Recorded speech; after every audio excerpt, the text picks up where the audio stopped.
Yeah, we got the food and the rhythm and the sun and the culture. Just remember where you're from. Just remember where you're. We got the food and the rhythm and the sun and the culture. Just remember where you're from. Just remember where you're. Make Africa home again.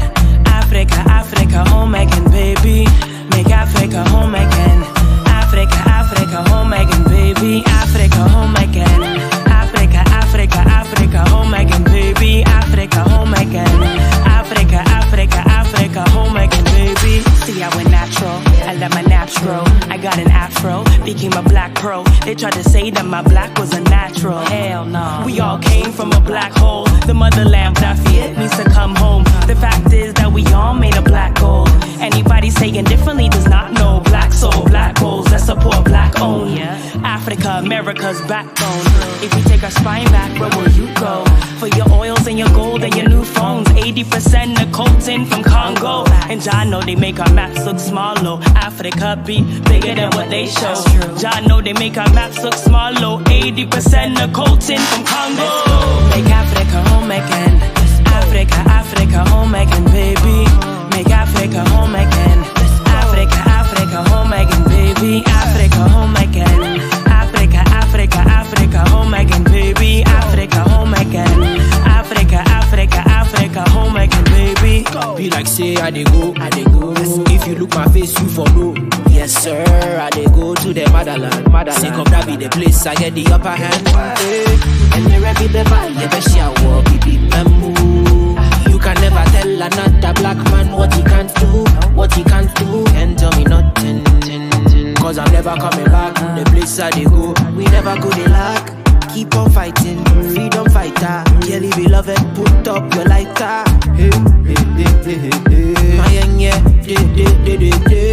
Keep on fighting, freedom fighter. Kelly beloved, put up your lighter. Make Africa home again. Africa, Africa home again, baby. Make Africa home again. Africa, Africa home again, baby. Make Africa home again, baby. You know that the motherland's waiting. Make Africa home again, baby.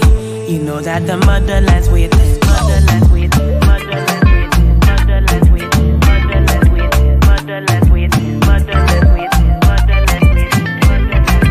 Mother, mother, mother, mother, mother, mother, mother, mother,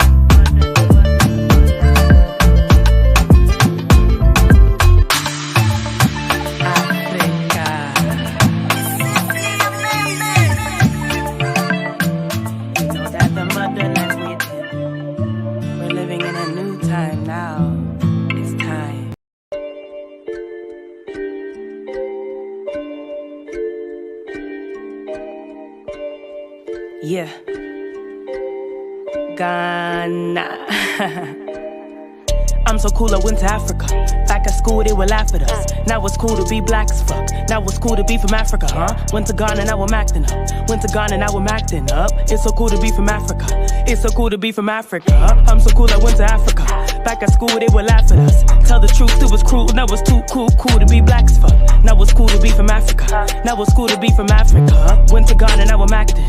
Went to Ghana, now I'm acting up. Met the coolest youth with stamina. Ate the sweetest fruit, I matched it up. Had some banku, ate some food with some good stew belly bus. Kelly Welle, ate some red with some jollof, I enough. Plantain made me cuckoo, so much good food, man, ate too much. Yam chips too added up. Man, don't be mad at us. I took a plane from Canada. I can't complain, I landed, bruh. Soon as I landed, they handed up. All of that hate ain't adding up. I took my words and just backed it up. It's always been cool to be black as fuck. Went to Ghana, now I'm acting up. Went to Ghana, now I'm acting up. Went to Ghana, now I'm acting up. It's so cool to be from Africa. It's so cool to be from Africa. It's so cool to be from Africa, huh? Went to Ghana, now I'm acting up. Strongest backs, they manage enough. Too cool, they balance food with no hands. This ain't a bluff. Next strong, they very tough. Made me just level up. It's always been cool to be black as fuck. It's always been cool to be black as fuck. Went to Ghana, now I'm acting up. The women intelligent, beautiful, fit, and hella thick, yeah. Dripped in melanin, sun kissed, it's evident, yeah. The men real gentlemen, so fine, so eloquent. Melanin dipped in elegance. Ghana is so heaven sent. Homo real medicine. Homo black excellence. Gain independence. By Ghana's first president. Kwame Nkrumah represents freedom with no hesitance. Justice and no settling. Let that just settle in. all of the riches from Africa. Met the coolest kids in Africa, boy. All of the wealth is in Africa. Buy some land and sell all of your toys. I need to get out of Canada. Create a business, now you self-employed. Your money will stretch like it's algebra. This is the truth, man, this ain't a ploy. Strongest facts, they manage enough. Too cool, they balance food with no hands. This ain't a bluff. Neck strong, they very tough. Made me just level up. It's always been cool to be black as fuck. Always been cool to be black as fuck. Went to Ghana, now I'm acting up. Went to Ghana, now I'm acting up. Went to Ghana, now I'm acting up. It's so cool to be from Africa. It's so cool to be from Africa. It's so cool to be from Africa, huh? Went to Ghana, now I'm acting up.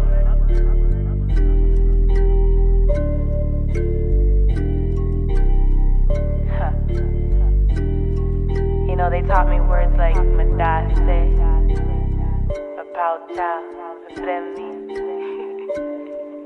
Went to Ghana.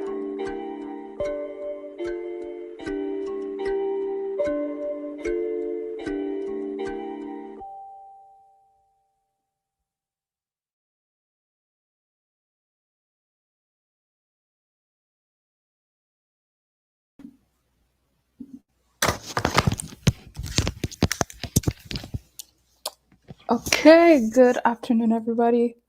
Hope you guys are all doing well. So today, the topic is, should North Africa be part of Africa? / why do people dislike North Africans? And I'll just say that before I go forward, that I have no issues with North Africans. I know some people, for whatever reason, they want other people to have issues with North Africans. I've only met one North African in my life. It was an Egyptian man. He seemed to be pretty cool. He was my Uber driver. I don't really have issues with North Africans, even with them as a whole.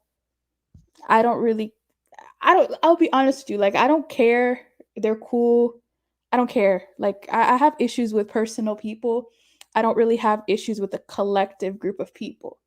So I can't really have an issue with North Africans as a whole, especially if no North African in my life has done anything personally to me, right? And I understand that people feel different ways because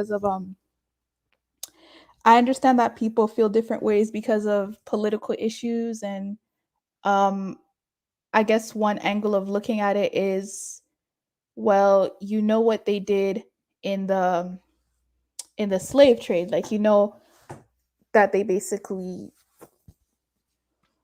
sold a whole bunch of East Africans, and I completely understand that. But then why would I have an issue with them for selling East Africans? Then I also wouldn't have an issue for what happened with the transatlantic slave trade. So I think it's a lot of misplaced anger, because people who are angry at the Arabs for selling sub-Saharan Africans are not really angry at the sub-Saharan Africans that had something to do with that as well. And that would be on the basis of race. But before we move any forward, someone was asking me earlier if I'm celebrating the holiday. I believe they're referring to Halloween. And the answer is no, I will not be celebrating Halloween. And it's not really due to religious reasons. To me, it's more of just I can't imagine celebrating a holiday that just has so many bad luck. It just has a lot of bad spirits. When I see people, right, dressing up as, rabbits, as, animals and things like that, nurses, doctors, whatever, I find that to be cute. That's cool. But then the scary and kind of the evil side of it is when people are dressing up as witches, they're dressing up as ghosts, they're dressing up as killers. And something in my mind is why would you want to invite that type of energy, into your life? Why would you want to invite that? And I feel like people just play around with things, and they don't understand that everything in this world, before it's physical, it's spiritual. So why would you even entertain being a ghost? Why would you even entertain being a killer? Why would you even entertain being a celebrity that has passed away and you want to dress up as them in the present day? Why? My friend brought up a good point. He was like, when people are dressing up as Marilyn Monroe, she died over an overdose. So why would you want to play with that? Like, some people are dressing up as celebrities that died through really, really bad reasons, mysterious reasons, and you feel like you simply um putting on their costume or putting on their remembrance is not going to have any links back to you. I think those are some serious, like, evil spirits and things that you just don't want to play with. So I don't know. To me, it's some people will just look at it and be like, okay, well, people are dressing up, but to me, it's beyond just the dressing up. It's the embodiment of everything that just makes it not worth it. You know what I mean? Because I've noticed also when people dress up into some of these type of costumes, they embody those characters. They become those characters. And I feel like it's just, even if it's for a day that you're pretending to be something that you're not, especially with the spiritual and really wicked spin to it, why even do that? That's just how I personally feel about that. But yeah, hope you guys are all doing well. Welcome to Forreston, welcome to King of Dust, and welcome to Kareen, and welcome to everyone else who's going to be here a bit later.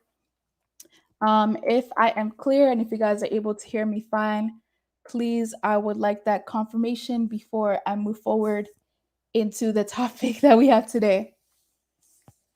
So I also wanted to ask you guys, how do you guys feel about, do you guys have any particular relationships? Have you guys personally ever even met anybody who's North African? Because in a lot of, I'll say in a lot of these sectors, right? I've noticed that it's pro Africa. They'll say it's pro Africa, but really they mean that it's pro a certain type of Africa. So maybe it's pro West Africa, maybe it's pro Sub Sahara Africa, but it's not really pro all of Africa. So to me, and I've even heard a lot of quote unquote Pan Africans say that they don't care about North Africa, that North Africa should be erased from Africa. So it's like, would you then really say you're Pan African if you're not for North Africa when North Africa is actually part of the continent? Shouldn't you then change the title of what you are, because you're actually not Pan African then? Because being Pan African should mean that you're pro or for the whole landmass, not just for parts that make you comfortable. So that's something that I've noticed in this sphere. And it's funny when some of these Pan Africans who hate North Africa, right? When some of these Pan Africans who hate North Africa, they will then turn around and be like, well, why are North Africans not in these discussions? Well, you just said that you hate North Africans. So why would they be part of these discussions if you don't like them? Like, don't you think that they can sense that if you have a hate for them, that they're not going to participate in these type of discussions? Because I'm not going to say I've had many North Africans in here, but I've welcomed them, right? At least I've welcomed them. Whenever they speak, I try to understand things from their perspective, even if I don't understand it, right? But some people who have African-centered channels will say that they love all of Africa, but then turn around and be like, no, we need to get the Arabs out of Africa. And it's like, I mean, I don't know all the answers, right? Like, I promise you, I don't know all the answers, but how do you propose that you're going to get rid of a population of almost 300 million people on the continent? Like, make it make sense. Make it make sense. And I'm talking about reality of today. I'm not talking about what happened centuries ago. we all could read and see what happened centuries ago. But if we're talking about the modern day Africa, whatever happened already happened. So now you're saying that in 2021, 300, at least almost 300 million people do not deserve to be on the continent because they're invaders. So my question to them is, okay, according to your ideology, how are you going to get rid of them? That's just what I want to know. According to your ideology, they don't belong on the continent. How do you propose that you can actually evacuate them out of their homes that they've been living in for hundreds of years? Does that make any sense? But people will literally be talking as if this type of rhetoric is, possible. Now, I'll place a couple of reasons that I heard in these live streams why many people do not like, especially the Pan Africans who say they love all of Africa. They have no problem saying that they hate Arabs, especially the ones that are in Northern Africa. One of the reasons why they say that is they bring it back to the what should I call it? The Arabic slave trade, I guess I'll call it that. So, right here. They'll say this. They'll say this that the Northern Africans facilitated many of the slave trades between the Arabs in the middle and the sub-Saharan, I spelled that wrong, Africans, quote unquote, mostly East Africans. So they'll say that back in the days that they were the mediators, they were the ones who basically shipped these slaves up to their cousins in Iraq, in Saudi Arabia, blah, blah, blah, blah, blah. So that is the reason why today they should not be trusted, is because they once sold their fellow, well, not their fellow people, they sold other Black people up to, the Middle East or whatever. I understand that reasoning, right? And I get what they mean by that. The only pushback I have for that is you're angry at Arabs for selling other people to the Arabs in the Middle East, but you're not angry at the other people who continuously sell their own brothers every day. Their own Black brothers, they sell them all the time, but you don't have any anger towards that. So that's my only pushback I have for when people say that, oh, these people shouldn't be trusted. Okay, well, how much more can they be trusted than the fellow Black people who are still selling Black people today to other Black people? Because it's happening. People always want to talk about the slavery that's happening in Mauritania, the slavery that's happening in Libya, the slavery that's happening in Tunisia, but they don't want to talk about the slavery that's happening in their own countries. Okay, I'll give you guys an example. I'll be very clear with what I mean. In some countries, there are villages at the moment that literally sell their own people in servitude. I'll give you an example. In certain West African communities, there are people who are born into involuntary servitude. So maybe their ancestor was believed to be a witch. Maybe their ancestor committed a crime hundreds of years ago. And in order to make up for that, they actually sell a child of today to be a servant, to serve, to make up for what their ancestor did. That is something that's very, very popular in a lot of countries nowadays. But people never want to talk about that. They always want to talk about what the Arabs are doing, but they don't want to talk about what they themselves or what even is happening in their own country. So I find that to be a bit hypocritical. I guess when you put race into something, it automatically makes it much more acceptable to be angry at. But the atrocities that your own people who look like you commit, it's okay because they look like you. There's always a pass for that.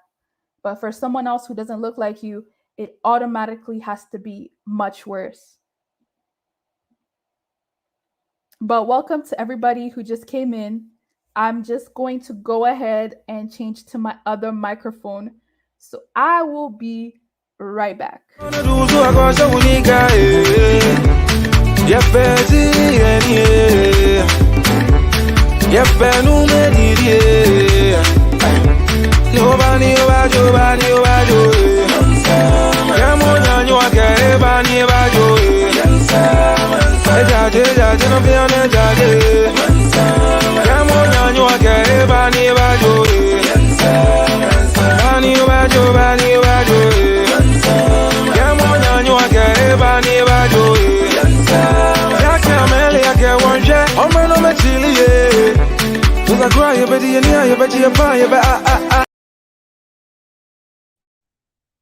Okay, I just changed to my other microphone, so hopefully that is a bit better. But in any case, let's go through the other reasons why people, I guess, don't like North Africans, or I'll say it's a hate, but they'll say they don't like them, but I'll say it's a hate. The other reason is they'll say that they lost the land too, and that they're foreigners of that land. So that basically they don't belong on that land. So they should be kicked out of that land because they're not native to that land. Thank you, Gail Lockett. I appreciate it. Long time no see, but I appreciate it. I would agree that yes, there is a lot of intermixing in the Northern African region. I'll agree with that. However, once again, it's like, if you really look at where North Africa is situated, we're literally talking about the tip of Africa. Maybe I should show a picture. We're talking about a barrier that is close to Europe and a barrier that's literally right beside the Middle East. So how can you not expect that there's going to be intermixing? How can you not expect that there's going to be conquests when it's literally the opening of the whole continent? It's so accessible. I don't know if people have really deeped and understood how accessible that area is.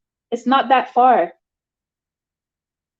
People literally go on boat trips from Libya to Italy. It's not that far from the other continents. So when people go like, oh, well, why are they so mixed? Why are they this? Why are they? Have you guys used common sense? Like, do you guys not know that back in the days, there were stuff called empires? There were conquests, there were raids all the time. People wanted to expand their empires. So obviously, what comes with that? What comes with exploring? What comes with conquest? What comes with wars? Not only prisoners, but a lot of intermixing as well. But this is the thing though, you're gonna get angry at the present generation for being basically a product of what happened to their ancestors. That is what I don't understand. Okay, as you guys see right here, you see how close Spain is to Morocco. You see how Israel is to Egypt. You see how Italy, Greece, all these places are so close to the Northern African tip. But people are really gonna sit there and ask questions as to literally right beside each other.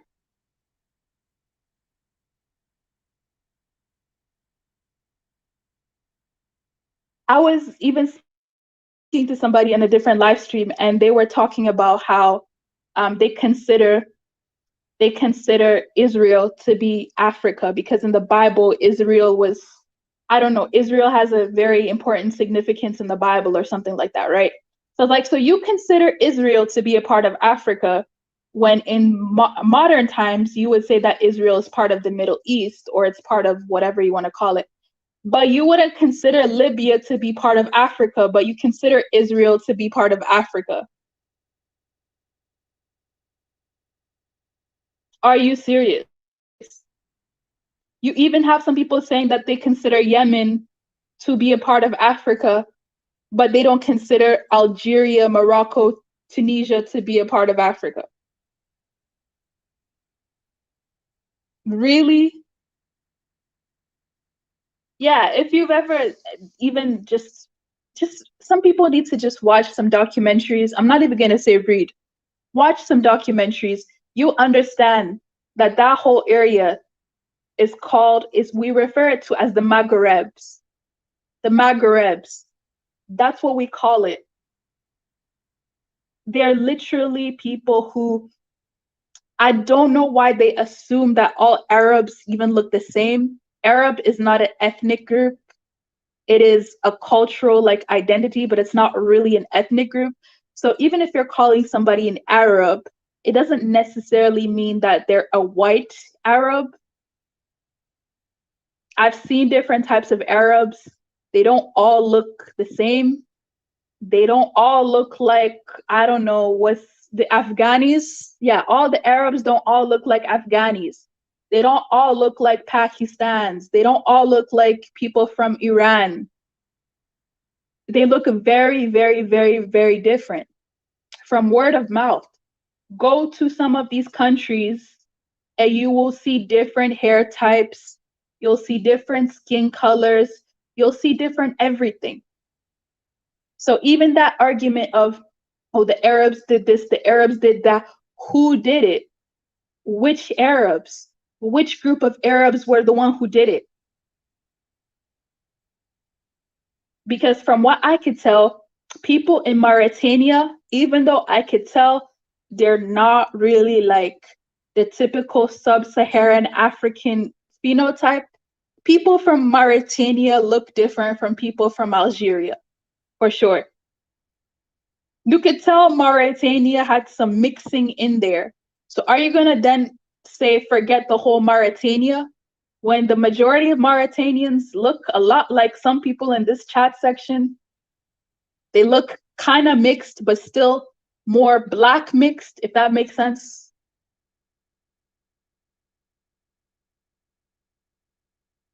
So anyway, North Africa has an estimated population of about 270 million people. That is almost, I just rounded out to about 300 million people, give or take. So that is a lot of people in the span of Egypt, Libya, Tunisia, Algeria, Morocco, Western Sahara. Nobody really pays attention to Western Sahara, but whatever. And Mauritania. So you're gonna say all those 5 to 6 countries, forget about them, when some of these 5 to 6 countries, they actually protected Africa for a very long time. Historically, they did protect Africa, if you really think about it, because again, if you look up here, after these countries come the deserts. Some of these countries up here, it's literally just deserts. It's just desert land. It's nothing there until you go a bit down after the Sahara Desert and after the Sahel region. So basically, when they were having all these wars, when the Roman Empire was here, when the Ottoman Empire was here, when the different caliphates were there, when the different sultanic type of rules, I'll just call it empires, were ruling, there were many invasions going on during this time from different groups of people, even Indians, Persians, people from Turkey, people from Syria, constantly attacking this part of Africa. Do you know how many conquests and wars they went through before they got their independence? Some people don't know this, but Egypt, Libya, Algeria, Morocco, Tunisia, after all of those ancient like conquests and whatever, fights, wars, whatever you want to call them, guess what happened? These people also went through their own colonial rule. These people got independence in the 1950s, 1960s, 1970s. They also had to fight for their own independence. It's not like they were just left alone to do whatever. They also had to go through their battles and their wars with not only the Europeans, but also the Middle East people too. So they've been through a lot. But because you didn't go through it, you don't care and you think it's insignificant. That's not fair.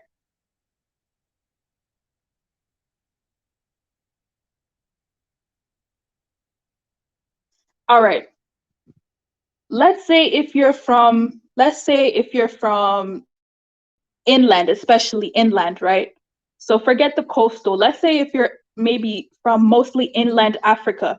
I don't know, DRC, Tanzania, technically not really, but DRC, South Sudan, some of these countries, and some of the countries in, like, I guess, Central Africa, you especially didn't have to go through too much invasion and attacks because most of these people were actually protecting you in a certain way.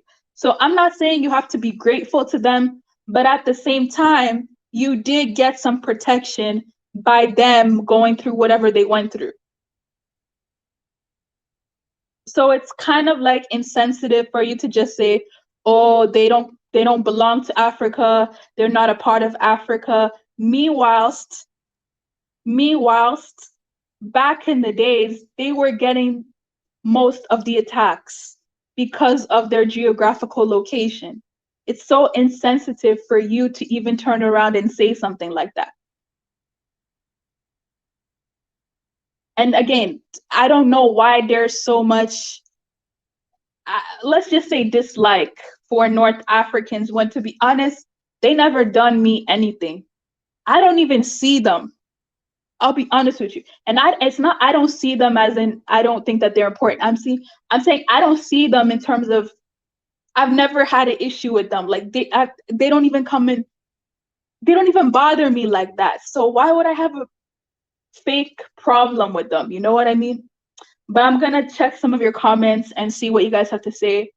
And if anyone has anything to say about, North Africa, why they don't like North Africans, we could talk about it. But I hope that if you're Pan-African, if you call yourself that, then if you don't like North Africa, then maybe you should change the title of your name, because it really doesn't make sense to still call yourself Pan-African, but you only care about a certain region of Africa. It's really dumb, if you ask me.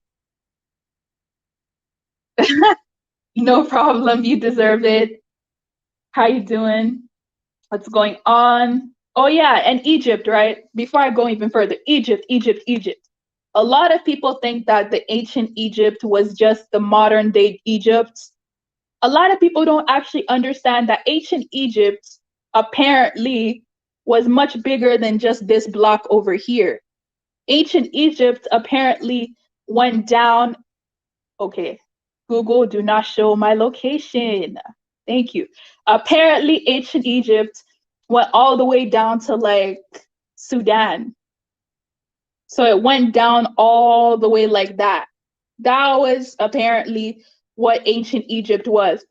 So when people are talking about Egypt, it's not just this block over here. It's all of this that was part of Egypt. I don't know if it went down to South Sudan. I don't really know. Some people said it went even all the way down to Mozambique, which I don't believe that.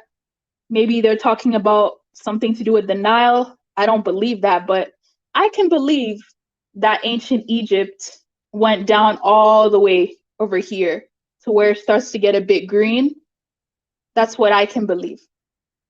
And apparently there are more pyramids in Sudan than there were even in present day Egypt. So it's like, even some of the history that some people are talking about, do you know what that even means? Like, do you actually understand what that means? Because these countries that some people are quoting were not even the same land masses that they are today. Some of these countries that people are quoting consisted of even more land masses that people are not even aware about. present day land masses. So it's like, please just read more. Just read more.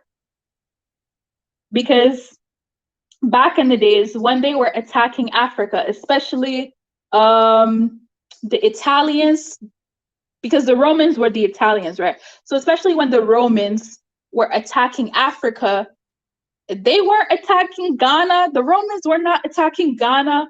They were not attacking Liberia. The Romans were attacking up here. This is where the Romans were attacking, right up here. That's what they called Africa. So it's interesting how they saw Africa as this, basically, for the most part. But people are saying this now, today, is not part of Africa. It's like, huh? So what is it a part of? What should it be a part of? The Middle East? But then you guys confuse me because you say the Middle East is part of Africa. Some of you guys are very confusing. But anyways, let me continue greeting everybody. What's going on? How you doing? Long time no see. Thank you.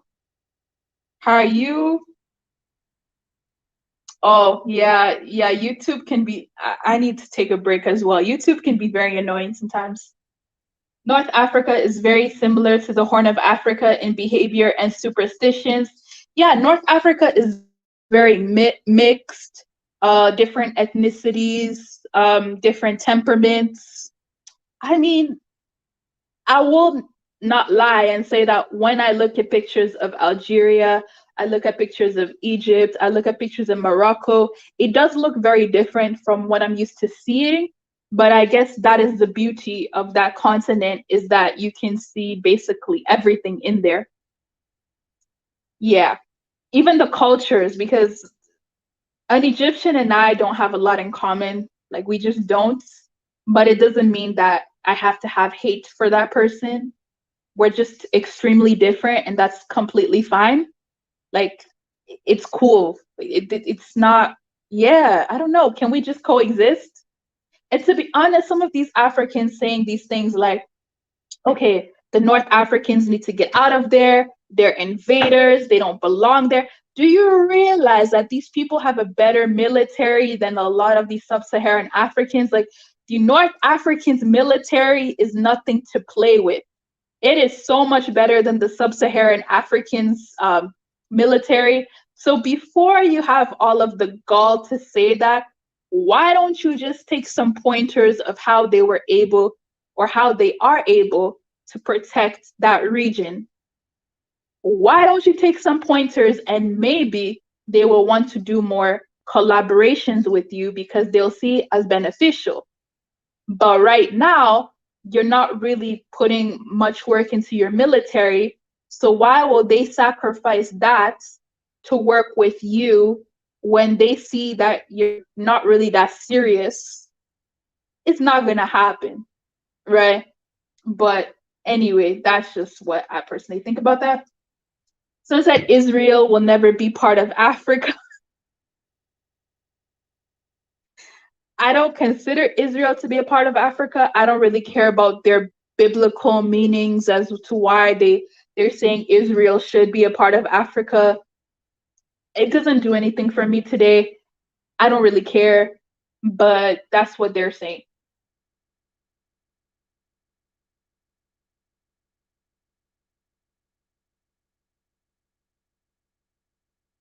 Okay, but anyways,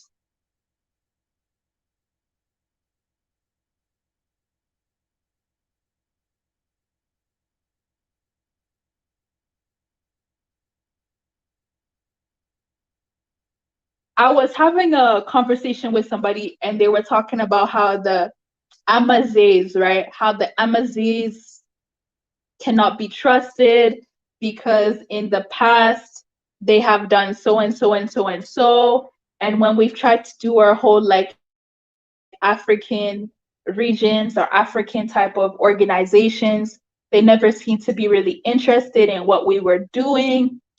And it's like, okay, I guess you can't really unite people on a homogenic culture. So it makes sense as to why that connection is not really there. Because I'm not going to sit here and lie and say that there is a huge connection between most sub-Saharan Africans and North Africans. I'm not going to sit here and lie and say that there is. However, these people are not really talking about tangibles for the most part. They're talking about like social, they're talking about like just feel good type of stuff. They're not really talking about any tangible things that North Africans and Sub-Saharan Africans are doing together. And to be quite honest, I feel like since the North Africans are part of certain, I would say more Middle Eastern and Arabic organizations, why haven't you been able to ask them to be a part of your organizations? Maybe they don't want to be a part of your organizations because they don't see your organizations as important, because your organizations are not bringing the change that is needed. Your organizations are based off of, like, let's say African Union, they're based off of, okay, let's all unite and be together. But maybe there aren't enough organizations in which there's actual tax money that's going towards tangible projects that they see are worth it. So that type of organization that, let's say, East Africans will have just because they're East African, when you start to add other people of different cultures into that, it's going to have to be something bigger than, okay, we're all just East African. So when they make these arguments that the North Africans don't want to join these type of organizations, is it a good organization to join? Yes or no? Because if it's not an organization that's going to benefit them in joining that organization, then why are you asking why they haven't joined that organization? Why are you asking why they haven't joined that club if they're not getting anything out of joining that club other than you saying that they joined the club?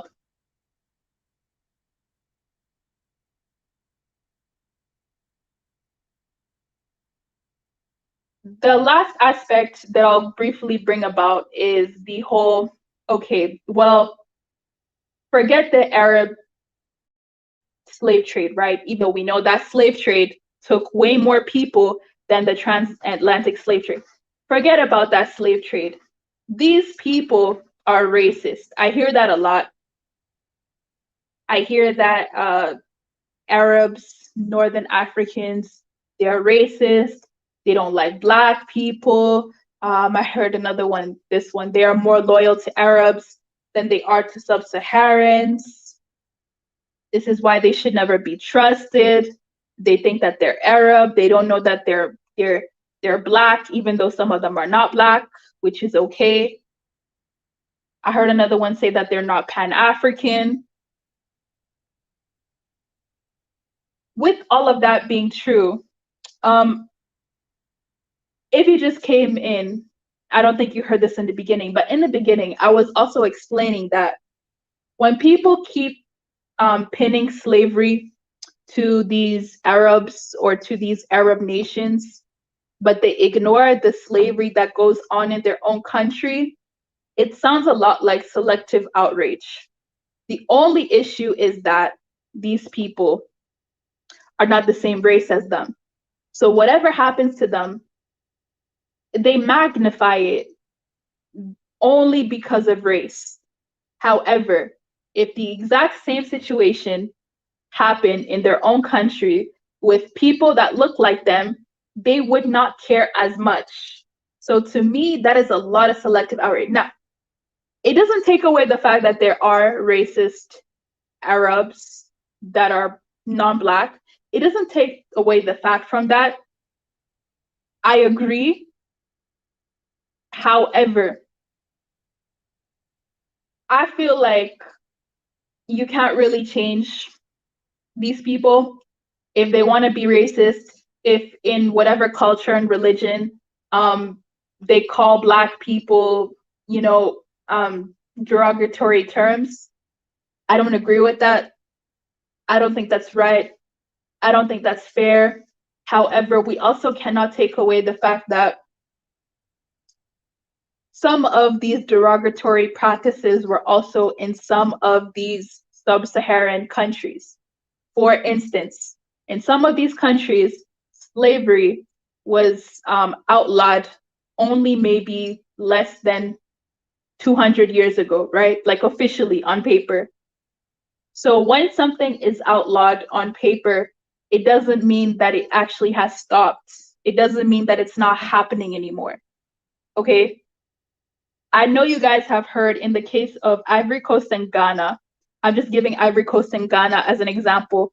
I know it happens in other countries, but I can't think of it because I don't know. Ivory Coast and Ghana, there is a type of slavery that's happening right now.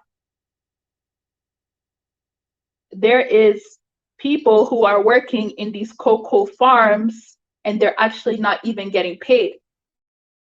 Now, someone might say, oh, that's economic slavery, so that's different from the slavery that happens in Mauritania, and that's correct, but at the end of the day, that is technically still slavery. Whether it's economic slavery, whether it's a different form of slavery, it is still a type of slavery. So why is that slavery that happens in Ivory Coast and Ghana is not as bad as the one that they talk about in Mauritania, Algeria, Libya, whatever? And to make matters even more confusing, from what I understand, the slavery that happens in present-day Mauritania is actually tied into some of their cultures, some of the tribe's cultures. So it's a little more difficult to abolish that type of slavery that is widespread, cultural, transgenerational.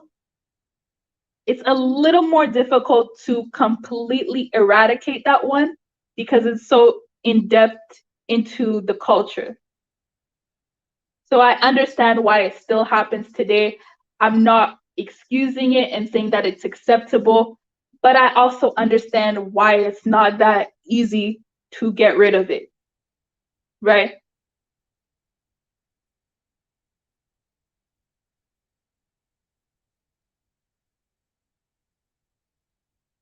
And another thing, I was also speaking to somebody. I said, you know what? Some of these Africans that are going through slavery, the underground slavery, I don't even like talking about this, but I guess I'll talk about this. Some of these Africans that are going through that underground slavery in Libya, in Tunisia, they know that when they go to these countries, right? Because they're going through those countries to pass to Europe, because as we mentioned before, Libya, whatever, is really close to Italy, right? It's literally like right there. It's not that far. Tunisia, very, very close to Italy, not that far, right? So they're going through, especially the West Africans, right? The West Africans, they're going through Niger for the most part, and they're trying to get up here in order to leave to go to Europe. I know you guys heard about that Mediterranean situation in which some migrants get stuck in this water when they try to go to Italy and Greece, like they get stuck drowning. What I'm saying though, I'm not saying don't feel bad for them, but at the same time, a lot of these West Africans that are still doing this, they are aware now that if they go to Libya, especially, it's not safe. They are aware that if they try to go over here, that there's a possibility that they will be sold into slavery. They are aware of that. They are still doing it, knowing the risks. They're still doing it. So to me, it's like, if I tell you that somewhere is not safe, your life can be at risk, you can be sold, you can be this, you can be that, and you say, it's okay, I don't care, I need to get to Europe, I'm gonna risk it anyways, and then it ends up happening to you, how bad am I supposed to feel for you when you know that this is a possibility, but you still want to leave? Back in the days when this whole thing started, which I don't really know when it started, but around, let's say 2010, 2011, when Gaddafi was going through whatever, when Libya was going through whatever, it wasn't that bad. But nowadays, people are aware that trying to go to Europe through these channels is not the safest way, and they're still going. So what is the responsibility that we have when we tell them to stop going there and they continuously go?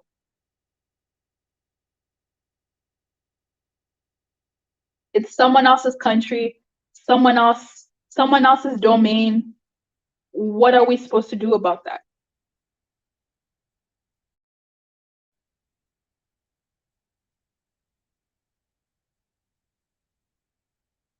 And again, a lot of these connection mans, before we even get to the Libya part, a lot of these connection mans that get them the caravans to go to Libya, a lot of these connection mans are their own country people.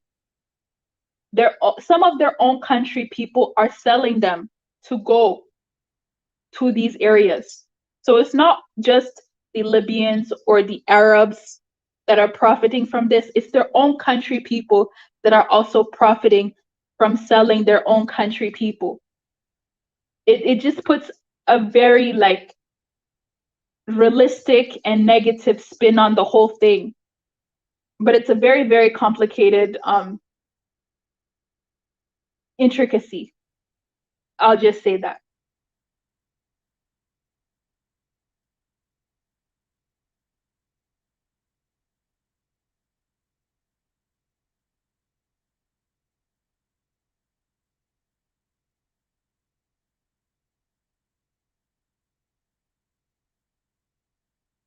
Oh, where do I get the map? Why did I? This is not my map. This is Google.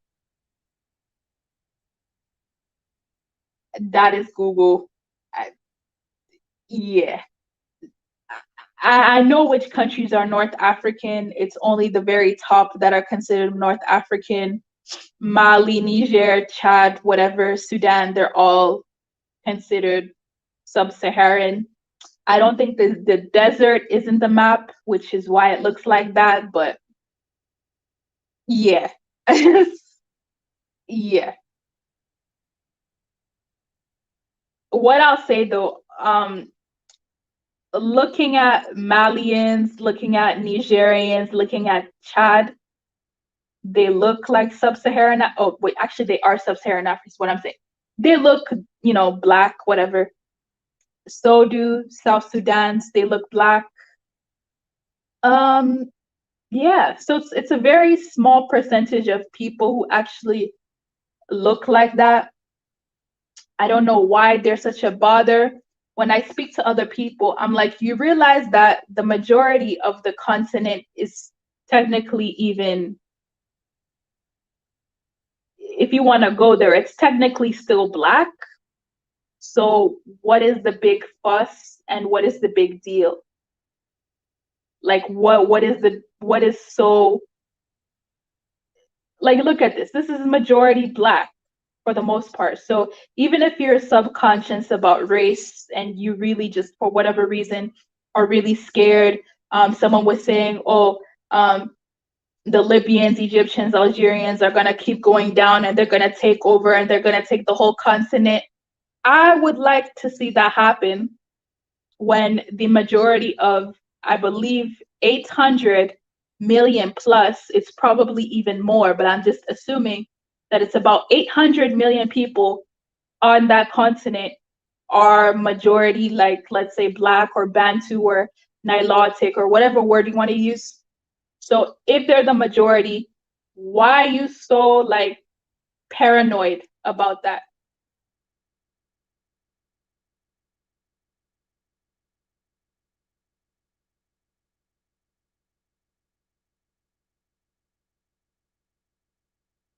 Okay, Kim Afro says that they are Arabs. I interacted with them. That's all they know. They just happen to be in an African continent. What would make, except for skin color, right? What would make them different than some of the I guess, more, I don't know what the word is, I guess more African or Black Arabs, because we have a couple of African Black Arabs. I believe Senegal, Gambia, Mali, Niger. I'm not sure about Chad. They have significant like populations of Muslim Black people. I know in West Sub-Sahara, Western Sahara, there's a whole group of like Fulanis mixed with Maghrebs, mixed with whatever. So they are also very Arab, but they are Black.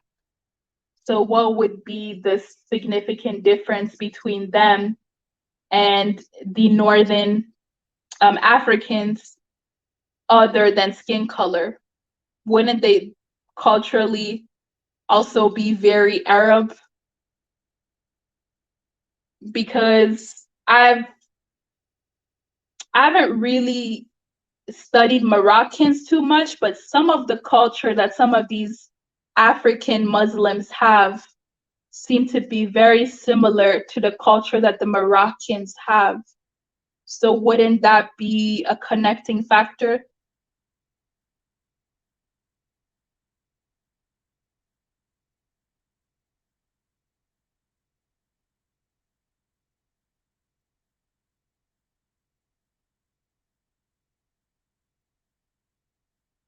Okay, thank you. 1 billion of those people are Black.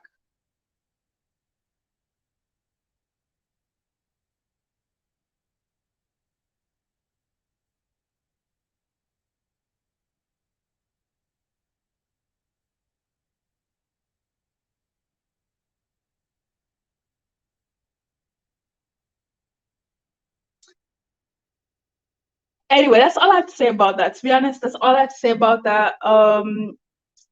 I don't really see the point in to be worried about Arabs.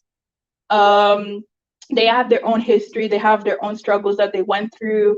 I don't really think that they're a threat to Africa. Yeah, I said it. I don't really think that they're a threat to Africa. Someone said that they align more with the Arabic nations than they do with the other African nations. And I can agree with that.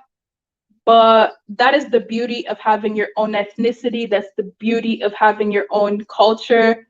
Why would I expect somebody from Algeria to be on the same par as somebody from Liberia? Like, come on now. Are you serious? Really? I think this hate of North Africans when they're not even the majority of the continent is just, it's a waste of time. For the most part, we do our own thing. We stay in our separate places, but nobody is really bothering anybody. And I think that's fine. You know, I don't see anything wrong with that. Even if you compare it to other continents, it seems to be the exact same thing. It's not everybody that's in one continent that is uniform, looks alike, has the same culture, has the same things that they care about. So if the North Africans get along and they want to create their own blocks in their own regions, I don't see an issue with that when everybody else is creating their own blocks in their own regions. The West Africans, we have our own ECOWAS. The East Africans have their own community that they're working on. I'm not sure about Central Africa. The Southern Africans have the SADC. So everybody on the continent has their own block, their own region, their own whatever that they go to, and they relate with their people. So why should, like, I don't get what more people want, right? And that's one of the reasons why I think the African Union does not work out, is because the Arabs are not going to completely agree with what everyone else says. The Southern Africans are not going to completely agree with what the East Africans says. The East Africans are not going to completely agree with what the West Africans says. So that is why it's important to have your own regions, like your own blocks that represent where you come from, because you can more so understand what maybe somebody who's 2 countries away or 1 country away to kind of understand their issues more than somebody who's like at the top of Africa and you're all the way at the bottom. It's a completely different atmosphere, different territories, different languages, different economic concerns. Like, it's so different. To me, if anybody should be thinking about getting along with the Northern Africans, it should be some of these East Africans down here. Why? Only because of the Nile, because of the shared resources. They should think about more so how they can come together and get along because of the shared resources. Maybe Somalia should really worry about what Djibouti's doing. You know, like that, those are some of the concerns that they should be concerned about. But other than that, what else? I don't see any problem. I really don't. I don't. Like, if something were to happen to Algeria, why would I expect that Nigeria comes out and helps them when Morocco is right there to help them? And they could help them maybe in a shared language, you know? But anyways, we have Mr. Nice in the background. Welcome. Oh, and Tunija is here too. Interesting. Okay, so we're gonna welcome them to the show. Thanks, guys, for being here. Yeah, hi. Thanks for having me. I thought I should just sneak in so that you didn't see me coming. Yeah. Oh, Central Africa has one called CIMAC. Thank you. I did not know that. Regarding these North African countries, you are right when you said something about their military readiness, because they seem to conform to the normal military posture of the whole world, really, and because of that, they even have a far better military outfit than all sub-Saharan African countries. Because of that, I can see why some people fear that. Because we should not take that for granted, because that is some serious stuff. Morocco has got submarines. Or Algeria, I think they have just as sophisticated a military, because Algeria and Morocco, they are quarreling with each other all the time. So they have a military rivalry there that has meant that they have a well-oiled military. Not to mention their rivalry with the Israelis too. So all North African countries are well prepared for anything, and there's something to be said. For numbers is not all that counts these days. I agree, sub-Saharan African countries have the numbers and they are growing faster than other parts of the world. But in terms of military readiness, I don't know, man. We were really outclassed right now, and I don't know how that happened, because we are all on the same continent. If you move from just Senegal to Mauritania alone, they are both black countries. The only difference is that one of them is being controlled by Arabs. And their military readiness in Mauritania is different from what you have in Senegal. How can you explain that? And if our people are afraid of that, I can understand why. We just need to change that equation. North Africans, I sympathize with them. they are like a kind of bordering nations. So we can't expect them to take sides completely. They look like Middle Eastern and people in the Levant. And they also have genes that ties them to 70% of Africa and the African continent, including the Berbers that we like to ascribe to be Berbers. They say they actually have a common gene with Africans. Just because we look different doesn't mean they are not. They are not Africans. So this is what we have to get our head around. They too are divided. They see Levant people as one of them. They see Middle Eastern people as their people.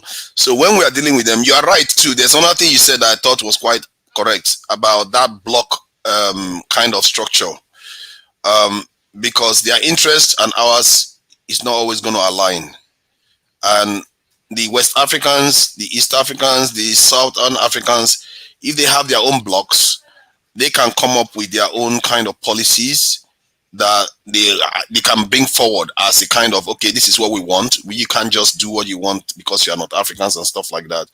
So I think there is some element of that there. So it's a mixture of all this. Most of the things you've talked about today are correct. The only thing I disagree with is that they are not a threat. That's the only one I disagree with. Okay. Because they can be. They seriously can be. And our people, okay, you said something too about why they use derogative terms to describe black people. You know what? I don't even blame them for that. We created the environment for that. When we sold our own people to them as slaves, we are not selling our people to them as like, go and become a princess in their country, or go and serve as a top military brass because we've trained you as a top military brass in your country. You sold your people as slaves to them. Your people become synonymous to slavery.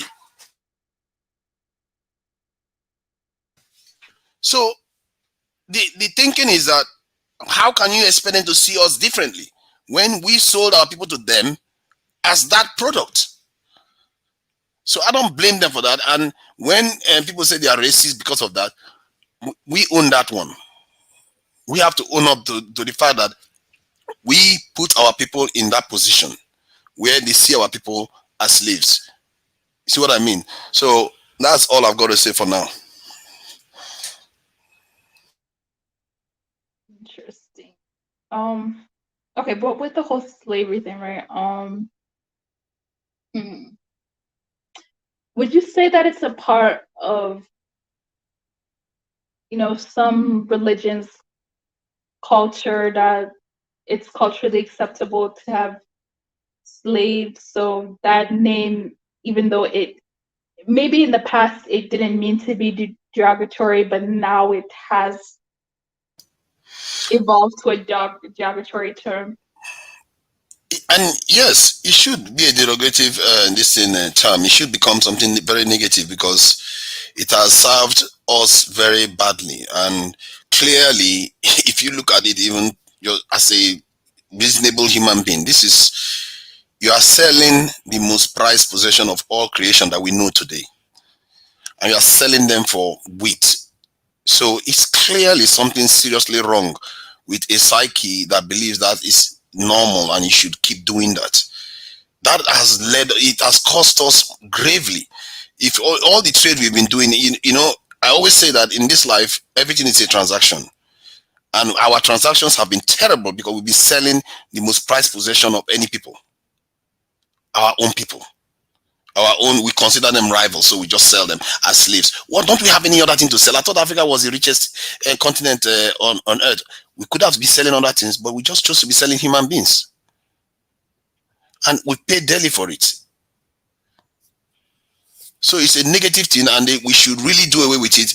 I really think that the fact that Mauritania is still there, and the one that is going on in Ghana, I think the one going on in Ghana is subtly different, because I think I heard it. Yeah, it's subtly different because I think I heard that when those people work for free, yes, when they work for free, but after a while they do give them their own patch of land that they too start farming, and it's like like an apprenticeship kind of stuff. But where it goes wrong is that sometimes they are not given. Okay, but how would you differ that from the witchcraft? Okay, I don't know if you guys have this in Nigeria, but how would you differ that from the witchcraft slavery that you're born, like you're a slave because your ancestors maybe stole something a long time ago, so for the rest of your life you have to serve the priest? That's also like a form of cultural slavery that is accepted. But Africa Millennial, can I interject? That's still happening till this day. I remember like 13 years ago, there was a documentary on Channel 4. It was about Benin, voodoo and witchcraft in Benin. You got people who are being enslaved in these temples because their parents cannot pay back the debt of these people. And they leave their children in the temple. Yeah. I think that part, I think I've heard of the Osu culture in Nigeria when they used to do stuff like that. I think by and large it's supposed to be outdated and this thing done away with by now, but you still have all those older people that still hold on to it. And as a matter of fact, some people still hold on to it just as they disagree with, like, if you want to get married to somebody, they'll say, oh, I don't want you to get married with those family people because they have so and so in their history and stuff like that. So you still have that stigmatization going on the continent. And gradually that one is going away. That part of it where you have, you know, a family just being subjected as a kind of, you know, to this in the priesthood or whatever they call them in the street systems there. That one is going away far more than the normal. The one that I find a little bit more difficult, I think that it's more difficult to get rid of, is this one where some parents feel like they cannot take care of their children.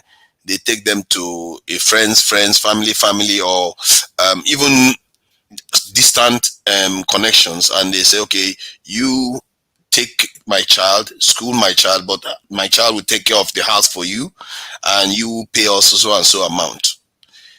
That stuff is still going on today. It's still very much on. And the question is, would you consider that as slavery or as a kind of exchange? You know, it depends on how you look at it. And because it's the parent that willingly brought their child to that, and the child gets something out of it because the parent doesn't have the resources to take care of the child. However, the one that I really think is very clear cut is when somebody is taken away and they are not allowed back, and they are able to they work them for free, and if they try to run away, they capture them and torture them. That one should go, and that one is reminiscent of what some of the stuff you see in North Africa today and the stuff you see in Mauritania. That one definitely should go first. And if anything, Africa should be rebranding itself as a continent of zero tolerance for slavery, given that slavery has been some of the worst thing that has befallen our continent. They should be rebranding themselves completely, that anything that resembles slavery has to go. We should be drawing up rules to make it so tight that, you know, just from a mother giving the child away, there's a very thin line between that and slavery. That needs to be cut out. That's it. I have no objections for that, but I'll think of something. If you think of something, then you'll be advocating slavery now.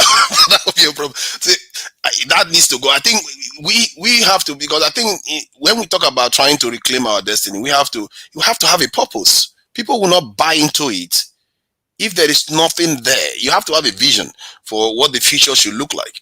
And if one of the features includes making Africa a beacon of anti-slavery or any kind of human bondage, where people's lives are respected and people have dignity for earning their living and survival, I think that would be a good start for us to do. Because what I see on the continent today with Mauritania is a big shame, you know, because there's a black nation right next to that country, and you see black people being enslaved by people that look like Arabic people. It's just unbelievable that it still exists on the planet today. There is a question for you specifically. Okay, so the question is basically, the blacker the berry, the more authentic it is, yeah? Or yeah, the darker the berry, the more authentic it is. So the argument here is that the ones in Africa that are darker are more original versus the ones versus the ones that are lighter. That's a lot of nonsense. To say that North Africans are not the whatever, I guess the authentic Africans, because they are not like, they don't look like the original phenotype of Africa, and not East Africans. I'm specifically talking about the North Africans. What are your thoughts on that? Africa, are you being specific on their skin tone or phenotype as well? Because some North Africans do look like some West Africans, and they look like some Kushites, East Africans. Because if you go to the Sahelian countries, the North, they're a bit of mix of both. I think I think that statement has, I don't know what I would say has some merits, because it's only one documentary I've seen when a geneticist did some analysis and discovered at least his own interpretation that most other human beings came from some of the darkest people on earth, and that if you are lighter, you can't have a darker person. You can't give birth to somebody that is darker than you. That's really dark, but the darker groups can give birth to people that are lighter. That that is how the whole thing came about, because the darkest people they evolved at the equator, and because of that they needed a lot of melanin to protect them against the environment. So, and then they split up, and some group went to the Indian Valley, and others, most of the others remained in Africa. And those ones that went to the Indian Valley, they gave rise to all the other groups that you see around the world. Hence why the other groups tend to have straight hairs, straight nose and stuff like that. And that it is born out of according to his interpretation, is that the centrifugal force, as he used the term, that drove the evolution of these groups is albinism. That's these albino genes. There are two types. He said one of them, they mutated, and that's how they became lighter. And because of that, the lighter ones cannot give birth to the darker ones. It's just the opposite direction. So when he says black people, the darker they are, the more original he appears. If you go by that guy's analysis, by his analysis, he is correct with that statement. But I don't know. I'm just an observer, and I can't say for sure that is true. We have all just been around. We all just think that we know everything about life. One thing I know for sure is that Africans have had a long history, and most Africans that look different is because we have been there for a very, very long time.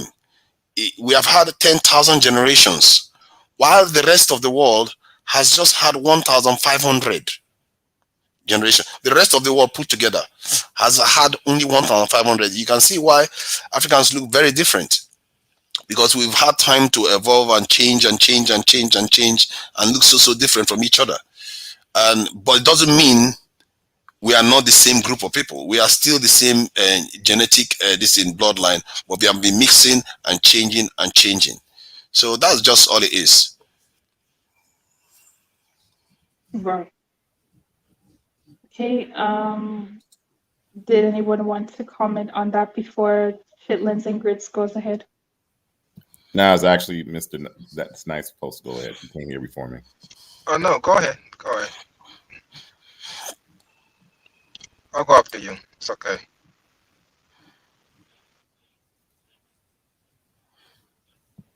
I have no comment about that statement. I mean, it's an interesting analysis that Tunisia made. Going back to whether North Africa should be part of Africa and it should not be part of Africa, I think a lot of it has to do with probably history and probably what's going on now. But if we're talking about history, Holloway scholars try to separate, which, I guess in certain areas in North Africa, mainly I'm assuming around the Al Maghrib area, which means basically West in Arabic, to be honest. If you study the Arabic language, or other areas in Africa like the Nile Valley region, the Nile Valley region particularly, for better for worse, Holloway we might think of it, especially the countries of Egypt and Northern Sudan, and to a small degree South Sudan. It's very historically intertwined. I mean, that's just the facts.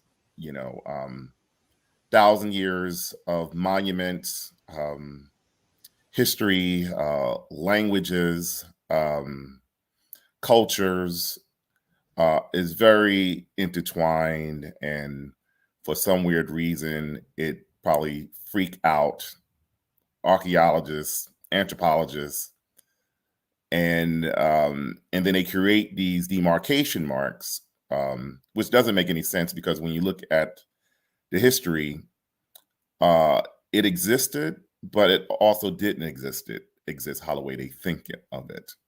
I mean, if you look at a country like, in which African millennials mentioned, like Sudan, we know, and even archaeologists know, and historians know, that it's very, very intertwined with Egypt. Like I said, monuments don't lie.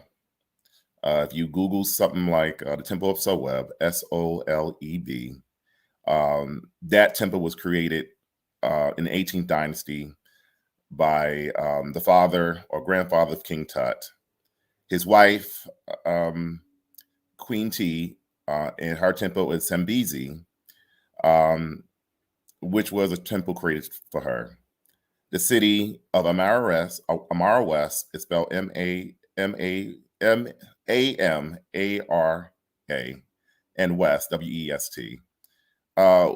According to archaeologists, was Egyptian city, and they had the Temple of Ramses there, and the same monuments at Sai Island, et cetera, along with other different kingdoms there, like the Kerma Kingdom, Kerma, along with the Meroitic period, and even during the Christian period of Sudan, because you remember, North Africa, or parts of North Africa, mainly Egypt, Sudan, I think Algeria, and to a certain degree, Morocco, they were at one time Christian, and, prior, then later on the Muslim invasion.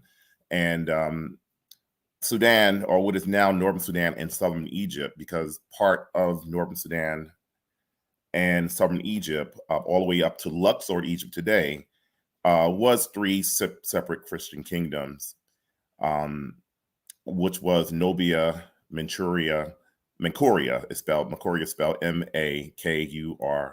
You can look it up on Google, and it's on Wikipedia. Was a Christian kingdom that was fighting against the Arabs, or the Caliphate that ruled Egypt at one time, and they had a deal, like what they call the Basque, where the Christian kingdom provided a number of slaves, which they mainly took from the South, in exchange to the Caliphate at that time. So it's very, very intertwined in that region. And you could pretty much say the same thing at one time during what people would consider the Moorish period. Mainly the kingdoms we're talking about, the Almoravids, that ruled from what is now southern Spain all the way close to what is now Mauritania, near the Senegal River.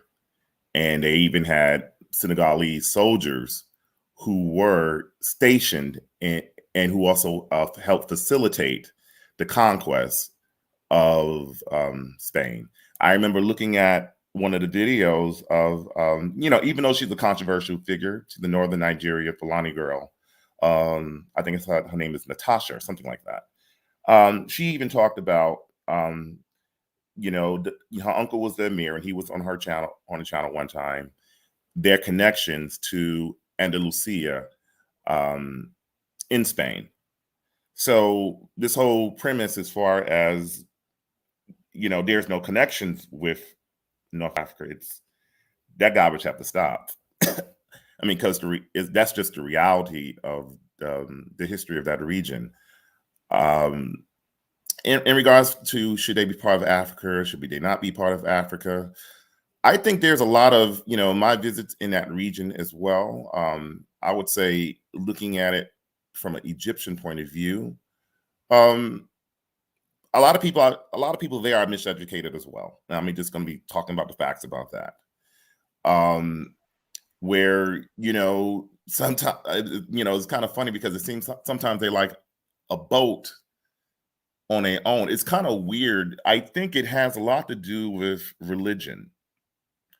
I noticed when I talk to Muslims, in Egypt, not all, because in Egypt, you have the Nubian population, who they believe they have, or they feel they have more affinity to the African continent versus other Egyptians there.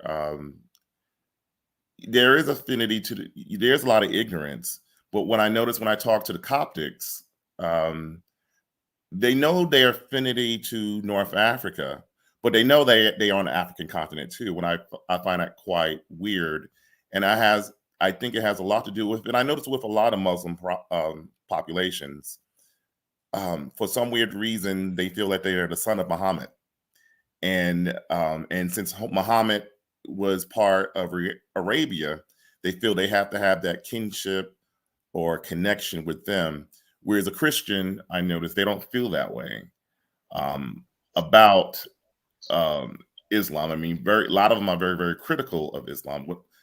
Usually, yes, chicken grits. I get what you mean. I've come across those type of people. Not all Arabs are Muslim, right? But the Arab Christians I've come across, the ones from Egypt and Lebanon, they're very, very don't ever call anti-Islamic. Don't do me a favor. Don't ever call a Coptic person Arab. They will pretty much. No, they're not Arab. They're not Arab. I know they are not Arab, but they, for example, if you look at North Africa, it was originally inhabited by the Berber people. If you look at how the Arabs conquered that region, going back to the time of the Caliphate, even the Coptic people are treated like, not the Coptic and the Amazi or the Berber, even though the Amazi hate the word Berber, they're treated like dirt basically till this day. Right. I totally and agree. The Arabs the funny thing is, the Arabs in North Africa are not even Arab. They're basically Arabized. I believe so too. I mean, because you have to understand, the Arabs, I'd compare them to the Hispanics or the Turkic people. They're basically mixed. The original Arabs are the ones from Yemen, Saudi Arabia, Qatar, Bahrain, because the ones in North Africa, they're not the same. They're Arabized. There's the original Arabs and the Arabized ones. I totally agree. That's where I think where the miseducation comes from, basically. I mean, we have to pretty much really, really look at history and really dissect it and really be honest with it. In regards to the history of that region, of those cultures, and all that type of stuff. But I totally agree with that. A lot of people have been Arabized. Like I said before, if you talk to a Coptic Christian in Egypt, because I know going to Egypt, that's the first question people ask you is, be like anti-Islami. And then I might say, and I'm Masihi. They're like, Masihi? Masihi means Christian. Yes. Masihi, it'd be like kind of like the shock of their faces. But I noticed that the Coptics that live in Sudan, they have a different mentality about that. I guess it's a lot more, it's not an issue there when it comes down to religion. I mean, Sudan is regional issues between, this group. Sudan's interesting. Sudan is interesting country. I've met a lot of Sudanese. You have to understand with the North is inhabited by, for example, the Cushitic people. Then you have like the Afro-Arabs. Then you have like the Darfuri, Nilotic people. Right. There's conflict between those people.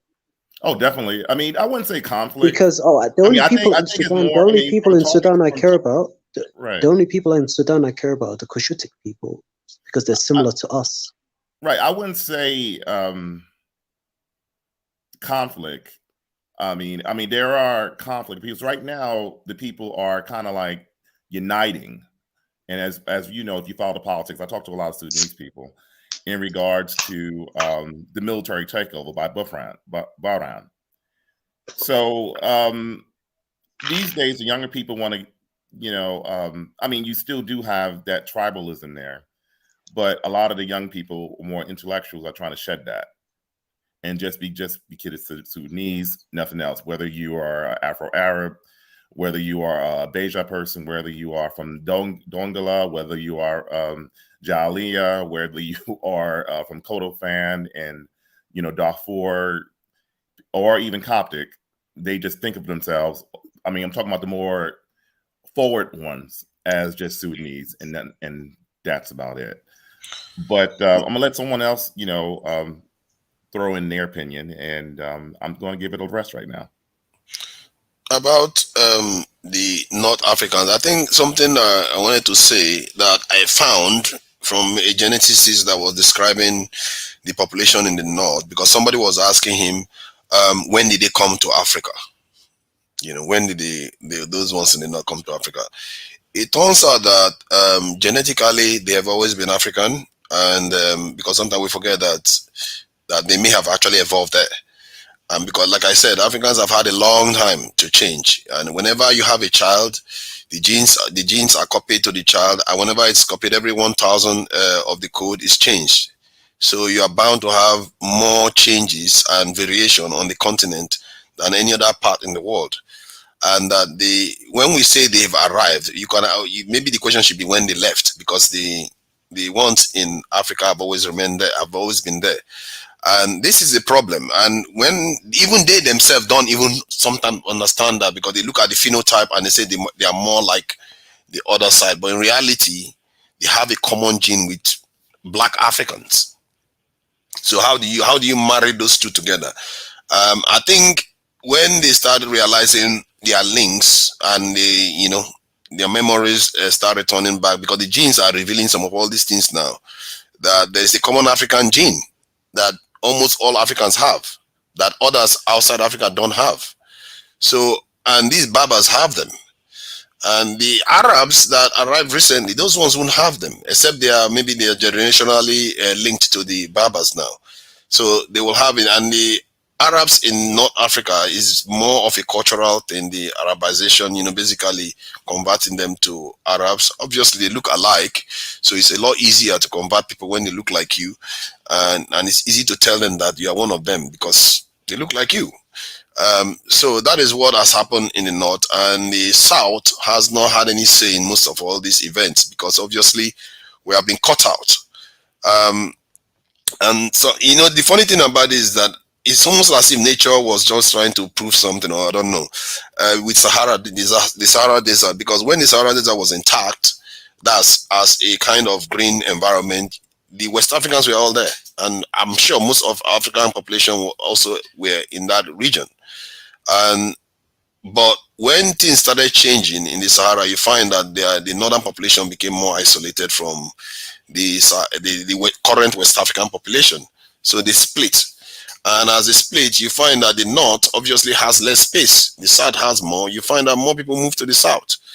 And the north, because it's now isolated from the south, you can see that the Levant, the Middle Eastern, and all the others have more influence over that region now. And that has happened for about how many thousand years?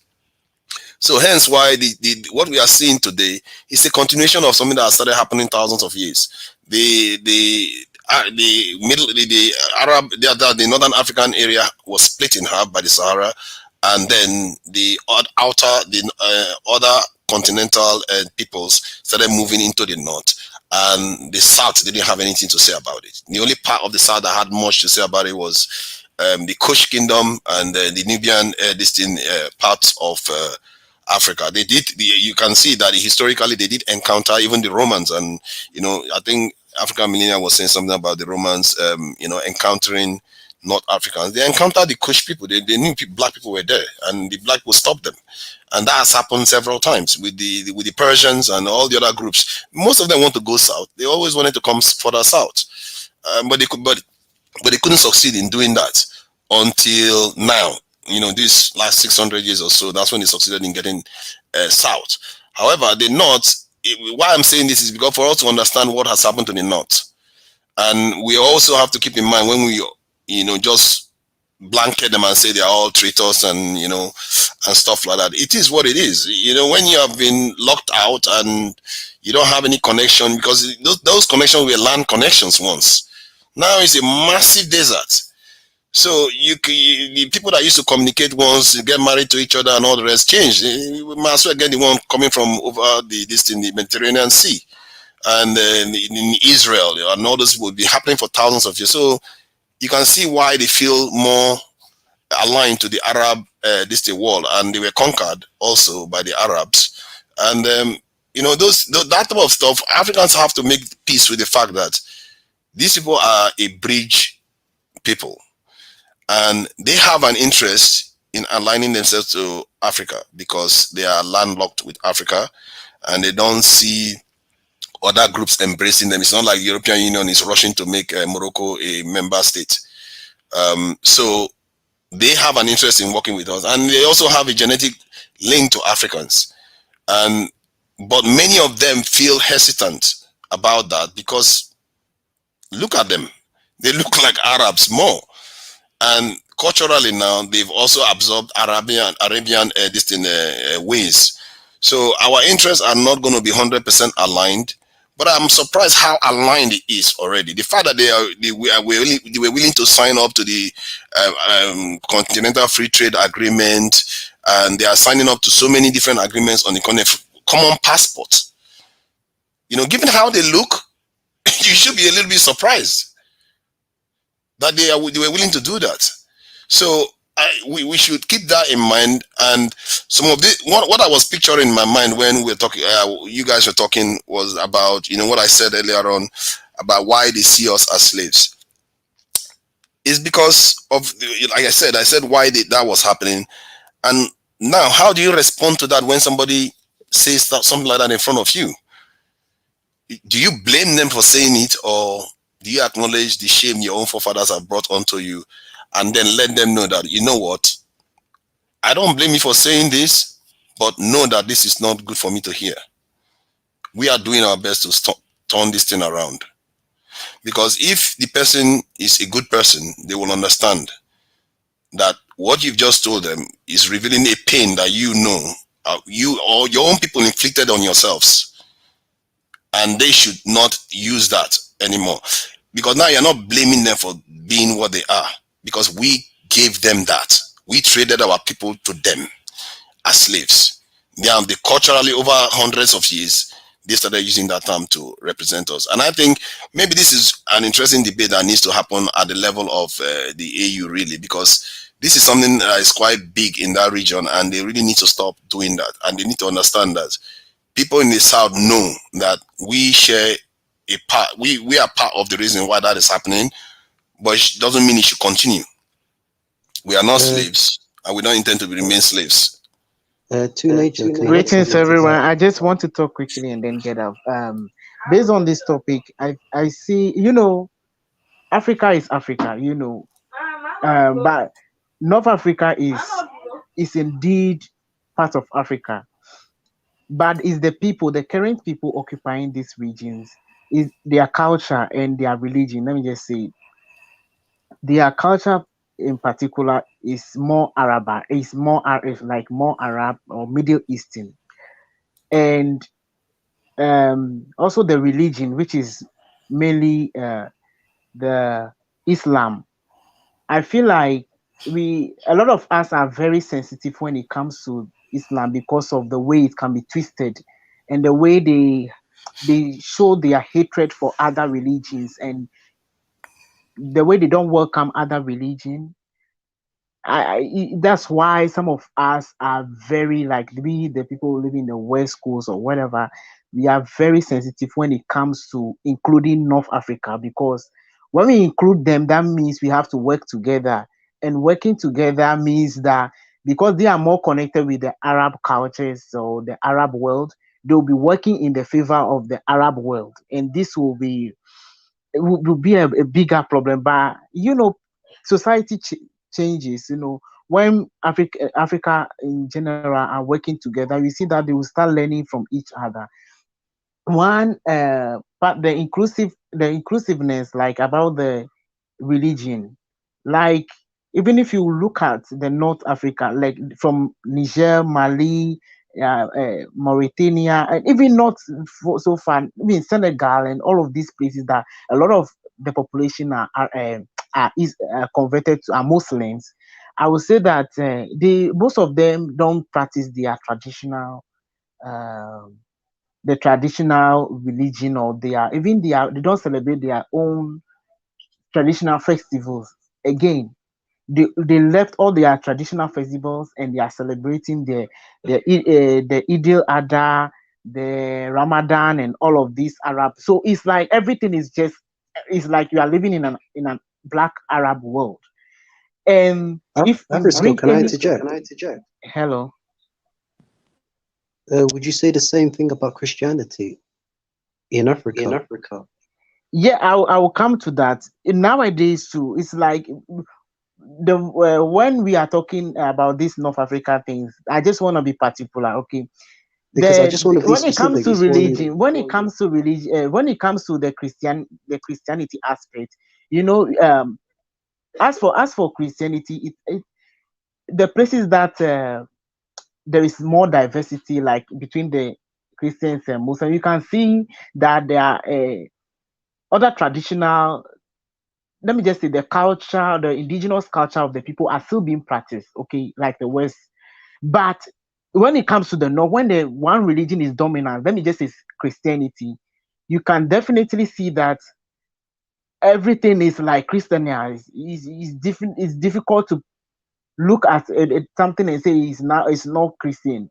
Everything become Christianized. But talking specifically about the Arab world, it is clear that Muslims, or let me say Islam, does they do show a huge hatred, and they show it through their actions. They show it through their combat and all of that, through the way they hate, um how do you call it, other forms of religions, like the politics, religions. Okay. I'm having a call. I'll call you back.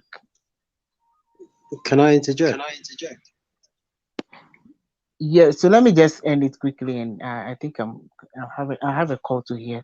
So this is why I feel like when it comes to the Islam, people feel that, look at what is happening. Like if you look at the history, the recent history, you see that the Islamic world has been so much, has been like the place of war, and this, they want to force their religion on people. They want to use their religion to, as a, let me just say, as a means to rule people, like a form of governance. They want to use that religion to govern people, and that we it's just toxic, even because even in the West schools, even our ancestors, they differentiated between religion and the state, where the religion is seen as, is a different, it's on its own, and the state is on its own.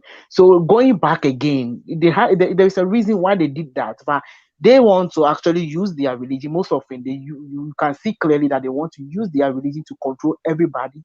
They want to use their religion to govern, and this is the reason why some of the other Africans wouldn't be so much welcoming to North Africa. But in general, I would say North Africa is Africa, whether we like it or not. So you can go now. You can go ahead.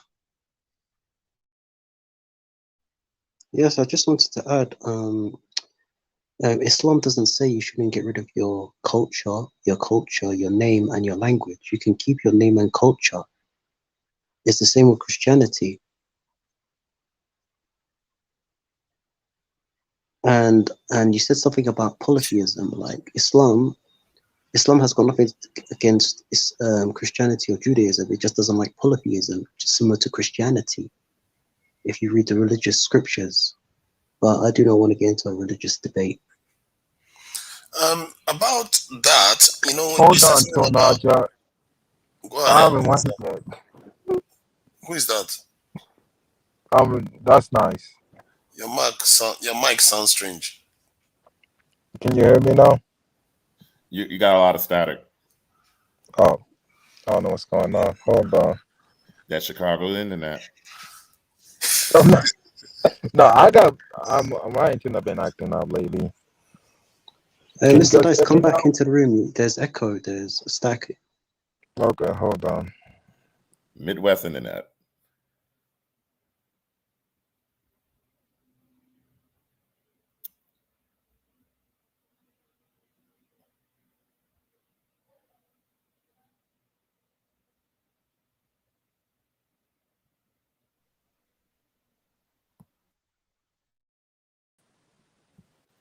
Can you guys hear me?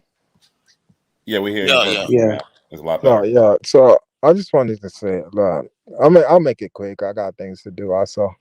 So, like we were talking about North Africa, right? A lot of people always claim, like people always say, no, Africa are African, no matter what, no matter the skin color, no matter how they look, they are African. By genetic DNA, they're African. People need to stop claiming no Africans are not Africans.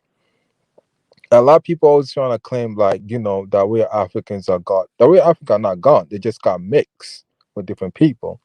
Like African Millennium said earlier, like literally we got Europe right there. We got other places right there next to them. Of course, they got mixed. People got conquered, and people got, there's other things happening in North Africa.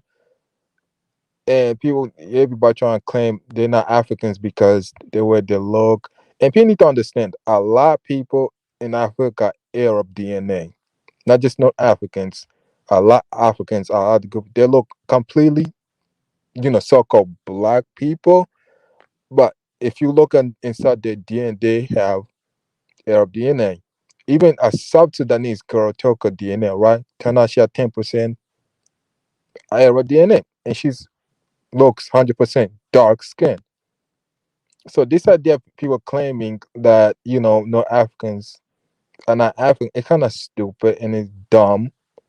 And also, people need to stop claiming North Africa. A lot of people always trying to claim North Africa. People not even from North Africa trying to claim North Africa. And people always trying to claim Egypt for some reason. It's like, if some people don't got no connection to Egypt, but always trying to claim Egypt for some reason, claim that that's what the people from. It's like, no, they're not. You got nothing to do with Egypt. Even Egyptians themselves didn't look like a lot of these Africans. If black Egyptians didn't look like a lot of Africans, who are claiming them for some reason. Also, like literally, and I want to touch on the slave part, right? Literally, back then, right? People did not see themselves, as the same people. Skin color was did not make people people. Today we do. We see each other as black people as a race, right? We see that's Asian, that's white people. That's back then. Skin color did not make people people. Culture did, and not the connection between culture that made people people. So let's look at history itself. Don't look like what we see or us today. What we see today is completely different what back then was. A couple thousand years ago, people did not look at themselves as a skin color like how we see today. So we need to acknowledge that, you know, yes, we did bad things to each other. We understand. We did a lot of evil things to each other, but we need to understand why those evil things we did. Reason why we did is because we didn't see each other as the same people. Because skin color did not make us the same people. Today, we acknowledge we're the same people because of skin color. Yes, no Africans don't look like most Africans, but they're still African by genetic, basically.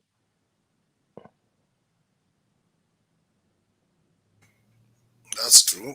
And if I'm to add anything, I think somebody said something about um, whether this is not Africans, whether they. I think something about. I think I've forgotten the question. I wanted to talk about it when Nice cut me off, but it's okay. I think Kwesi hasn't said anything, so let him go ahead. Or is Kwesi not there? Maybe something happened to his internet in Ghana. Yeah. So yeah, I think he's right that North Africans are Africans, because I think we have gotten comfortable with just calling them Arabs, and we forget that that Arabization that happened is more of a cultural thing. And when I think somebody earlier on said that Islam doesn't require you to change your language. However, the conquest of the Arab world, that's the North African parts of Africa, required them somehow to become Arabized. And from what I gather, it's actually something more recent than even previous. Because when they fought Israel, you notice that North African countries joined the fight, not Nigerians or anything. So they align with the Arabs, and all this stuff of that kind of event can cement your ties to that group instead of where you originally came from, even if genetically you are still more linked to Africans.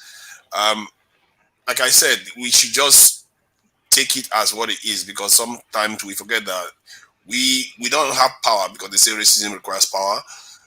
But we do discriminate against the North just as much as they discriminate against us, because we like to see them as, I'm one of them actually. I like to see them as these non-Africans or traitors and stuff like that. But you know what? When stuff hits the road, you have to know what the truth is. In the end, they were Africans. They've always been Africans, and they've been having children, and we have all been having children, and we've been changing over hundreds of thousands of years. And hence why you have that demarcation. And nature is doing its own thing. We just think we are controlling everything. If you ask me, nature has done more change on the African continent than we as human beings have done. And let me address this point about race and the way why people choose to go with color now to describe race, because the continent allowed it to happen. When you are only on African continent, it's a little bit harder to describe yourself as a whole different race. But let's not make the mistake of thinking that we don't do that. We did that in a tribal way. We said those people are from a different tribe, and just because they have a tribal mark or a kind of complexion or whatever, we recognize them as different. And hence why we had different tribes and all the conflicts that resulted from those tribes. So it's just that now it's ascended to a higher level where you have regions that look totally different from other regions. So they, instead of calling themselves a common tribe, because obviously the tribe word has been taken, it's easier to call it a race. And if the stuff doesn't have any form of power, it wouldn't be effective, because it does.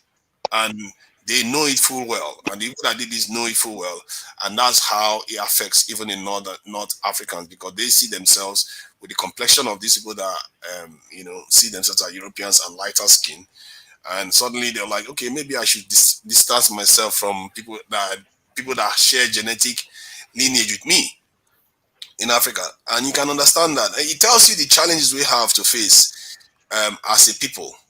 And these things are going to take a while to unravel. And thank goodness for DNA technology. Because sometimes you can imagine without DNA, you're telling other people that, you know what, we are all linked. This is not African, that we are all linked. They are not going to buy it one single bit at all. They're going to be like, get out of here, man. I'm not Bantu. I'm not linked to anything to do with Bantu at all. My people originated from somewhere in the north. Somewhere in Iceland or something, that we just came from the north. They will not believe it. So we'll see anyway. When things starts changing on the ground, people come together when they start experiencing what they call it, successes and progress. That is how Europeans did it. When they started exploiting us, things are going well for them. It only makes sense for them to have a Berlin conference to increase the success. Africans are beginning to get their act together, even at the leadership level. You can hear some leaders sounding more, strident than we are sounding here. They really want to sort this mess out that we are all in.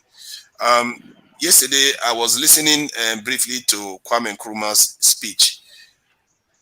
Man, sometimes you hear people's names sometimes and you just think, okay, yeah, he's great and he was one of those great people, but you don't really have any connection to what they are saying until you actually listen to them. And some of the things the guy said was just prophetic. It's ridiculously accurate. For that time, for people that just came out of colonialism, that is stupid accurate. And if he could see those things then, and we can't even wake up to it now, my goodness, we're in trouble. Because the guy was calling out all the things that has happened since then till now. He called them, and he didn't just say, oh, unite Africa, it's better for us to unite, which it would be correct to say. He also said the consequences of not doing it. And that's exactly what has happened. Interesting.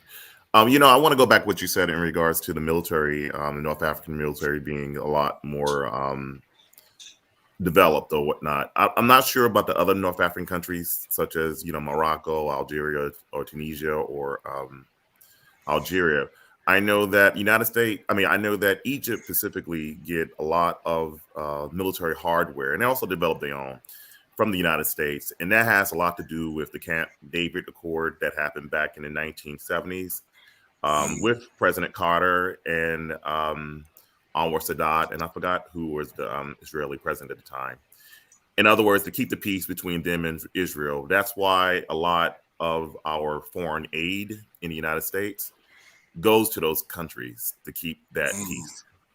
Yeah. So that's why Egypt's military specifically is very, very developed. But going back to what you said, I remember I was reading something. I remember African American, and he's of full descent. He found it, traced it, and all that type of stuff. Muslim, married to a Fulani lady as well, too, reintegrated into that society. He brought up something that was pretty interesting, and I really got deep, really got deeper and started reading about it. And you've seen it on like movies back in the 1950s and stuff like that, with an Arab sheikh having all these black guards. I didn't really take too much consideration towards that until the guy mentioned it, and I started Googling it, and I read about supposedly the black slave guards, because slaves are not usually supposed to have children or whatnot, or made in negotiations with their masters. And I know that in Morocco, they utilize these, I would say majority probably West Africans, to suppress the Berbers for a long time. It was to the point, the black guards in Morocco, became so powerful that they pretty much chose who would rule over the kingdom at the time. The group got disbanded, I think, in the early 1900s or possibly 1950s. I'm not very sure. Don't quote me on that. And I'm just wondering, the people's, like in Morocco's resentment towards, sub-Saharan people, was it due to the black guards? Because whenever the Berber tribes, rebelled against the king, the black guards will put a stamp to it. Any type of rebellion, any type of disagreement with the king. I'm not saying they massacred people. Even they said some of the black guards, because we know that in Morocco, in the northeastern Africa, that they did import a lot of European slaves. The black guards helped facilitate that as well too. So I'm just wondering, and does that has a lot to do with probably the resentment some of those people have? Maybe it's historical that happened there as well too. I'm not saying that. I'm just throwing that little wrench out there. You know what? I think there is some truth there. I think somebody has actually said this before. Because when we said our people over there, you know what they see? They see a difference. They see people that can be recognized from any source, from any corner, and they are strong, they are big, and they can do anything. They don't succumb to some of the stuff people around there succumb to. And because of their different look and everything, they are somewhat, by default, more isolated and more loyal. It's funny how that happens, how people do that, because there's something in Yoruba culture that does something similar too. They appoint a slave to govern their army. But that slave that is governing the army is not allowed to come within certain distance of the capital city, because obviously they know the consequence of that. So you can see why I say that is because sometimes you can see why leaders feel the need to use people that don't have a lot of root power to guard them, because they know those people don't have any other allegiances other than to them now. And they use the black race for that in the north, and they use them to suppress their people. Right. But then again, a lot of those black guards too, let me be honest with them, I was reading about it, a lot of them was volunteers as well, coming from other countries. I mean, further south as well too. So I agree with you on that one, that voluntary. Believe me, I've seen a video of black people literally volunteering to go into slavery. And the state, I don't know what happened to our people, especially in the northern part of West Africa, where maybe the farming or something, but I've seen videos of them, whipping themselves to bleed, to the point where they bleed, to show that they are tough enough to go into some kind of slavery. So yeah, I agree. Probably some of them was voluntary, others were through conquest, others were just downright sold. And point is, they were used as a tool to control their people, and you can see why the people hate them more. It's the same thing that our leaders, our Africans, do to their leaders today, because our leaders in Africa generally have been used in the last 60 years as a control agent from the powers of the world. People resent them more than even the people that are controlling the leaders. And that tells you that's the same thing that will translate there when you see the guards, the black guards, and the black elite, agents, and this is suppressing the people and maybe carrying out unpopular policies of their leaders. You can see why they hate them, especially when the leaders fall out of favor. You know, to be honest with you, that's what's actually happening in Sudan. I mean, because you have the military there. I mean, because right now it's something going on, protest, and then you have a rapid force unit, which is started by a guy named Hamdi. And it's interesting enough, when I was reading about that and talked to some people about it as well, who's from there, they say, yeah, these people don't even speak Arabic, you know, and they believe that these people are like from Chad, these soldiers. And, you know, it's interesting that I could almost draw analysis right there, because they don't really have no type of affinity with the Sudanese military, but they have it with that one guy, Hamdi, who was also part of the military ruling council, and who was pretty much that group is near the Chad region, and they were utilized. You know, when the people talked about the Janjaweed and all that type of stuff, they were the Janjaweed.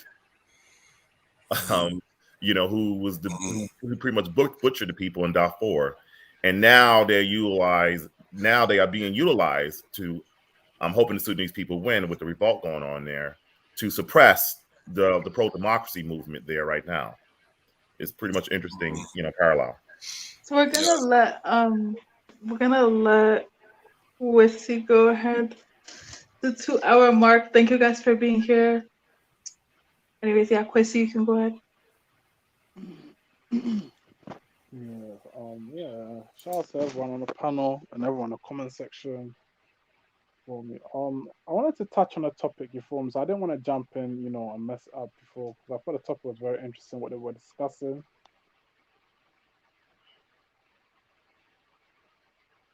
He disappeared. I guess City Truth 91. Yeah. If I can go ahead and get in on this.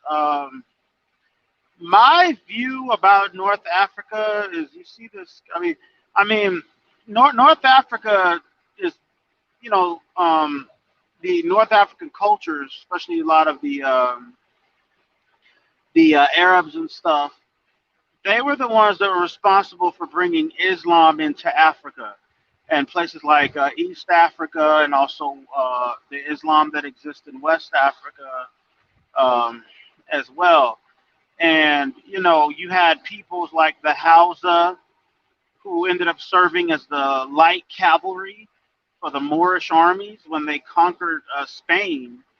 So the Moors were not actually sub-Saharan African people, as well a lot of people claim. The Moors were Arabs. They were North Africans. However, they converted some of the West Africans to Islam, and there was a Iraqi prince, I believe, that he was the one that conquered what is today northern Nigeria, and he would use the Hausa tribe. He would use them as light cavalry. So when they went to war, they had to have all these you know, light cavalry horsemen and stuff. And as a result, people think that, well, the Moors were black people, because look, they got all these you know, these Hausa light cavalry and stuff. And no, those soldiers were just auxiliary soldiers from West Africa, who happened to be part of the Moorish army. So it's this concept that, okay, the Hausa helped the Moors conquer Spain. Then afterwards, I believe that you know, later on, a lot of the Arabs didn't want anything to do with the you know, with the West African Muslims. But then you got to look at, you know, West Africans spend so much money going on the Hajj and stuff, and going to Mecca, and you know, observing the Islamic faith and tradition and stuff. But then you know, the Hausa, as well as places like Sudan, South Sudan, where the Arabs want to separate themselves from the South Sudanese. and and that kind of thing. There's always been like this kind of divide in the Islamic world when it comes to this whole North African question between the Arab Africans and the I guess you could call the more sub-Saharan, the more prototypical sub-Saharan Africans. And my question is this: you can't talk about this without also not talking about the concept of Islam in Africa and the concept that, okay, if you're gonna say that North Africa is different from sub-Saharan Africa, but then what role does Islam play in all that? Because we've seen historically the Islamization of the African continent. So, and I've heard some people even argue that Islam is a foreign religion, that it shouldn't be in Africa, that they already had, the Africans already had their own religions and stuff before Islam and Christianity, and then Islam is just another foreign religion that has been introduced. So what do you guys think about that? And that conversation has to be had. I'm just wondering. That's a good question. I'm just wondering this. I mean, so because I have a lot of Northern Sudanese friends and some Egyptian friends. Yeah. So you think they should go back to worshiping Isis and Amun Ra and all the animals? Because that's what you have is there's a political conflict where in Sudan, places like Sudan, where that's what I'm saying, because because the Dinkas and all that, they still do practice their religions along Christianity. But what I'm saying is in the north, that's what they used to worship. They used to worship before Christianity because during the Christian time, they converted themselves into Christians. But I'm saying, should they go back to worshiping Isis? Should they go back to worshiping Amun Ra? Should they be going back to worshiping all those animals? Yeah. So, and I'm asking you that question. Should they go back to worshiping those things? And I'm not gonna give an opinion one way or the other. But what I will say is, I do. Would you say the same thing about Christianity? I would because I would say, like, I'm not making an argument one way or the other. I'm just opening up the discussion. It's that, okay, Islam came into Africa, okay, and a lot of Islam spread into Africa through trade. I know, because you have the caravans, they would go across the Sahara, they would trade and stuff, and they would bring Islam with them and their cultural Arabic cultural influences with them. And the question is Islam, is it a foreign religion? Is it good, or should it be left alone? My question is this. My question is this: what is Arab culture? Because from my travels through the different countries in North Africa and Middle East, each of those cultures pretty much differ from each other, and they have their own little nuances. There's no type of like pan or unified Arab culture. I mean, there's a difference between a person who lives in Saudi Arabia and Yemen versus a person who lives in Egypt. I don't see Egyptians carrying around wearing, I forgot what they call it in Yemen, daggers on the side, or the music is different, the food is different. How the way that people even the language is different, all that.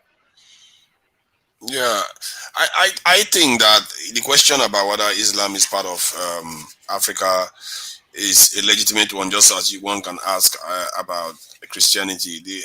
However, you have to look at it historically, how religions have influenced other groups where it didn't originate from. If you look at the way the Europeans use religion, it wasn't theirs, but they used it for their own benefit, didn't they? If you are worshiping a god, according to Dr. Arekwa, the Chirombore, I don't know how to pronounce her name. She said something about that. If you are worshiping a god that is not of your color, and that is of the color of the people you need to free yourself from, how do you even go about that? So you have to disconnect yourself from worshiping a god that looks like your oppressors or the people you feel like you need to break yourself away from before you can emancipate yourself. So if the white people, let me just finish the point, sorry. What the Europeans did was they wanted to go about with this religion. They thought, you know what, we are not going to carry this face looking like a Middle Eastern guy or a Jewish guy, or maybe even somebody that look Ethiopian.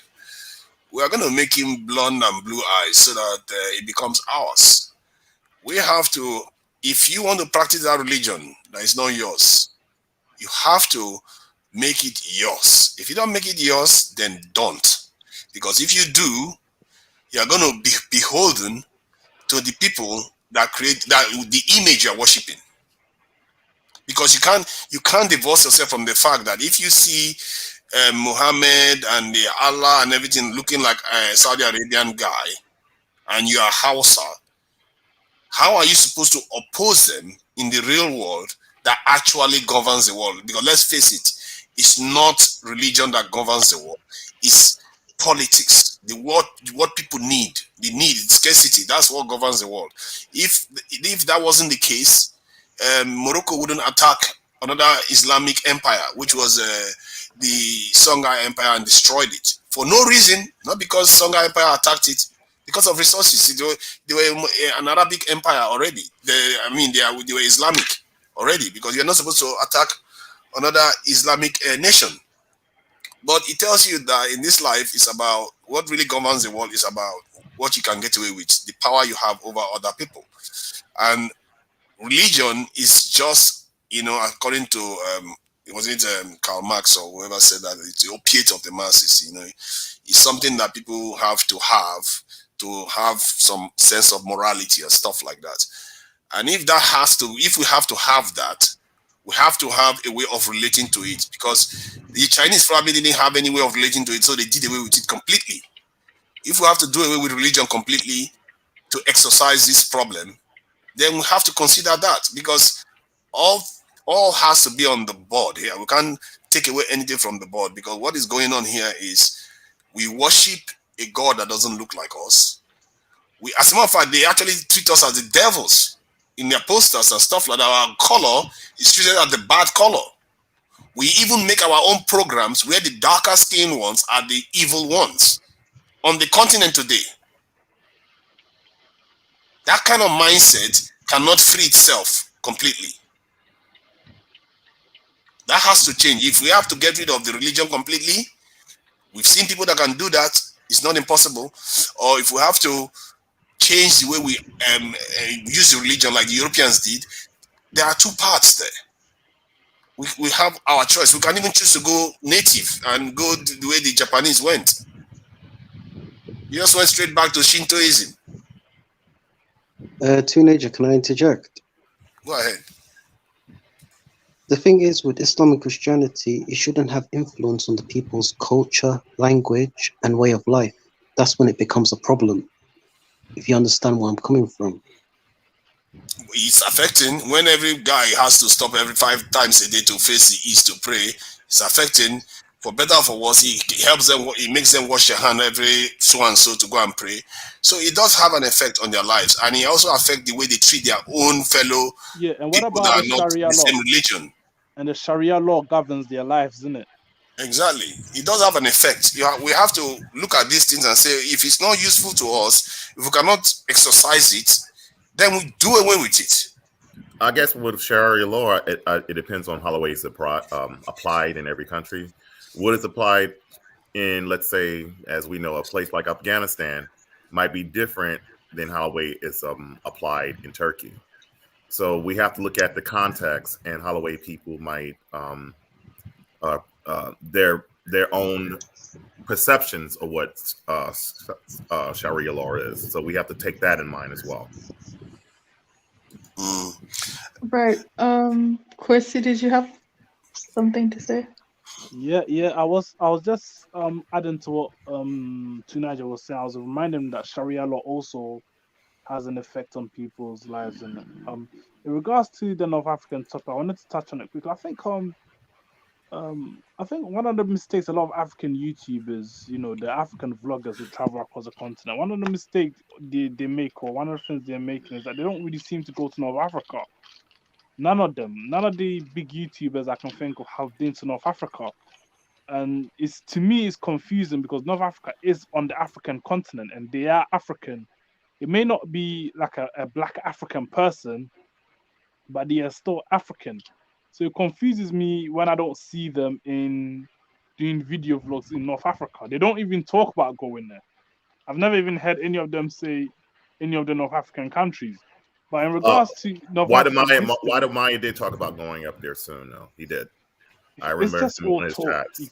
Yeah, it's just all talk. He seems to be leaving it at the very last, doesn't it? They'll go there at the very, very last. One thing I want to touch on, however, is the talk of the whole North African thing. And I think that North Africa is very hard to sometimes comment about a country or a region if you've never been there. You may have, may know the basics based on what you've heard from scholars or historians or seen in documentaries or people you've met. Right? You still wouldn't get the nitty gritty, or you wouldn't get a deep detail of a place unless you've actually lived there. And I think North Africa is a particularly interesting region because Dr. R has made the best points on this debate. And he said the North Africans are not really Arabs. I think the Egyptians have certainly, some of them have Arab blood, but the North Africans, or the ones who, let's say those in the northern parts of the continent who do not look like a normal black African, or do not look like a black African, or do not have, dark skin. The Amazons and the Berbers are the original people of North Africa. And people, I think Dr. R or someone said they've been Arabized, and I think the that could be true because the Arabs conquered vast lands, you feel me, and they sort of incorporated, they conquered vast land with the Islamic Empire, with the beginning with the Battle of Badr in the Arabian Peninsula. And I think North Africa is very, very interesting. I think we need to discuss it a lot more in detail, you feel me, in terms of one live stream may not be enough because this region of Africa is very interesting. Even in Mali, for example, the Tuareg were saying that that particular part of northern Mali belongs to them. That's why they were fighting for that particular patch. And in parts of out of all the North African countries, the one I'm most clued up about is the Sudan. I don't even know if Sudan is even North. I wouldn't really classify as North Africa. I'll probably classify as maybe like it's very hard, but it's like on a Well, crossroad between. Sudan is very hard to classify because it has a lot. Like I mentioned before, I've been to both countries. To be perfectly honest, it's very, very intertwined with Egypt, and that's just facts. I mean, the first Egyptian president after the British left was named Mohammed Naguib. I forgot his last name, and he was part Sudanese and part Egyptian. That's when Sudan and Egypt was, and also if you might put South Sudan in the mix, they were added in due to the Juba conference. They were one country till the 1950s. Yeah. I mean, yeah, you're right in terms of. I mean, Sudan and Egypt have always been intertwined. You think of the Nile River and the Nubian and the Kemeticans in ancient Egypt of Kemet and the pyramids of the Sudan and the pyramids of Giza in Egypt. They've always been interconnected in terms of being region. They've always conquered one another, especially when the Nubian kings from the south of Egypt or Kemet, ancient Kemet as we know, by conquered ancient Egypt. That was a time when the ancient Nubian kings, decided to depict their face on the Sphinx when they conquered that particular region. So I think that particular region of North Africa is very interesting. They're obviously not Arabs, but and also I just want to make you one thing because I know my Coptic friends. I have a lot of Coptic Egyptian friends who I know in Egypt and also here. They don't consider themselves part with the Berbers because the Coptic language, which some of them do speak in churches, just like similar to what you might have like in Catholic Church Latin. If you go to a Coptic or in Ethiopic disease, if you go to a Coptic church, the priest and all that will probably sing hymns and say certain, be in a platform and speak in the Coptic language. So the Coptic and Berber people and languages, even though they're part of that so-called Afro-Asiatic language, they're totally different things altogether. Yeah, I wanted to just say that, to the title of this live video is Are North African, or is North Africa part of Africa, something like that. yes, North Africans are Africans no matter what race they are, simply because, for the most part, being an African basically means you're from the continent or you have roots from the continent.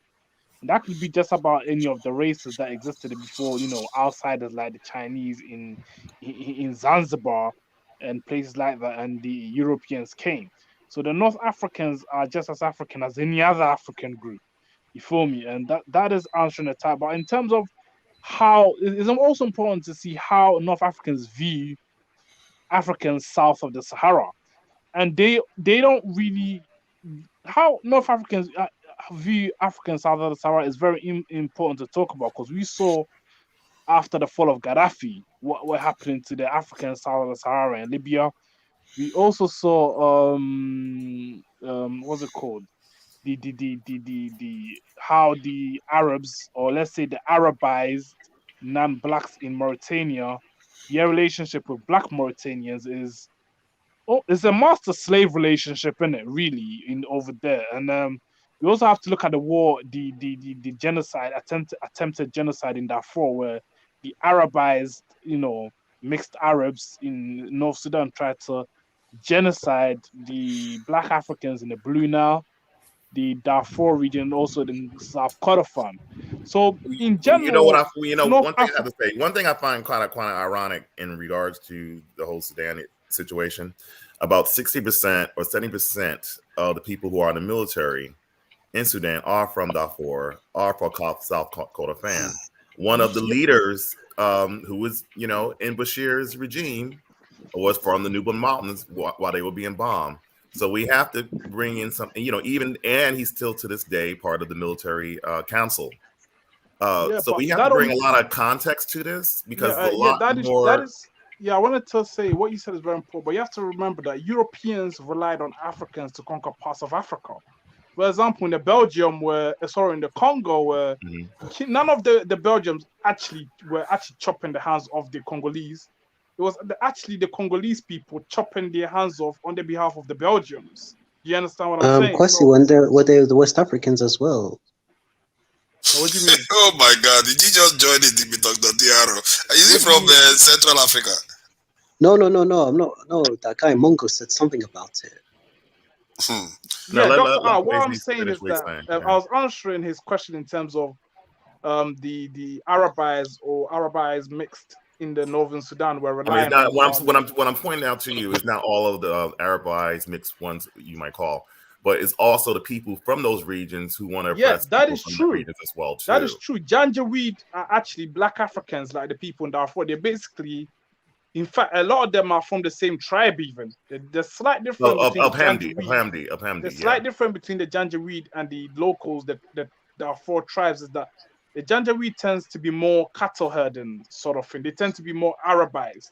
So, for example, you can't really tell the difference between a Janjaweed and a Darfur tribe. The only time you can tell the difference is by their last name and their accent. That's it. But if you were to physically look at them, there's not really much difference from them. So there's not much difference. So you're right. But doesn't Sudan have different tribes? You could easily distinguish who's an Arab. Oh yeah, definitely. I mean, what I'm talking about, what he's talking about, like Kwesi, would right. you be able to distinguish a Sudani from a Chadian? Going back to Dr. R, it depends. Let me say. Yeah, go ahead. It depends on what Sudanese you're talking about. If you're talking about somebody like Muhammad Waldi, I know he's pretty much famous, or was famous in Somalia. That's pretty much obvious. And Muhammad Waldi, yeah, I've heard of him. Right. That's pretty much obviously. He is part of the northern groups, whereas people from more like Darfur, or people who are who might have a little bit of Arab blood or what have you, you can't really tell the difference between them. When I was there, I couldn't tell the difference between them, but I was able to tell the difference between the northern people easily.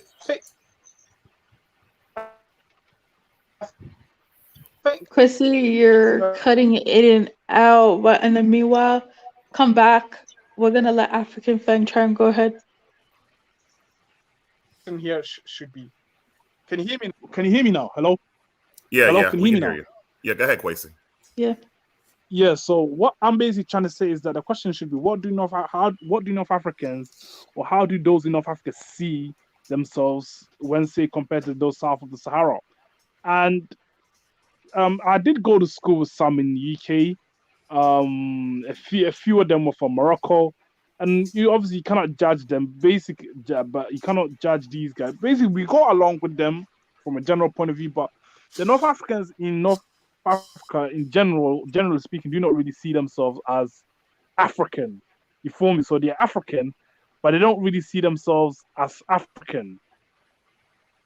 Would you say that Because they're African, but they because don't see Kwesi, they themselves because as I want to add That's this black because that's they are or their as own. sub-Saharan African? I didn't hear you because Dr. R was speaking. AM, can you repeat yourself? Yeah, I was saying, would you say that they see themselves as African, but not black or as sub-Saharan African? Because then when you guys say things like, okay, well, they don't see themselves as African, but then you're equating Africa to a skin tone. So Yeah, I would you think see that that would you say that they see mhm. themselves as a different type of African, if that's possible? You see, we have to ask ourselves, how do you define African? You feel me? Because one thing a lot of people here don't realize is that Africa, you have let to Dr. Let remember, me finish. Yeah, go on. I told you every region in Africa is different because North Africans I view them as African, but in terms of ethnicity and history, it's different. Just like with West Africa and East Africa and Southern Africa. Yeah, that is very, very important. What a lot of people don't realize is that Saudi Arabians are also African because that part of Africa is on the African continental plate. The African continental plate is actually a lot bigger than some people think. It includes Saudi Arabia, Yemen, Israel, even parts of the countries that are northern or the northern border of Saudi Arabia, even on the eastern border of Saudi Arabia, are on the African continental plate. So technically, they would also be Africans. Do you understand what I'm saying? And basically, what I mean is that those in North Africa, from a general point of view, do not really see themselves as African simply because they see African as they see when you say African, they think of like a black person, innit? So for them, they may use different terms and terminology in it to describe themselves, like the Berbers or the Tuaregs or the Amazons or the Arabs or the Mauritanian or the Arab Sudanese. That's how they basically describe themselves. They do see themselves, rightly so, as different to those south of the Sahara. And yeah, that's what I wanted to say. But like I said, being African, anyone can be African as long as their tribe or group, ethnic group has roots in Africa. They can basically call themselves African. But North Africans in general. Kwesi, I also wanted to bring this up. In the UK, there's a Muslim vs Christian vs African in the UK. There's a what? Like in the UK, for example, you've got like different African groups, and you've got Africans who are Christian and Muslim. You got the African Muslims who would hang out with the African Muslims. Then you have the African Christians who would hang out with the African Christians. Yeah, but from which countries are we talking about, though? Like, I'll give you an example. Like, I can only speak from people that I've spoken to. Like, you said you had Moroccan friends, right? No, they weren't my friends. They were in the same class as me in college, and when I was in secondary school, we're in the same class. Okay. Yeah, they weren't really like friends, but we're like in the same class or school, so we weren't really close, but we sort of greet each other and talk once in a blue moon. In terms of Africans in the UK, I mean, it's talking about Africans in the UK, Christians with Christians and Muslim with Muslim. That will probably be going off topic in regards to the title. But again, the UK has changed because back in the day, all Africans stuck together, used to stick together. But obviously, things have changed because being African is a lot different now to being African back then. So yeah, that's what I have to say about that. But in regards to no, I just wanted to add up. I just want to bring this up right here. Like, I've seen this on internet forums for the past decade. You've got African Christians who don't see the African Muslims, who are different from them phenotypically, as not African or black. This is from the diaspora Africans. Yeah, so you're telling me Africans in the UK see other Africans, Muslims, as different from them? I'll give an example. I read this on the internet about this guy, this Senegalese guy who was mistaken. The Senegalese guy lived in France, and he was mistaken for a Somali. I don't know why. The African Christians were very hostile to him. It's because of his tribal religion, because they thought he was from that part.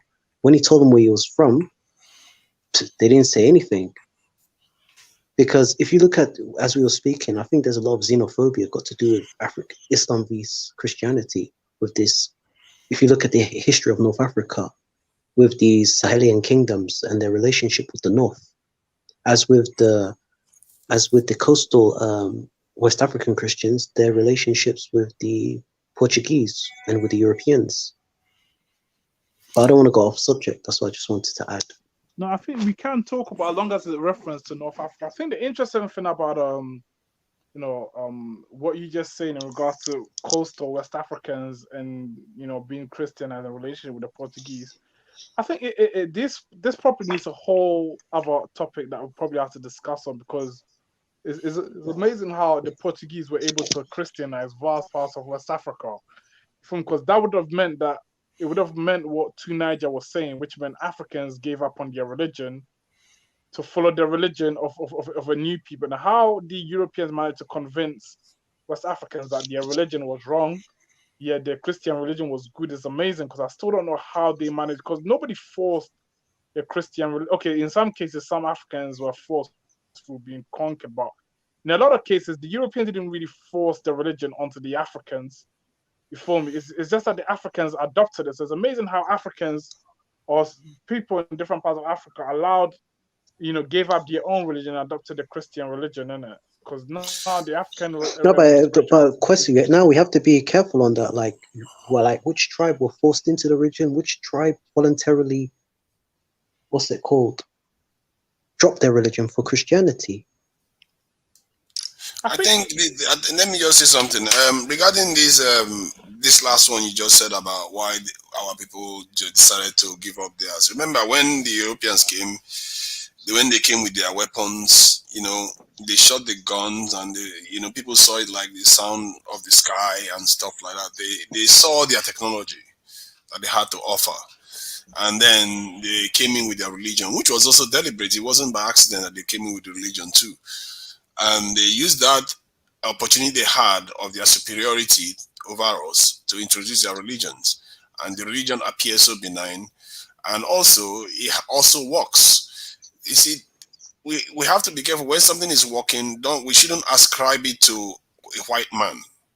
It's because it's convenient for people. People like to go with what works. It's like McDonald's. People don't like McDonald's that much. They are not in love with it, but yet they troop in there to buy it because it's convenient. That is how the Christian religion is. It allows them to relate to the white man and allows them to be able to relate to another black man across the road and stuff like that. So it brought people, it gave people a bigger tribe, if you want to describe it as that. Even if, I guess you can describe Christianity as a form of tribe, really. It gives them a bigger tribe, and because of that, it works. If you want to take it away, you're not understanding. In Ghana in particular, we had our own religions, or spirituality, if you may call it, that we practiced, where people used to gather. Exactly how you gather, and people used to gather to worship God or whatnot. And it worked. You feel me? So, but now, if you practice Ghanaian spirituality, or if you practice maybe Yoruba spirituality, you be called a demon and a witch. And I've seen children in Nigeria being abandoned by their own family because they were seen as witches and stuff. So I think the Christian religion didn't just come in, it demonized the ancient religions that were practiced in different parts of Africa. It demonized it and called it witchcraft and evil and bad and, is a sin. Of course. In the case of Nigeria, they highlighted the fact that they stopped the twin killing and all the, they would toot their own horn, isn't it? They want us to believe in their God, and their God is white, and thereby we are not going to revolt against them. It's their devil often is painted as dark. So that's why I was saying that if we want to carry on with that faith, we have to own that the Christ in that Bible has to be black and their God has to be black, or at least not white, not any other person. You know, you can dematerialize the God. But if you cannot do that, you better do away with it, because that stuff is going to eat you alive. You cannot be worshiping, you know, ascribing your soul to a God that you, in the real world, you want to free yourself from. It will lead to a psychotic break. And this is why our people are struggling with that fact. And it's let me just go back to the other topic about why this in the way Northern Africans are. It's funny because when you look at where Cairo is right now, it's very, very close to Israel, you know, just close to the Mediterranean. But the original Egyptians, their capital was 1,000 kilometers away from the Mediterranean or Israel or anything around there. It was closer to Kush than it was the other way around. And the one of the seats of their most high god, which was Ra, it was situated in a mountain in Nubia. So these people had an African-facing past that has changed over time. And when we say North Africans are Africans, we have to also qualify that with some real factual stuff that happened in history, where people from Italy, Greece, mass migrated to North Africa because of farming. They moved, and with the Moorish incursion into Europe, they also expelled a lot of people from Europe because of that, from Spain back to Morocco. So there is physical movement from outside Africa into Africa that has happened in the recent past. And that too has meant that some of that population there are not originally African. The original ones are the Berbers. And you said something about the Arabs being the ones that conquered Europe. To be fair, I think it was mostly the Arabs. That's why they call them the Berbers. That's why they call them the Moors. Otherwise, they would have called them the Arabs that conquered Europe. You see what I mean? Yeah, I think it's interesting simply because the North Africans were the ones that actually took Spain. They conquered Spain and what is now called the Iberian Peninsula. That's Spain and like parts of southern Portugal. They conquered all those regions, and southern part of Spain was basically Islam at some point, completely dominated by Islam. And they not, in terms of you saying that it was European from southern coming into northern Africa to populate those parts. That's very true for me. But yeah. It's a bit of a shame because that part is a tricky one, because now they are mixed with the Berbers and they are part of the African continent. You see now that the job of our African leaders are quite difficult, because it's not so easy to talk to them, you know, about African only mentality, and hence why their relationship tend to start with a kind of economic stuff. Also, let's not take in or leave out the account of for certain things, which is pretty much written in history, and it was also discussed in the Discovery channels and stuff like that, not being Afrocentric here, as far as certain groups in sub-Saharan Africa who helped facilitate the conquest, especially during the Almoravid period of Spain, especially those who lived along the Senegal River. In regards to when the Almoravids conquered Ghana, they got help from the Takor kingdom, which probably loosely some Fulanis claim that kingdom as their own, and help facilitate the, going further north to conquer other Berber tribes, then later on conquering southern Spain and southern Spain. So let's not forget that Black Africans did contribute. Old paintings don't lie. I mean, I'll give it to the Berbers. And also you have to give it to certain groups, because you had different groups of Moors. You had a white Moor, you had a black Moor, and you have a Tonti Moor. You had three different groups. They classified all of them as being Moors due to the fact that they all shared the Islamic religion. Yeah. And till today, there are these Moroccans that are just as even darker than Igbos of Nigeria. And most North African countries, one thing we don't tend to see is the southern region of those countries. The southern region of those countries are quite dark, most of them. But it's not only just the southern region of Morocco. I mean, if you look at the Almoravid Empire, it went all the way down from southern Spain all the way down to the Senegal River.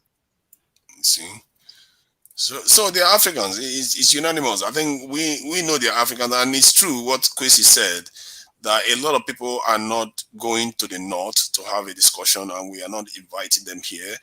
And this is an insidious problem for our group, because one of the biggest problems we tend to have is this type of divide, like with this religion in the north. I think it's more of a cultural thing, the Arabized culture that split Africa from the north and the sub-Saharan region. And then we also have this language barrier where you have French-speaking countries. Because look at us here now, most of us are mostly from French-speaking countries or travel to English-speaking countries before we showed up here. So the Brazilians are not here, are they? Because they speak Portuguese. It's insidious how language is so powerful in terms of dividing people. And I just realized that recently because of all the discussions we're having, that there are some groups that are just, they can't even engage because we don't even speak the same language. One last point I wanted to add is this thing that this in Islam does that the Christian faith doesn't do. Is that if you want to marry into somebody of that religion, you have to convert. That stuff, what it does is it keeps people, tribes that are side by side, but if they are from different religion, they cannot come together. In other words, they cannot see eye to eye, and it can lead to further suspicion or lack of division. Basically, it causes more division. And that is something, we have to question seriously, because in Nigeria, we do find cases where, okay, it's overcome, especially within the Yoruba group, because obviously they have Christian Yorubas and Muslim Yorubas. But if it's something that is going to remain on the continent, that Islam has to survive on the continent, that has to change. You can't have a religion that says, if you don't convert to one of our own, none of our people will mix with your people. That is a recipe for permanent teenager that already exists in Africa. Even before Islam, certain tribes did not marry into other tribes.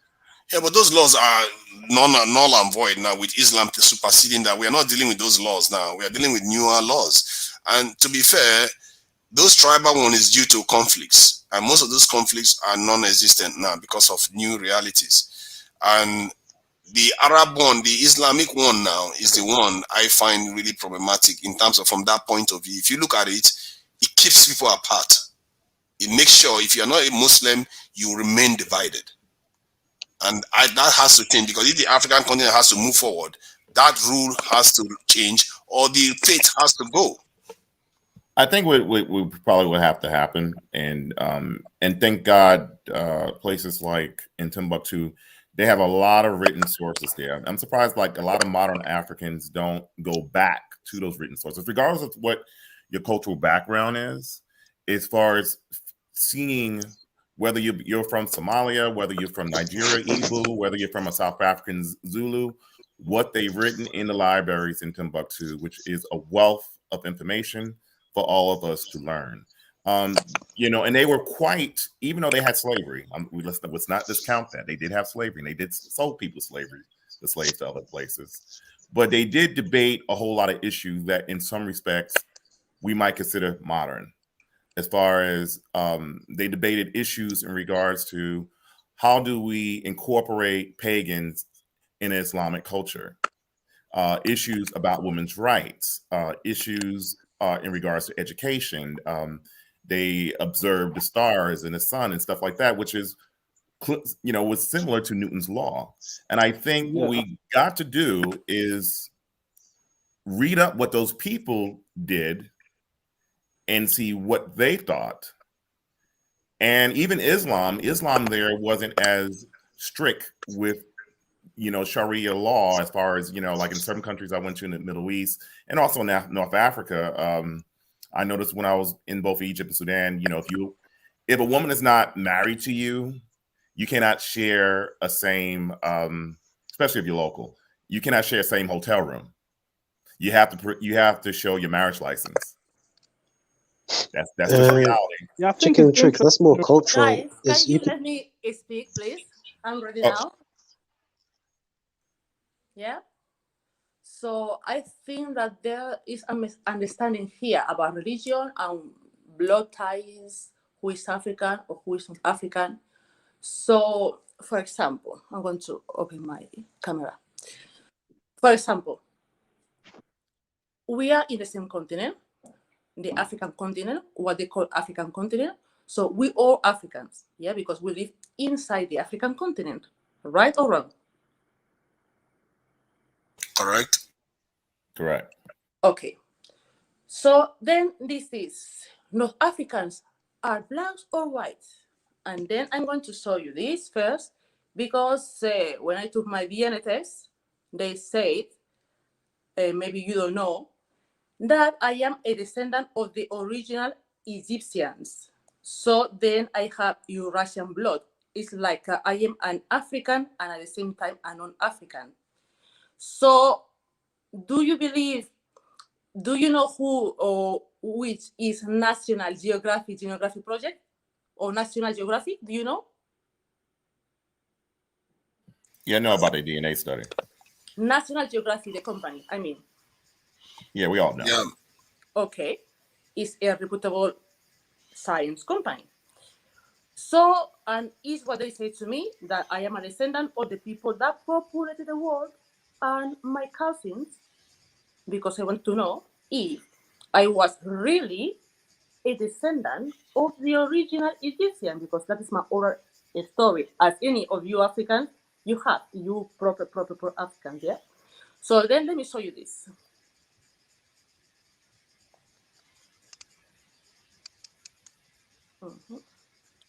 I don't know, you can see that they say the Berbers are my cousins. Yeah, go ahead. So the Berbers originally were black people. They're not white people. Yeah, but the problem with North Africa is that they started intermingling with people that were more light skinned from Europe and the side of the Arab. And then one of the stories of my tribe that I learned on YouTube is like my tribe, when it started being, came down to sub-Saharan Africa because the Arabs came trying to invade Africa. That's why Islam exists. My tribe moved back, or the people that created the tribe, yeah? Because we are from many people. So then every single person that is from North Africa originally was a black person or an African person. And then these Arabs, or other people that came before these Arabs, or actual Arabs, they intermingled with the original Africans. Do you get this? Yep. So then, what is the point here? The point here is this. When you take a DNA test, and they say to you, you are 100% African, but you have blood, yeah, in Egypt, Tunisia, Morocco, Ethiopia, is like, no, you are not 100% African, because you have to separate the genes, the African genes, and the non-African genes. Because we Africans, we don't come from originally from non-Africans. So then you have to differentiate those things. But as I was doing this video, this interview with Tuna Cheki, I asked him this question. Do you accept North Africans as Africans? And he said yes. And me, I say yes too, because we live in the same area, continent. Do you get this? Yeah, you can go ahead. Yeah, sorry. What do you lot think about what Fang said? Like about her taking her DNA, she goes Eurasian. And there's also stories of African tribes who claim they come from the east, like the Yoruba or the Akan, who claim they come from the east in their myth. The thing about when they say that is that they didn't say that they had the GPS navigation, and secondly, if you came from the east, does that necessarily mean that they are Middle Eastern? You see, you forget that Africans were populating... Not the Middle East, like somewhere in the east in their story they mentioned, because there's some guy called African History, Home History. He talks about certain West African tribes who claim they come from the east. It doesn't specify where, but somewhere in the east in Africa, or just the east in general, in their story of how they came about. We shouldn't be surprised. There's a feedback going on there. I think I think, let me just finish the point. I think we shouldn't be surprised that there's a lot of movement in Africa, especially in that northern this thing towards sub-Saharan region to Congo and maybe even Kenya, because those areas have been quite active in the recent history, and the Sahara itself was very, very active. So if the Sahara as a whole, the Sahara can fit Western Europe in it. Can you imagine Western Europe becoming a desert? Do you know where those people are going to move? You're going to see movement. So this is why Africa has a lot of movement, and we could have meandered from there to east, and from east to west, and west to south. The movement is we follow the water. That's what it is. And when a lake dries up, if you animals do the same, if the lake dries up, you move to the next lake, you keep moving. That's how a lot of people ended up in Egypt and created a civilization there. And the same thing happened with the southern part of this that's the West African region. If you look at West Africa today, they have 1,000 languages. And where did all that languages come from in such a tight area? It tells you that, and if you spread out from East Africa and West Africa, you find out that the language density reduces. It tells me a lot about what has happened in the past there. So this is why when people say they moved, yes, they moved. A lot really moved in Africa. Africa has changed a lot. The kingdom of Kush that you know before is not the kingdom you know today. That place is desert now.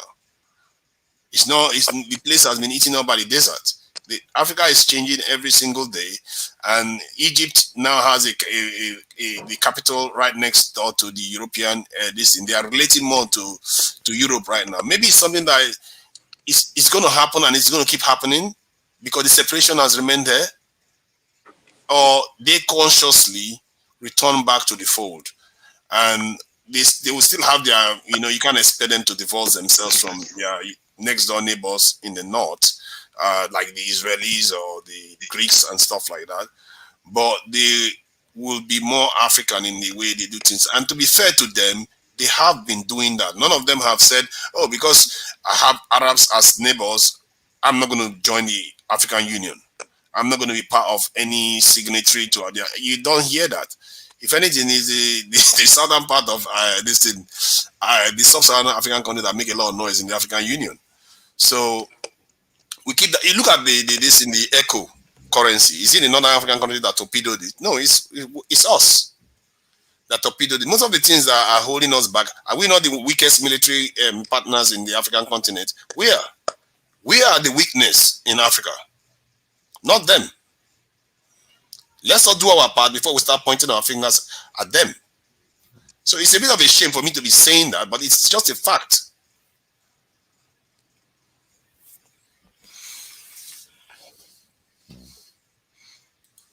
In regards to the whole Arab unity, I mean that's actually started, especially with the Egyptians during Nasser, the second Egyptian, I guess, president or prime minister.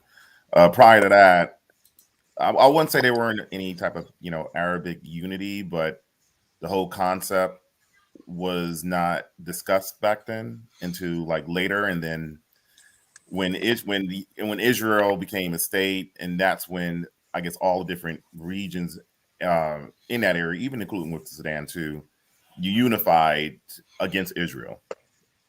I mean, Israel became like a rallying call of unity. It was kind of funny because somebody mentioned a place like Iran. Iran don't consider themselves an Arab nation. They speak a totally different language. They speak Farsi to this day. They're Persian. They're Iranic. They're not Semitic. Right. They consider themselves Persian. Every Iranian I talk to, whether it be most of them are Muslims, but even some Jewish ones and a few Christian ones, mainly they mainly are Armenians. They consider themselves Persian. They don't consider themselves Arab because in Iran, it's Persians make up 60% of the population in Iran. You've got like the Kurds, you've got like the Khuzestan Arabs. Then you've got like the Azaris. Basically, you've got like Iranic groups. And they also, some of these, and the Azaris. Right, you do. And you also have people who practice Zoroastrianism religion. I met one person. Yes. Yeah, that really tripped me out when I met that person. But you mentioned You mentioned Armenians. Armenians are spread out. You're going to find them in Georgia. You're going to find Oh them in yeah, Russia, you find them and in even Egypt in as well Lebanon.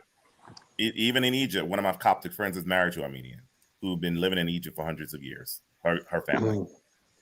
So it's But I want yeah, to get it's back to you on the Arab unity thing. You have to remember the Arabs are not a homogeneous ethnic group. oh definitely. I mean, Because I've spoken to an Iraqi right. in London.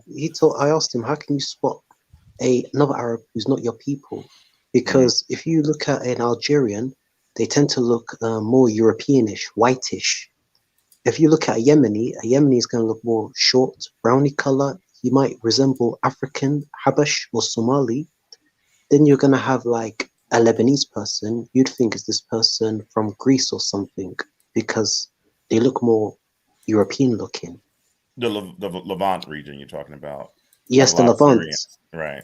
because they're Levant. not the same. And if you look at Saudi Arabia or Oman, they look Indian. You see, the thing is, when I look at those people, I agree they have their nuances and their differences. Just like, every Nigerian, they will tell you that Yoruba, Igbo, and Hausa and Ghanaians will be like Ashanti. They do all that like they do, but you have to understand. For me, when I look at from India to Morocco, I see a representation. That's okay. Let's leave India out of it. When you look at from Pakistan to Morocco, I see a representation of the Indian country itself. Because the Indian country, they have from the very, very light skin looking like Arabs, and to the very dark looking like the people from Yemen and stuff like that. So these people are generally the same people. Even genetically, they are. Oh, nice. Siri is getting involved. These people are generally the same people, but they've been spread out just like the Bantu and the Nilotic and the other groups have been spread out in Africa too. This is why they look alike. They have some differences, but they actually have a lot of commonalities. Tunaja, I understand what you mean, but how can the Arabs be the same people? Because their origins are different.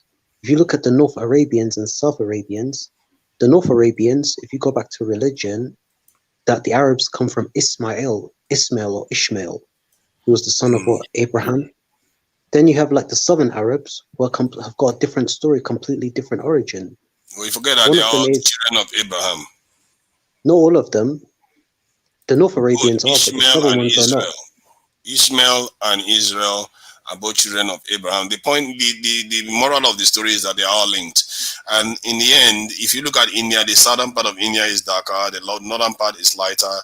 The same thing is happening in Egypt. To be honest with you, in regards to certain Indian populations, especially with the Davidians, I probably might have to disagree with that a little bit. I mean, as far as them looking like an atypical looking Arab.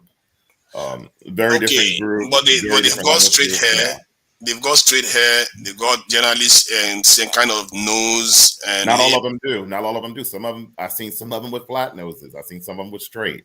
The Dravidians. The person. Yeah. To be fair, you do have Arabs with kind of flat noses. So you see, point is generally they tend to come from that region. They are tied to that region. Even the way the geneticists described it, it says there are two kinds of Africans: the type that look Afro, like we know it, like the Bantoid kind of people, and the type that look like the Somalis. And those are the types that went to India, and they are the ones that spread. This is why the ones that spread all over the world tend to have straight hairs.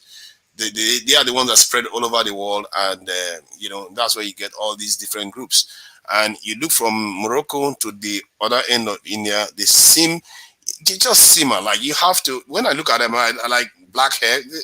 They are more similar than Northern Europeans. Northern Europeans are far more different than among themselves. If you go from Morocco to India, Northern Europeans even look more different because Northern Europeans have different colored eyes, hair, different variations of hair color, and even in the ancient times, they don't even consider themselves white. They describe the Northern Europeans as having the color of flesh, and they don't consider themselves like Northern Europeans. But now they are white because obviously there's a party going on there. So it's funny. Did you know Southern European, like the Baltic, not the Baltic, the Balkans region have got African DNA? The Baltics. I guess The everybody's Balkans, the got African Balkans, the DNA. Greece, that area. Oh yeah, it's too close now. The Africans have probably made it with all the Moorish and all that movement Africans have been making, and the trading in warriors and slaves. Yeah, they will have African genes in there. Africans have been going there for millennia now, and they've been there's the reason why you don't see a lot of Africans is because the men are mostly castrated, but the women go on to have children for them. So you will not be surprised to find African genes among them. You know, there was on the news, right? I think you're gonna laugh about this. You know, there was a story of Somali pirates going into India, and the Indian Navy, didn't detect them, and this was like breaking news in that country. They were in southern India. The local people thought it was them. They bought a couple of items. They were there in a couple of hours. I don't know where in India, but it was in the south, in the city. Once Really, they it was got on the news. after when they left, they found out these people were not local, and they left. And the authorities found out in the end that these people were pirates. How long ago did that happen? I'm just curious. I can't remember. It was like, what, 10 years ago? A group of Somali pirates infiltrated this city. They bought a couple of items, and the locals thought they were them.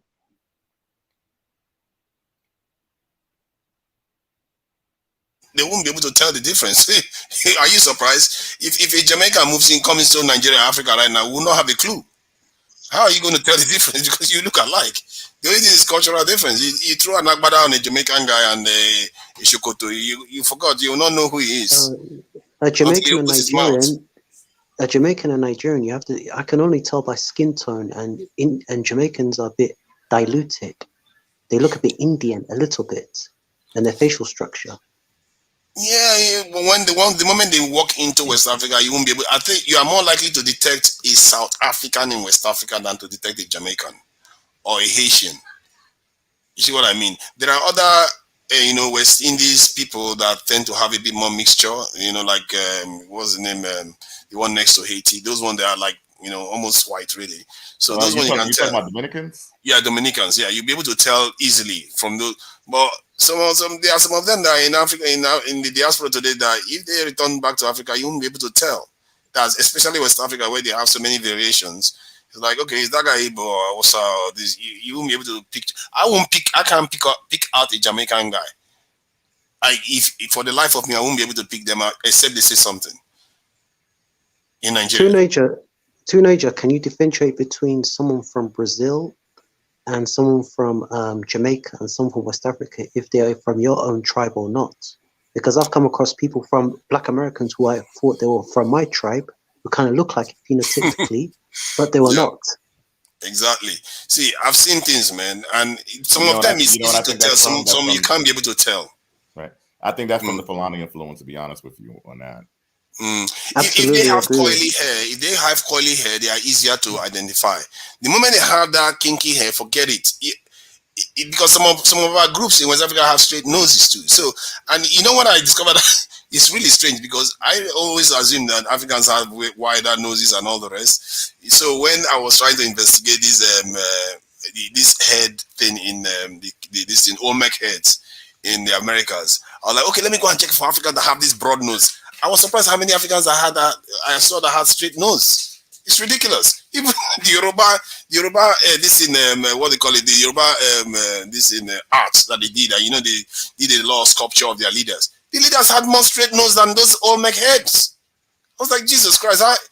You wouldn't assume these things originally until you really have to look closely at the people. You'd be surprised how we in West Africa actually have some features that look more this in like the Arabic or European line than just downright Africa. Yes, I'm telling you. You see those? Okay, go and look at that Olmec head that is so wide and everything. The noses are so broad. Go and find Africans that look like that. You'd be surprised. Actually, it's not that easy to find. you are correct. You are correct about that. I think that sometimes we look. Me personally, when I look at West Africa, I only look at Nigerians and Ghanaians. So it's given me like a very insular look at West Africans. But if I was to look at Fulanis, then I would see differences, and some other tribes as well. I think maybe because I only see things mostly from my tribe, I have that view of a West African, but even, I mean, if you go to different parts of West Africa, it's even different. And then don't even get started on Central Africa. They even look different as well. It's really strange because I was like flabbergasted. I couldn't. I had to seriously search Africans to find the ones with broad nose like those Olmec heads. I had to seriously search. So, but when people see them, they just assume this looks African automatically. But yet, you look at Africans, nah, no, they don't. You know, you look at the Nkrumah's nose is a little bit more close together. The Ife sculptures, all of them, their noses seem a little bit more close together than that Olmec head. I was like, okay, but yet you will find people that look like the Olmec Oh, head, but but they are the not as Jay-Z common. nose is African. Okay, he's more African. He's more African. I really found that a little bit. I'm looking at Igbo people's images right now in Nigeria, and their nose is straighter than that Olmec head's nose. No, I'm not even going north to Fulani because those ones is just a given. The Olmec heads, if you look at Yoruba now, if I search Yoruba people, you'll be that's why people will really need to pay attention and look at what is in front of us, not just what we think. We just assume it is. Because it's not that straightforward. Because I was quite disappointed to find that we didn't have as wide a nose as we thought we did. There are other groups that probably have wider ones than we did. Yeah, but going back We do, to I mean. going back to the whole North African thing, right? I will say that if I looked at an Algerian and Moroccan, I probably wouldn't be able to tell that they're from the continent. But if I was to look at a Djibouti, I don't know what did they call them, Djiboutian? Whatever, someone from Djibouti, or if I was to look at someone from Yemen, I would be able to tell, okay, that there's some Afro admixture. They're not just like, they're not just Yeah. Africa Melanie, can white I or interject on Arab. Djibouti? Like there's admixture in there. There's different tones, there's different hair textures. Even the way that they get tanned is different from somebody from, let's say, Morocco, because it's kind of obvious what Moroccans look like. So can I go ahead? So look at this. This is very interesting. Any of you have been in France? No? Have you visited France? I've been to France once. Okay. So then Algerians consider themselves Africans and blacks when they are in France. Yeah? So this interesting thing, one person that came to delivery into my house, food, came and we were talking because I like to talk to people. When you talk to people, you have more knowledge about what's going on around. And I asked him, where are you from? He said to me, I'm African. And I looked at his skin tone, and his feet, I said, no, you're not African. You know how embarrassed was for him, yeah? And he said to me, yes, no, I'm African. So I'm North African. He said, which country? Algerian. Those ones. Yeah? When they are in France, they consider themselves Africans and they go along with Black Africans. In the countries is another story. Yeah, that's it.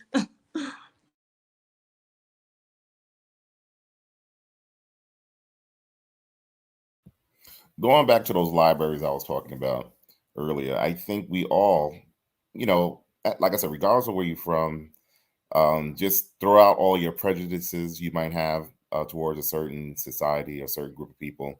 And I'm mentioning, as far as with the libraries in Timbuktu, one person mentioned in chat that it's all been burnt out by the French. No, not all of them have been burnt down by the French. A lot of the locals took those books and hid them into what's safe. And due to the fanaticism that was happening further north, a lot of them did the same thing again. And hopefully when stability comes back to Mali, things, they would put it back in those libraries, or, obviously, since we live in the time of the internet, they could digitize them. So we all could have access to those materials, and also take a second look of what people thought back then, what they knew back then, and Wait, just call me what they- Brian. Do you think that it just solely has something to do with the slavery aspect? Because I mean, people will say that they don't like or they don't consider these people black because of their admixture, but they're cool with Cape Verdeans. You know, they're cool with Cape Verdeans. They're cool with some, I guess, Ethiopians and Eritreans. But when it comes to Libyans and Tunisians, that's too much for them. I have a feeling it has a lot to do with present politics as well, and also, you know, I noticed in the Arab world they use the word abd, you know, means slave, and I know in Sudan they utilize as an insult to assault certain groups. So I would say that's partially of it as well too. Like I said, there's a lot of ignorance in that region as well too. African millennial. Some people don't believe they are in Africa. You know, Africa is somewhere further south and it's totally separate. I mean, and like I said, I blame that on education. I blame that on probably media brainwashing, because certain groups are otherized there. I noticed as far as certain people from South Sudan and Darfur are otherized, who are, you know, a lot of them came to Egypt and places like that due to the conflicts. However, I know it's with Northern Sudanese, some of them, not all, they have a tendency of just blending in the population and don't even mention their nationality at all, which I find quite interesting. But I think that has a lot to do with it. It has a lot to do with current politics. It has a lot to do with possibly what happened in the past. It has a lot to do with people brainwashing up there further north. Like anything that's pretty much dark skin is you know, being slave, which is in technical terms is an insult. I don't hear that much from Egyptians per se, but people told me, and this is what I heard when they went to Morocco and places like that, that they have experienced. They have, you know, particularly women too. They have got harassed. A lot of African migrants talked about, you know, certain racism that happened over there. Not with all people, but you know, with a good, I would say a good percent. I mean, as far as I'm looking at different documentary, the situation that happened to the African migrants who left in parts of Nigeria, mainly I heard in Benin, who was sold into slavery for trying to get to Europe. And also, which is probably quite ironic, a lot of people from northern Nigeria helped facilitate some of them becoming slaves as well too. So it's just, I want to just point fingers at, you know, like the local Libyans or whatnot, but it was also local peoples in various different countries from Niger to Nigeria as well too. Because I remember reading from the from one of the commentaries as far as one of the people who was victimized, they said the worst ones was coming from, I hate to say it, the Hausa speaking people who were from Nigeria. Yeah, I agree with that. There's actually a lot of slavery, underground, overground, whatever has happened and is still happening, but it's being covered up. So that's why I'm not sure why some people are so angry at the Libyans and Tunisians. But if you go to your deep village somewhere where nobody knows about, an isolated area, you'll be surprised what happens there. And they'll culturally say it's okay. So it's like, that's interesting. Yeah, that is very interesting. You just call me Brian. Hopefully chitlins and grits.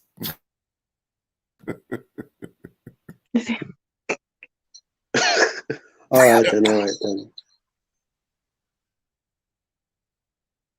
Okay, I think that we basically covered everything in here. I guess we can do closing thoughts. If you guys want to know what we already discussed this, by the way. But anyway, I do find it interesting how people also do leave the fact that they think that sub-Saharan Africa is the only part of Africa that got colonized, but so did Northern Africa. Like they had to deal with whatever they had to deal with as well.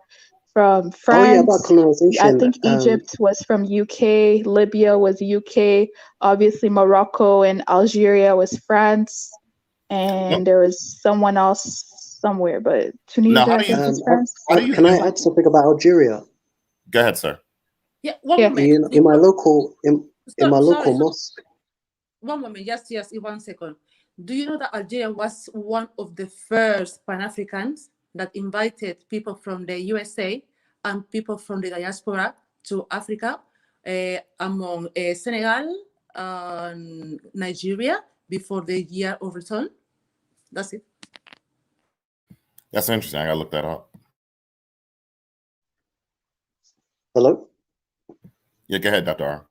Yeah, I just wanted to add, I don't believe North Africans are superior to sub-Saharan Africans, because if you look at the history of Algeria, because I've met people from Algeria, and at my local mosque, I pray with people from Algeria. There was an Algerian uncle, an old man, who told me a story of what the French used to do in Algeria.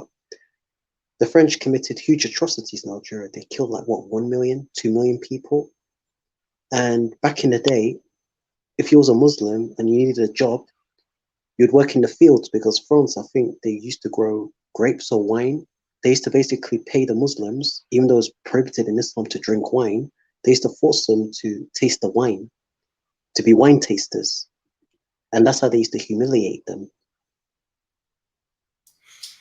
The Algerians, I think you have to remember when they had to do that kind of killing because the Algerians were fighting back. The Algerians were not taking prisoners, and some people. Because the French seen the Algerians as inferior. Because I spoke to Algerian people, the French seen the Algerians as inferior, and they did all sorts of things.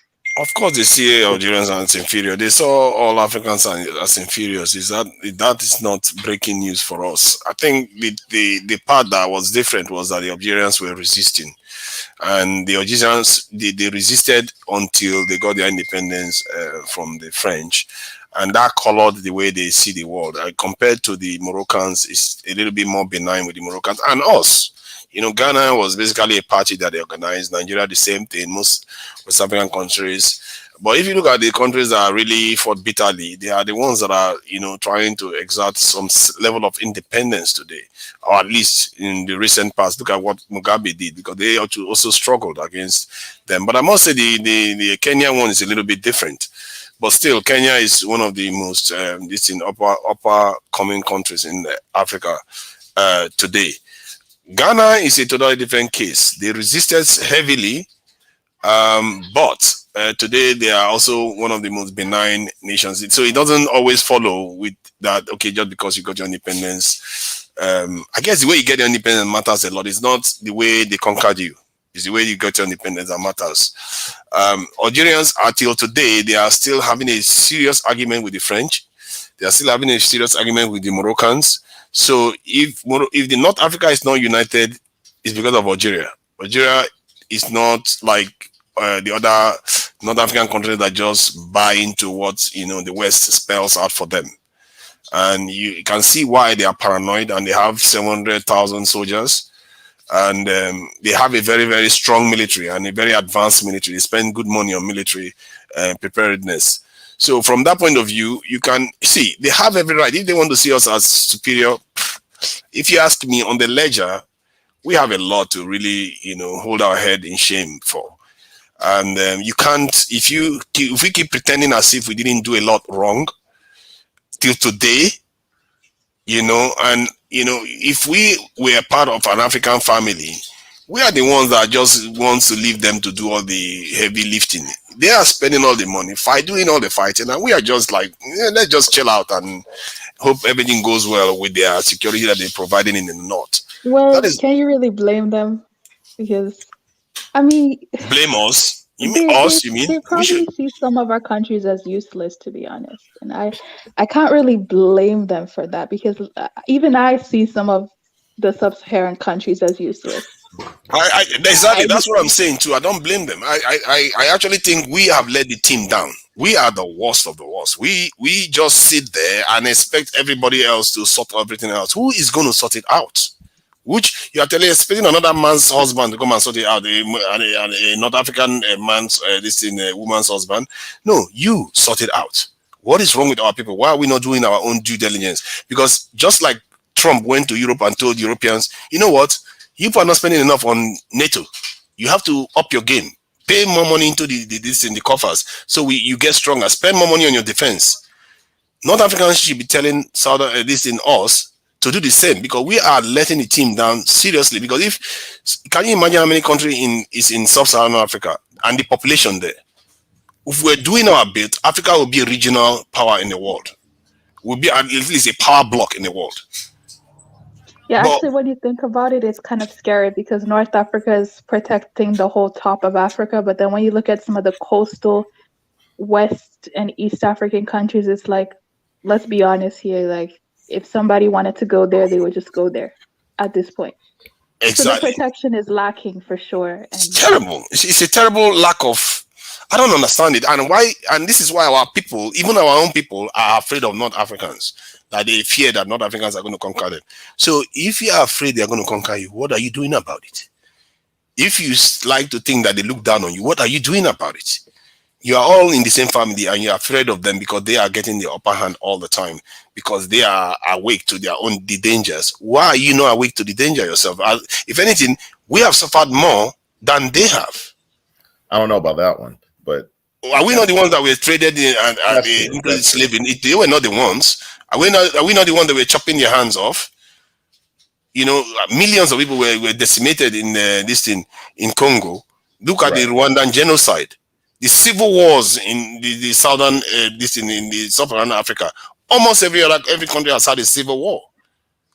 On and on. Somalia, no peace for decades. As if we have not suffered enough, and we are still like, you know what? Let's just take it easy. That's more of an eternal thing within each country than North Africa trying to take over or anything like that. And plus, a lot of the countries, even in North Africa, don't even have the resources to do that, or the money to do that. I mean, like I told you before, like a lot of the Egyptian military stuff actually comes from the United States. Like I said, if you look at the military budget between the United States and Egypt, it's pretty much huge in comparison to, like say, a country like Nigeria or something like that. And that is due to the Camp David Accord that happened back in 1979 under President Sadat of Egypt, and also Jimmy Carter and the Israeli president. I can't recall. I think what you're missing there is the proximity that they have on the continent. America can be very powerful where it is, but when they are the ones on the ground. What I'm saying is the reasons why New Egypt military is powerful is due to America. Oh, true. That is there. Sorry, let me just finish the point. That is true. But what the reason I was highlighting that is in relation to us. They are powerful, but they also have the ability to procure any other technology from anywhere else. And all they need to do is add a little bit more. Even the US will not tangle with them anymore, because they know that these people are going to be able to defend themselves. If US cannot completely destroy this in Vietnam, you can see that it could really get hairy, or even Afghanistan. It could get hairy if you try that in North Africa right now.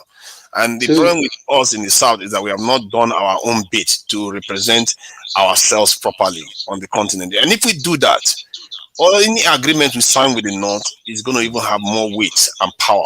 What I'm saying is, how many foot soldiers does the Nigerian military have? How many what? How many soldiers? Right now, you know what? I was thinking it was 300,000, but I have just found out that it was around 200 and something thousand soldiers, which is still less. Pitiful. It should be 2 million, like I said. Population of 200 million. You have 200,000 soldiers. It should be 2 million. North Africa is a population of only about 60 or 70 more million, and they have millions of soldiers. Millions. It's sad, isn't it? Sad. This is really bad. You know, even more sadder. Like Egypt, to me, they look powerful on paper, but why did they get fucked up by Israel 40 years ago? Israel has got a population of what, 8 million, 10 million people. It's got a small population of 8 or 10 million. Egypt has got a population of what, 90 million? If Egypt were to go to war with Israel would win the battle. Because Israel will win the battle, but will not be able to occupy them. There is a difference between winning the battle. They did. They occupied the Sinai Peninsula. Right. Yeah, for a tiny period of time. Occupy the Sinai Peninsula. Go ahead. What Dr. R is saying, it was 5 Arab countries or more, I think it was 5, that tried to take on Israel, and they all lost. Why is that? Because of Western power. Because of Western power now. Most of you would look at it from a population perspective. It has nothing to do with population. This is something to do with the military that they had. Go ahead. Yeah. So I'm going to start with Israel before I forget. Israel is training the U.S. military.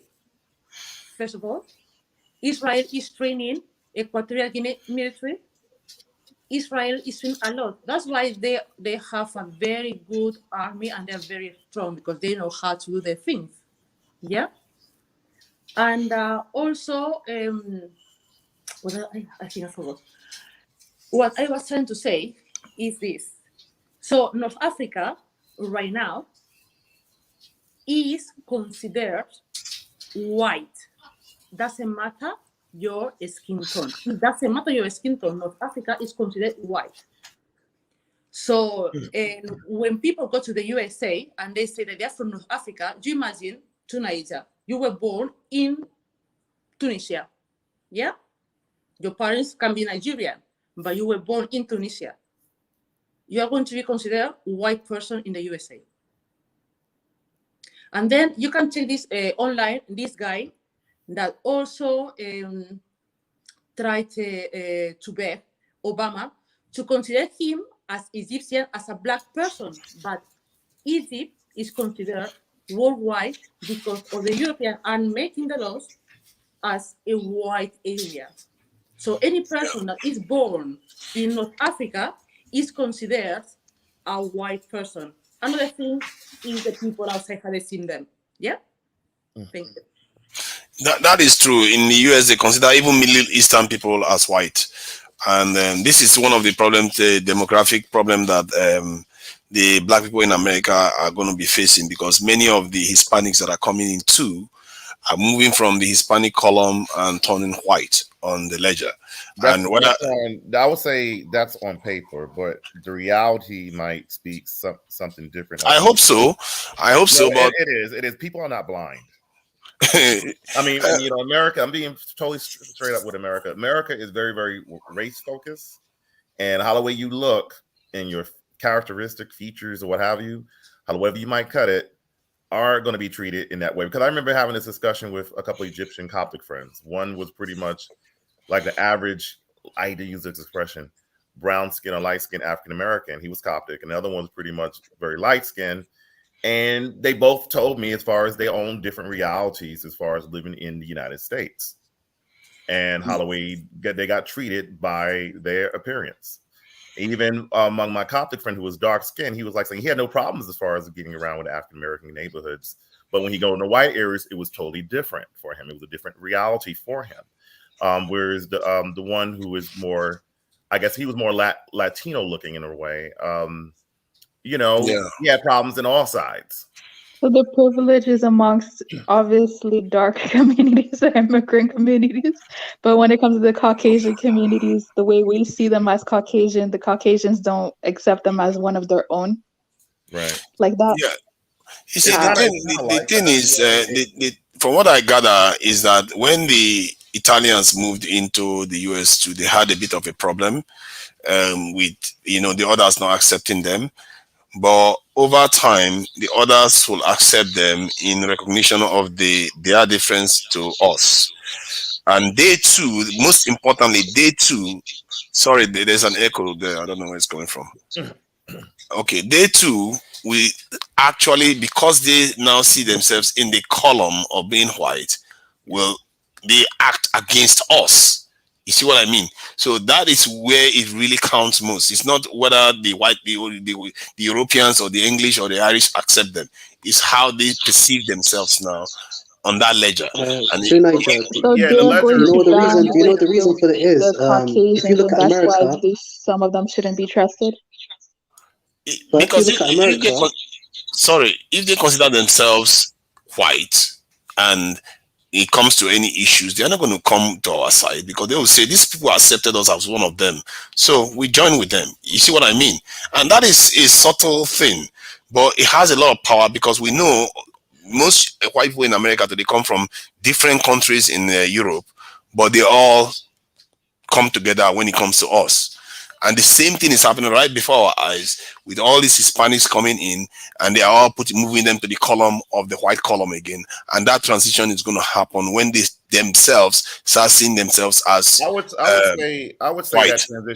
that transition already happened, but that happened mainly with white Hispanics. Everyone knows what a little short, little brown, little guy who looks nearly Chinese look like. True. And that's who is pretty much targeted. Let's be real, as far as our legal immigration in the United States. Nobody, even in their own countries of Latin America, consider them white. They are pretty much Amerindian or mestizos, however you might cut it. And then you also have the Black Hispanics or mulattoes, especially in places like Dominican Republic or whatnot. So the whole Hispanic category, because even some African Americans, like I'll be sure, probably look Hispanic. So this whole category of Hispanic is going to go out of favor, and what I noticed right now, even among the community, is a split. Even with they have like on the sideline, they have white, not Hispanic. They also have Black, not Hispanic, and they also have Hispanic of any race. So Dr. R can go ahead, and then after that, we have the Guardian Archives. He can go ahead. Thanks. Brian, you know what your problem is in America? You know who dominates America? WASP. White Anglo-Saxon. Because if you look at it, if you, for example, if you look at it, I can apply this to Africa. Who dominates the power? People from, when I think of white in America, I think of like what? Anglo-Saxon, those of English, Scottish, Dutch, we call them and German descent. White Anglo-Saxon Protestant. Yeah. Yeah. But what I'm trying to say to you is, like, if you look at Northern Europeans, why is it that if you go back centuries ago, they've got the upper power? Like, I wouldn't, if you watch these old movies, they didn't consider people from Spain or Italy or Greece as white, not white, European, but not white, because they were not, let's say, one of theirs, basically, not Northern European or not WASP. Just think about imagine if right now if the Kushites had America or the Bantus had America, you would have a similar category. Like, you're not African or you don't look like one of us. It's similar to that. If it was the Greeks or the Spaniards, they'll do the same to the Northern Europeans. It's all about those who have the power. Whoever makes the power can decide what your identity is. Just like in places like Brazil. You know what's even funny about Brazil? Brazil's more racist than America. You're going to have about 10 different races. You even got a mulatto, then you're going to have 5 different mulattoes. Right. Can you believe that? But the problem with happening in the United States, too, is they're going to be shooting their foot in their ass because they got rid of that mulatto category and they included that one-drop rootism, especially those African-Americans, or what is now African-Americans, who are a mixture. It's just going to confuse everything. And then you're having all these people who's coming from, let's say Dominican Republic, because a lot of them are mixed race or mulattoes, who's coming from there, and, white Cubans, and then you have the mestizo population of people with heavy Amerindian categories. It's going to be a sea of confusion. But what I noticed with the Hispanic category over here right now is it's pretty much already dividing. People don't like to say it, but it is into, subcategories as far as white, not Hispanic, Black, not Hispanic, or Hispanic of any race. Okay, so we're going to move on to those people. We're going to move on to the Guardian Archives, and then afterwards there is a question for some people on the panel. So Guardian Archives, thanks for calling in. Oh, thank you. So I'm going to speak on that classification of Middle East and North African as white. Even in America, they weren't considered white until it was a specific person who came over. I think he was from Turkey or part of the Ottoman Empire or something like that. But he was white in appearance. But basically, before that, they weren't considered as white. But he kind of sued the Supreme Court, or he did some type of court case where he tried to get classification. You know what I mean? He didn't want, because they were classified as, non-whites. They didn't want to suffer through the segregation and things of that nature.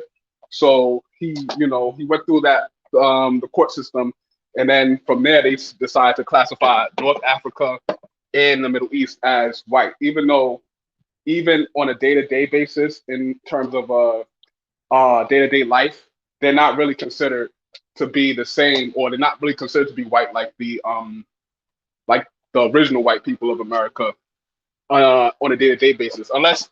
But it's all based on appearance. So if you could blend in, then you might be able to reap some type of benefits from it. But that's just one thing I want to input. And as far as North Africans being considered African, there's still a lot of black North Africans, even though they're in terms of population, there's a minority. But I've seen them on like different social medias. I've seen black people from Morocco. I've seen black people from Algeria, and I've seen different tribes. So that's something to keep in mind too. That even though it's more of a light skin dominated region, there's still tribes of black people in North Africa that's native to the area too. So it's something to just keep in mind. Yeah, I've got a question for Brian. Yes, sir. Yes, since you're from like what, the Northeast, the New York area, what do you think of that Puerto Rican guy, that black guy, what's his name? Alberto Alpo Martinez was gunned down today. Oh, I live in California, but somebody got gunned down. Puerto Rican. I heard of him. I'm from New York too. I know about him. What happened, Guardian? Well, he was a famous, what's it called, Afro-Puerto Rican, Afro-Rican. what's it called? Cocaine, what's it called? Cocaine crack dealer back in the 80s, and he became rich off it, and he killed his best friend and another dude, his business partner, and he was a notorious guy, but a lot of people on social media is making noise about that guy who was gunned down today. But karma came back to him, and I just found out about him today. Never heard of it. Go ahead. If you watch, it's a movie called Paid in Full, and it's a movie called Paid in Full. That'll like tell you the basic story on him. And it was redone by Cameron and a few other people in the early 2000s. But basically, like he was saying, he was like a notorious drug dealer during the 80s. Like really really known. They were making millions and stuff in Harlem off of that. But basically, what happened is, like he said, like he killed one of his partners over it, and then he went to jail, and then he wound up he told on some people to get a lighter sentence, and the way the movie shows it, he told on people mainly from like Washington D.C. and stuff, but he didn't tell on anybody from Harlem. That's what the movie. I don't know the real details in terms of day-to-day life, but that's what happened. He was released like a few years ago, but he was just living in Harlem. But I guess my sister told me that I guess somebody had came and got him and everything. But that's all I mainly know about it. But his name was Alpo. He's Afro Puerto Rican, but he looks basically black and everything. But yeah, and that's basically the story. So some of Afro Hispanics could be a little bit problematic. Like for example, Enrique Toro. And people don't realize the whole Proud Boys, what have you. The leader is Afro Latino from Cuba, who pretty much was a big Trump supporter and who's pretty much, I don't know if the Proud Boys considered a racist organization, but he's considered that Afro Latino, Enrique Toro, the leader of Proud Boys. So you have to throw that out. Self-hating. He's also an FBI agent, so we don't necessarily know his role in that organization too. Yeah, I heard about that too as well too. Yeah, I mean, Brian, sorry to cut you. I just want to know what's Afro Latinos are they close to Black Americans, or are they close to their own people, or they mix with? It's very, very divisive with them. Maybe the Guardian or Archives might have a different opinion. Maybe it's a generational thing. They usually embrace more of who they are of their own community. I noticed that, when a lot of Dominicans live in Washington Square Park when I was living in New York, and they usually are on that "we are Latinos" tip, regardless of, the origin, whether that person may be from Ecuador or from this country, they are on that. If you don't understand, they might, it's kind of weird. They kind of like have a dual identity in a way, because at one moment they're all about the Latino thing, and then another moment, a lot of them were part of that rap culture, hip hop, and using the N word like it is, out of season. I hardly even use that N word like it's out of season, but a lot of them, I noticed a lot of them use that, especially Puerto Ricans, and it's. I mean, I would say that my Brian, you know what's even funny? Yeah, sorry to interrupt you. You know what's even funny? Back in the mid 2000s, I used to watch MTV, and I found out like I thought some of these singers, R&B singers, right, or rappers, were Black American, but it turns out to be they're Afro Latinos.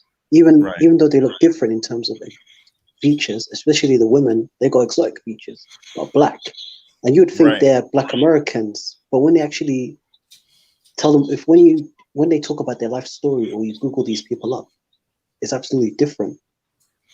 Yeah, because with Afro Latinos, they could just easily blend into the Black American culture, the dominant culture.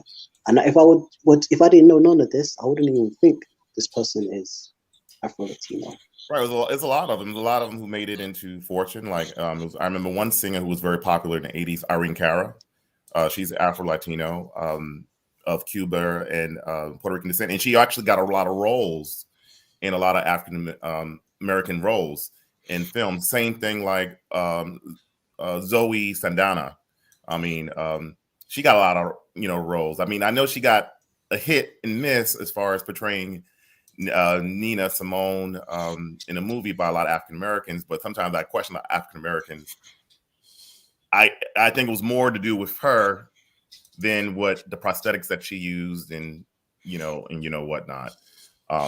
About Zoe Saldana, as far as her own identity, as far as not identifying, I guess, with being Black, I guess people might consider that, but she identified with her culture.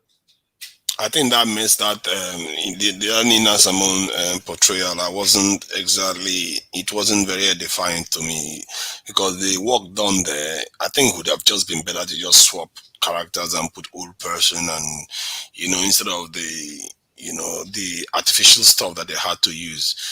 And as per the acting, I'm not sure I care too much for the acting, but I just feel like, if you are trying to do somebody that has done so much good, why use such cheap kind of work, cosmetics? I wouldn't blame her for that. I'll blame the people who are the producers, the makeup artists, those people, not the actor. I guess so. I'm not going to tell her now. I'm not going to say she shouldn't take the money, but she should also acknowledge the fact that is a terrible stuff. They are not doing that woman a service for making her movie with that, because it just makes, sells the whole thing short. What's the point? You might as well just make a kind of adventure movie then, since you are going for the cosmetic look that is so artificial, and it doesn't age well. It doesn't age well. You watch that movie 10, 15 years from now, you're going to like, what was that? To be honest with you, I haven't even watched the movie. I just heard a whole lot of stuff about it. Yeah, I saw it, and it just, I get the fact that some people are concerned about the way she looks and the fact that she's not even African American and stuff. Then the portrayal too, if you do a good job, people will forgive you. But when the job, So I wanted to thank everybody for being here. There is a question though, before everybody close out, that if anyone wants to answer, they can answer. The question is, how do you guys feel about Israel's involvement in Africa? Can Israel be an ally? Can they be trusted, or should they just be left to the Middle East? Me first. I'm going to close because I was going to say that I was going to close down tonight. I was just going to close down. Right. Yes, I had to leave. Yeah. So, Israel works for every single country to train their military. Yeah. So Israel is going to be an ally to every single country that asks them for help in training, because they are the best. I leave this here and then I go to my channel. Thank you very much. Enjoy. Oh, that was quick. Oh my, that is a very, very interesting question, because it's one of those questions you want to answer honestly. Sometimes you feel like you need to hold back because you don't know enough. Israel has two faces, you see. So their capability cannot be denied, and their connection to the United States cannot be denied. And they have a lot to offer to the African continent if it is in the right channels. The question is, are Africans capable of interacting with Israel on a level that doesn't compromise them? I am not so sure. You see what I mean? Because the last thing you need is, Israel is a very hungry country. It's a very, very hungry country that is looking for something to devour. And they are not benign by any means. Sometimes you need people like that around, but it's like carrying a lion, you have to be careful that you have enough controls, around to make sure it doesn't eat you alive. So, in Africa right now, I cannot say we are in the right shape to, especially Sub-Saharan Africa. Anyway, I think in North Africa, they should be fine. Sub-Saharan Africa, they are not in a good shape to handle Israel right now. And that's probably why, South Africa is vehemently opposed to it. And I think Nigeria was opposed to it too. Because they fear that Israel coming to the continent, it's not going to be like Egypt. It's not going to be like Algeria. They will want to interfere. They are very, very hungry groups. So from that point of view, I would say I have my reservations about that. Maybe this in associate role is not a bad way to be. It's not full membership. They're just there, but for Israel doesn't care about rules. They care about what they can do with whatever they've got. Maybe, but it should stop there for now until African and especially Sub-Saharan African regroups itself, because you can't interact with people when you are not on a good level to be able to interact without getting compromised. There's no point. You're just going to lose. And Israel scares me from that point of view. Thank you. No problem. Now you're talking about Israel as far as joining the African Union or staying there as like I forgot what they call that term, as far as not advisory or anything like that, but just like an observer. I would say as far as African Union, I mean, this is my personal opinion. I think not. But as far as African countries and stuff like that, so I have no voice in that. In regards to trade, I would say trading is fine. I mean, we live in a global market, in a global economy right now, and trading is great. I mean, it's good to have, let's say, multiple different countries to trade with. Within Africa, of course, and also outside of Africa, whether it be the Chinese or the Japanese. I remember I was talking to some Kenyans online, and I said you could utilize the Japanese and Chinese as leverage since they hate each other. They hate each other to the passion, to the point where we might even have a possible World War III along the China Strait due to Taiwan issue. You know what I mean? So in Asia is not a peaceful place. Even India and China is talking about going to war over the border. But utilize all those countries as a leverage to uplift your people, and also utilize your own business people, your own intellectuals, your own people with the savvy and the know-how, and the guy who owned that cement company in Nigeria and other businesses to also do trade in their countries and vice versa. So in regards to international trade, yes, since we live in a globalized world, no one is no isolated ocean anymore. The internet, all that type of stuff, we well connected, a lot smaller world. Yes. As far as, with the African Union, it should be within the African Union. Within the African Union, perhaps you should have a voting position. Relationships with certain countries. My fear with other countries could benefit by that. My fear with Israel being part of the African Union is they are really hungry and they want to really expand their influence. Not necessarily because they are just ambitious, but out of necessity, because they fear the others are getting stronger around them and they don't have too many friends necessarily around them. Israel would be using somebody as a pawn? Oh yeah, they could compromise us quite quickly, because given that they are so close to the US too, and if the US needs them to do something, we've seen so many videos of how they talk about how they use other people to do their bidding, and Israel is a very, very formidable this in force in terms of their ability to do stuff, especially because they are very tight, closely linked to the US. So that type of arrangement, this, like I said, you have to be careful. Even a pit bull, if you're having a pit bull, you have to know what you're doing, otherwise it's going to rip your face off one day. So this is what Israelis have been put in American prisons for spying on the US. So we are talking about people that don't trust anybody, they don't trust anybody, and they operate at a very, very high level. So from that point of view, I don't have any issue with trading with people. Trade doesn't tend to involve a lot of compromising stuff. But in terms of the African Union politics, my goodness, Canada could be quite explosive, because we're talking about literally the US being in there, because Israel literally is the arm of the US, because the US is also the arm of Israel, the same way, because that's how they behave in the United Nations Security Council. You see what I mean? The US literally goes out of its way to oppose anything that goes against Israel. And I believe Israel will do exactly the same if they feel anything is against the US interest on the African continent. Any decision that they feel, they will do the same. So if they are that linked, you have to be careful about taking on such groups as part of the entity. There has never been any country that is that tied in terms of their interests. About this Asian stuff, that I think Americans and the West are playing a dangerous game when they think Asians are just fighting each other. They have to remember, when you are trying to play brother against brother, it works when the brother against brother are weak people.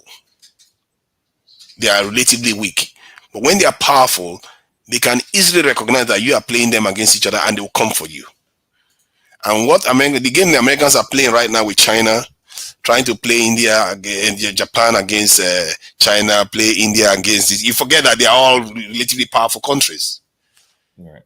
When they turn on the US, then the US will find that it's an extremely, extremely dicey game. The reason why, the only time you can divide the people and rule is when they are very weak. Sooner or later, if they realize that, okay, why should we listen to these guys? After all, look at what they did to us. The people that they are allying with right now have history of oppressing them. As a matter of fact, Japan was nuked twice, barely 70 years ago. So it's a dangerous game the US is playing, and I don't think they are going to win in the end. I don't know, because it's a whole lot of ideological games there too. Because if you think about it, Taiwan, God, we've been in a different part of the world now. Taiwan is pretty much a democratic country, whereas China is communist. And what is interesting before, I mean, it was the civil war that happened in mainland China between the two sides, between Chiao and I forgot the other dissenting team, and it was that group, but it was always already people in Taiwan during various periods that moved there to Taiwan, and it was that group that claimed China, and then that changed as China got powerful, as far as that being that one China policy, but under communism now instead of under what is Taiwan is today. So it's kind of like a dicey game politically, because both countries are politically diabolical from each other. And you have to remember, the Chinese do remember what the Japanese did to them in World War II. The Japanese was pretty foul to them in World War II. And a lot of Chinese have not forgiven the Japanese for that. I feel like necessity may bring them together. The reason people forget that, we forget that the two sides are totally different groups. And I think reality will win out, no matter how much propaganda people send out there. Because if you look at China right now, China barely has any blood on its hands of its neighbors. Barely. While the other side is dripping. And they are the ones thinking that they are going to win the war of minds eventually, thinking that those people are that stupid. Given how much they have advanced themselves, India is a nuclear power, Pakistan is one. If Japan wanted one, they have the nuclear fuels already to get one. China is a massive one. North Korea. You keep doing these things, you're going to find that if you try to play them against each other, because in the end, when there is a war, they know it's their backyard is going to happen.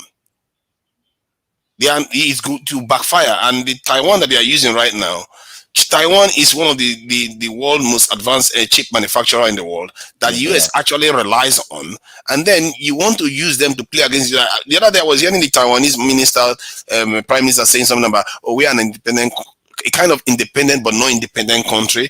You keep saying this type of playing with words when you know you are actually, you are part of China. Stop pretending and start playing games, because the people that founded Taiwan are Chinese. So stop pretending as if you want to start playing games. They were Chinese, but you know, it was a civil war in China, and the other side moved to Taiwan.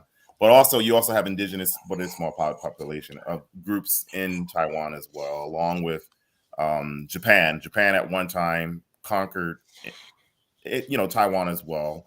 So you have that society there, but it's going to be an interesting play. Like I said that region, along with Afghanistan, I hate to say it, might draw us to something that's going to be bigger than we ever even bloody imagine. And I don't think it's going to come to that. The Chinese are too smart for that. Bro. I think it is. It's because right now Afghanistan is that hazy line right there where you have that government right there. The Chinese will you know what I think is going to happen. They are going to run so much cycles around the Americans. You see, the Americans are mistaking something. They don't understand the Chinese right now. If you look at what happened last year or maybe last 2 years, there was a massive process in Hong Kong, lasted over 6 months. What did the Chinese government do? Contained it. If you did that in America today, you will have serious problem. Yeah, you see that patience. Americans think that these people are playing like fast and loose, just rush. They're not going to rush. They are going to wait for reality to kick in, because sooner or later America is going to show its hands and it's going to show its colors, and you're going to find that people are going to point out and say, you are the troublemaker here. Now, we'll you see what I mean? Because it's going to be interesting to see how the way things develop, and especially the relationship between India and China, which is starting to be very, very tense across the border. I mean, if you watch Indian news, the way they, we are news, and what they say about China, you're like, what the hell? Did you hear about the last skirmish? The last skirmish was with hands. They were fighting with hands and sticks and all the rest. That was really funny, man. Nuclear powers fighting with hands and sticks. So, and China won the fight. I think they... they were doing kung fu? I don't know, man. They were basically fighting with hands. See, I think the Chinese, they need to chill out. You see, the Chinese, the thing about them is that they're a little bit too negative. They're a little bit too negative with their approach of things. They always want to see things like they are only themselves. They don't want to ally themselves too closely with anybody, really.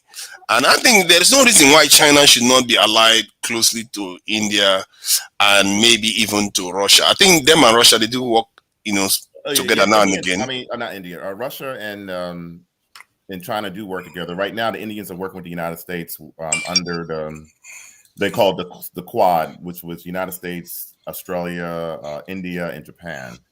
I guess that. We're gonna. It's getting kind of late, so we're gonna start to do closing thoughts. All right. Is it okay if I have my thoughts on Israel being a part of the AU or working with Africa? Go ahead. Oh, okay. Oh, yeah. So the way I feel, I say emphatically not, and these are my list of reasons. So one, they've been a part of assassinating African presidents. They've been a part of destabilizing Africa for their gain. They don't have many natural resources in Israel. That's why they need to focus on greatering their sphere of influence and trying to bring other nations under their control. So that's the only reason why they want to be linked with Africa. They were part of funding apartheid in South Africa. They, in the first target for Israel, before Israel existed, the first target by the Zionists to have a homeland was in Uganda. They were planning on trying to make Uganda the Israel before they settled on Palestine. So that's another thing. They don't really have the best interest of Africa in their minds. They're looking for self-interest. So I don't think that they should be a part of the African Union or even as trade partners.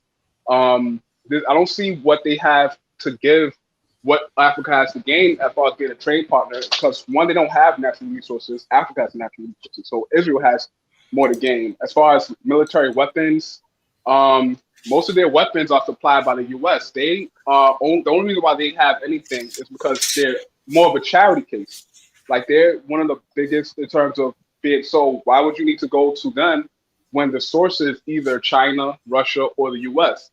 If you need to trade with another, now trade is important. If as long as I feel like if in terms of trade partners, even China, even as far as much as people criticize them, they're more reliable. They haven't had the history of murder, assassinations, and destabilization in the continent. They just they're just you know they might be have gotten a better on certain trade deals, but but that's something that as regardless of who you trade with, you have to be focused on self-preservation and getting your best out of the deal, or else it's not going to go badly. So I don't really see.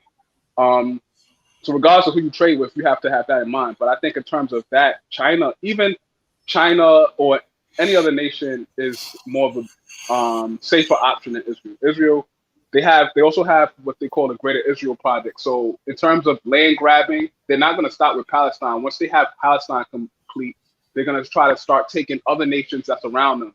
So that includes Jordan, that includes Egypt, that includes any nation that's around them. If they have the strength to take them and take their land, they're going to do it. So eventually, if you let them, it's like a snake. If you let them get any type of inch of an advantage, they're just going to bite and try to poison and take what they can. So I don't think that is a good idea. Yeah, that I have to agree with that too. Again, as I said, there's too many angles to this, and they are too hot. Israel is one of those countries that is too hot right now, and they seem like they are looking for something to devour. They look at what they are doing to the Palestinians. What would they do to us if they get a chance? Right, they're weak right now, so they're looking for allies. If anything, even though they seem like the big bad wolf, if you look, they're in a weakened position. Like I know they won wars maybe 50 years ago, but they lost recently to Lebanon, for example. They tried to invade Lebanon with some of their most. In 2006, they tried to invade Lebanon with some of their, advanced weaponry, but the Lebanese was able to take them and defend their land and actually won that war. So they're in a weakened position, even though they portray to be strong. So right now, they're just simply trying to find anybody that's the next person to link up with to try to save themselves. Why would you want to be a part of African Union? They know that they're not African. They know they're not African. They treat Africans in Israel like garbage, you know what I mean? So why would you want to be a part of African Union? What they're trying to do, they want to control the direction of the discussions or to control the politics of the African Union. That's all. But it's obvious, it's weak, and I just don't think it's a good look. Yeah, I kind of agree with that, but the only thing I don't agree is probably trade. Trade, I think, like I said, is always good. I mean, Israel do have a lot of businesses, and especially as far as STEMs and medical research and stuff like that. So you cannot deny them that, and it could be good for both sectors in regards to that. Like I said before, having multiple different trade partners, whether it be China, Russia, the United States, Israel, whatnot. It's also, you see, but my problem with Israel, I agree with you on that one. My problem, there is something else. There's another angle to this that I think people should pay attention more closely to, because that is why when doing business, you have to pick your business partners. I fear that their deals are not mutually beneficial. They always insist on getting far more from it than you will ever get from it. And that is my problem. Even Arabs are willing to do deals, mutual benefit, but Israel will want to get something over you too, because they don't understand the concept of live and let live. They believe that they have to fight for every scrap of advantage that they can get. Hence why if you deal with them, you're always going to find that somewhere along the line you have been compromised one way or the other. And I don't think we are equipped to deal with them yet.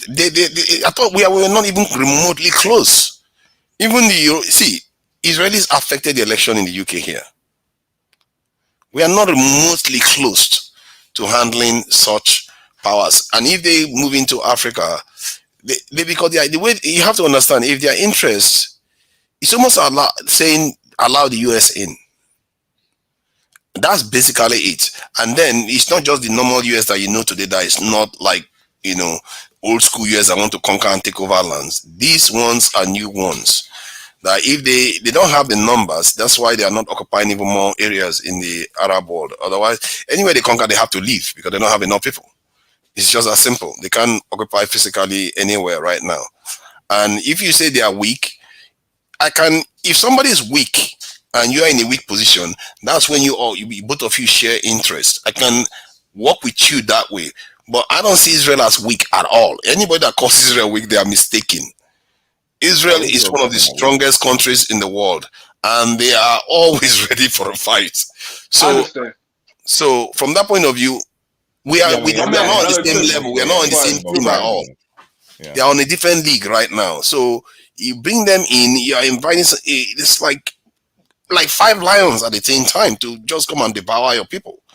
And you don't want that in the African Union. Like this guy, the Guardian archive said, they were part of assassinations. Till today, somebody said that Abacha was actually killed by somebody when he went and met Arafat.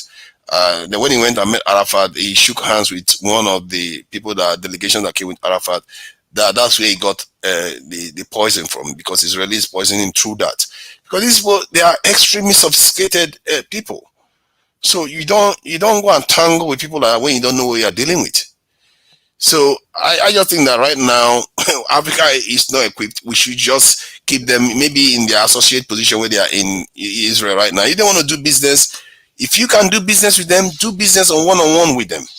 But I can tell you right now, they always want to get the upper hand in any business, which is good if you are like that.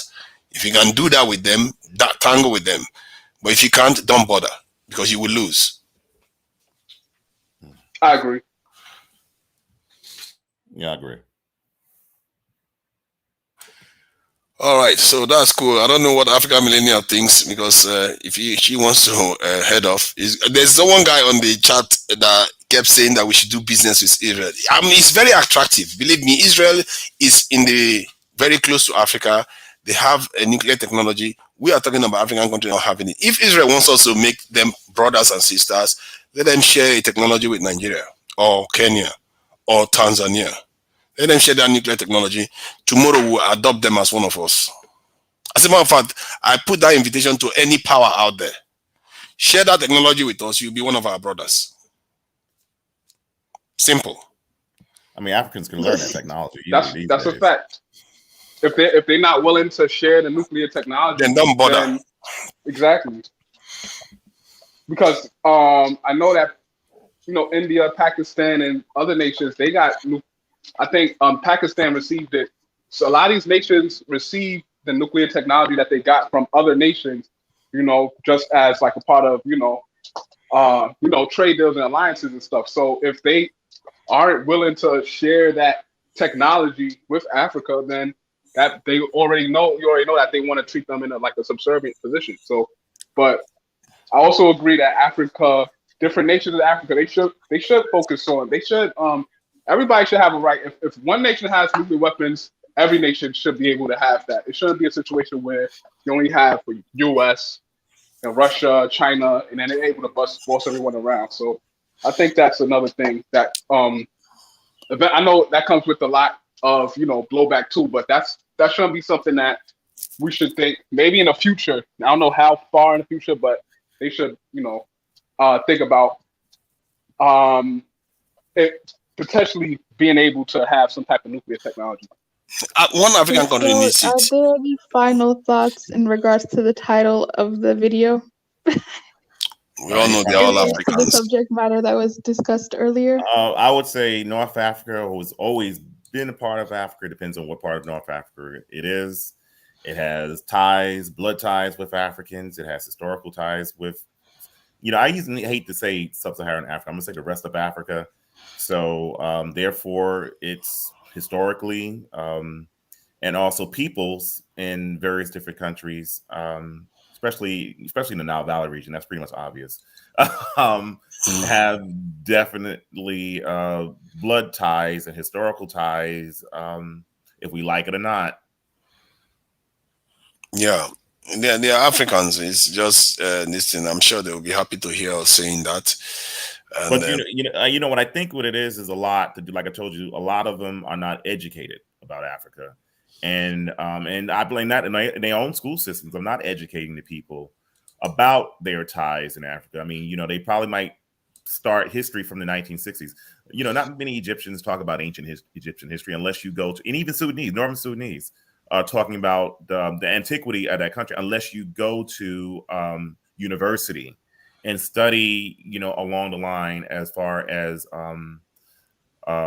you know, archaeology. But you know, I talked to plenty of, you know, Sudanese. I mean, they do, and also Egyptians. They do go to the museums and all that, but they don't have like where like they go really deep into antiquity. You know, that's something you have to learn in universities and stuff like that. And there's one big mystery that I find while you are talking about Egypt. I find that very quite mysterious because I find it contradictory. You know, everybody they like to say that the Egyptian population never got replaced and they were basically the same as they were in ancient times. But yet, how does a population that large lose their language? Oh, that was pretty much easy. During the, you know, the Arab rule, you know, the Christians pretty much gradually went to Islam, and then it became illegal to speak the language. Oh, they made it illegal to speak their own language. Yeah, they made it illegal. You know, where they was even chopping people's tongues off for speaking Coptic, where the Christian population dwindled, and you had the Coptic Egyptians who basically speak it in the churches, sort of like Latin today. I mean, you have, you know, it's not an everyday spoken language. Whereas the Nubian language further south, that was always spoken, and also at one time it was written as well too, especially during the Christian period, the Manchurian period, because you know we have to recognize the demarcation line between what is now Sudan and Egypt was not always the case. It's kind of, you know, blurry. Because the Manchurian Empire, the Christian Empire, or what they call the Christian Nubian Empire, whatever you might classify it as, it went as far as what is now Dongola, Sudan, the south, all the way to Luxor or Kina, Egypt.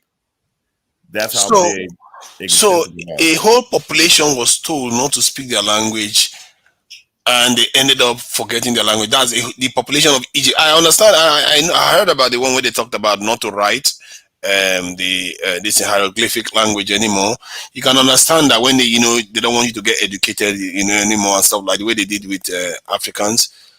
But to tell them not to speak their own language while they are standing on their own home soil, I can't even imagine the white people being able to get away with that in Africa. That's like in West Africa now. So how did they manage to pull that off in the whole population of Egypt? I can't even imagine what kind of enforcement could have enabled that to be possible. Well, it happened in a lot of countries in that region.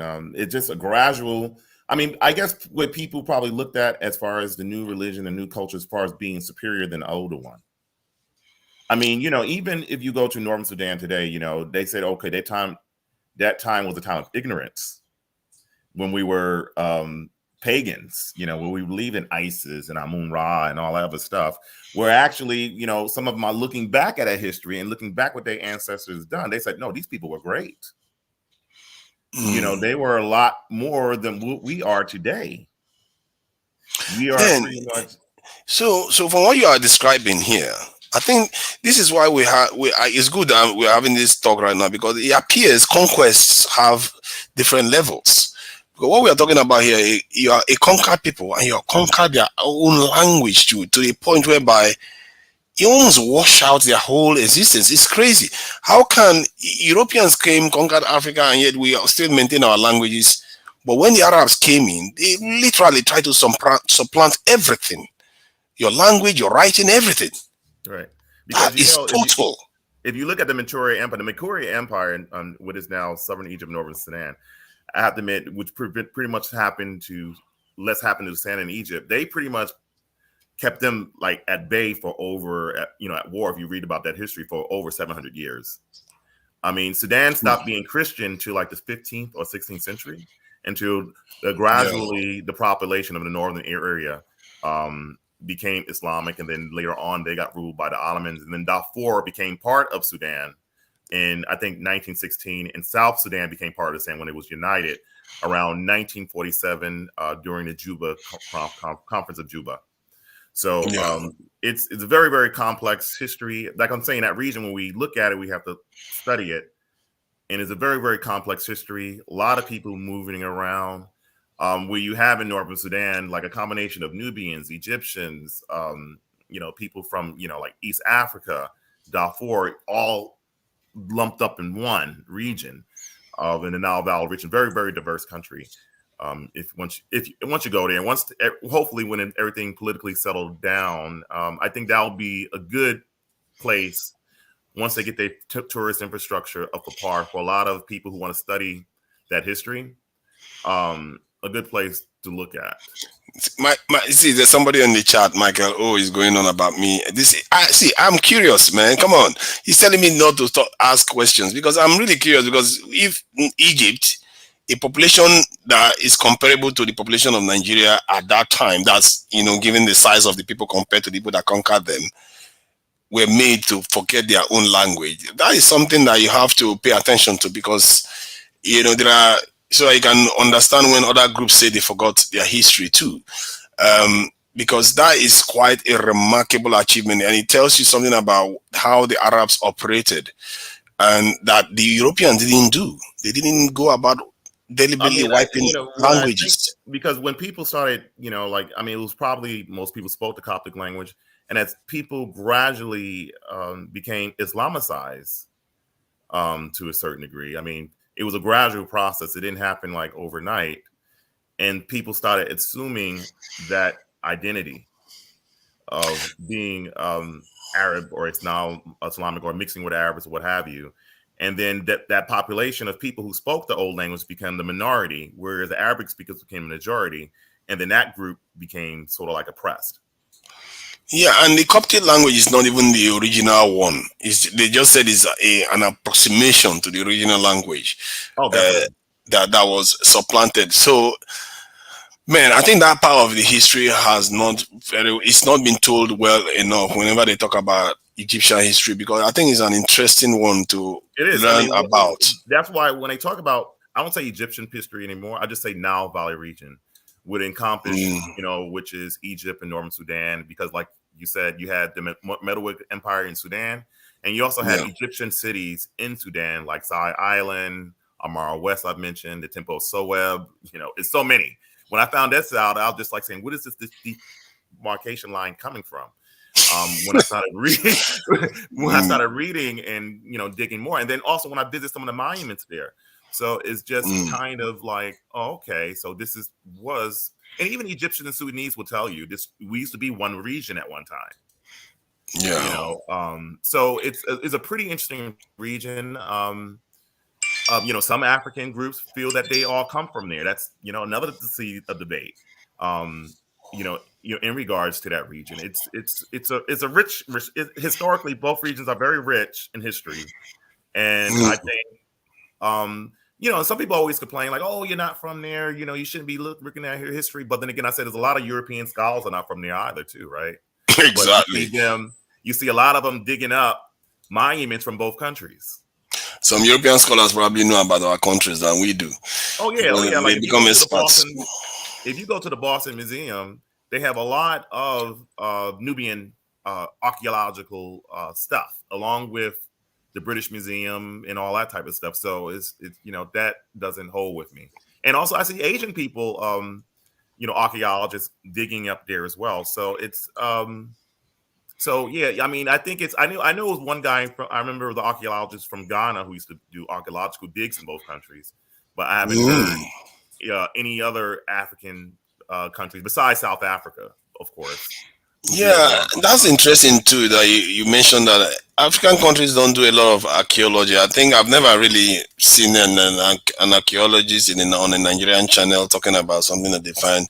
I don't know why they don't bother. They are already in the countries. You can just start digging at your backyard to see whether you can find something. I don't know why these people don't bother to do the job, because they allow other people to write their histories for them and tell them where they are from when you can figure it out yourself. Yeah, I mean, because most of the archaeologists I notice are even when I went to Northern Sudan and who was digging, obviously you have the locals, you have the local archaeologists. I mean, stuff like that. I mean, I'm not discounting the locals, but the locals are actually doing their work as well too, and coming up with their own theories and stuff like that. But you also have majority of them, if it's outside, it's usually Europeans.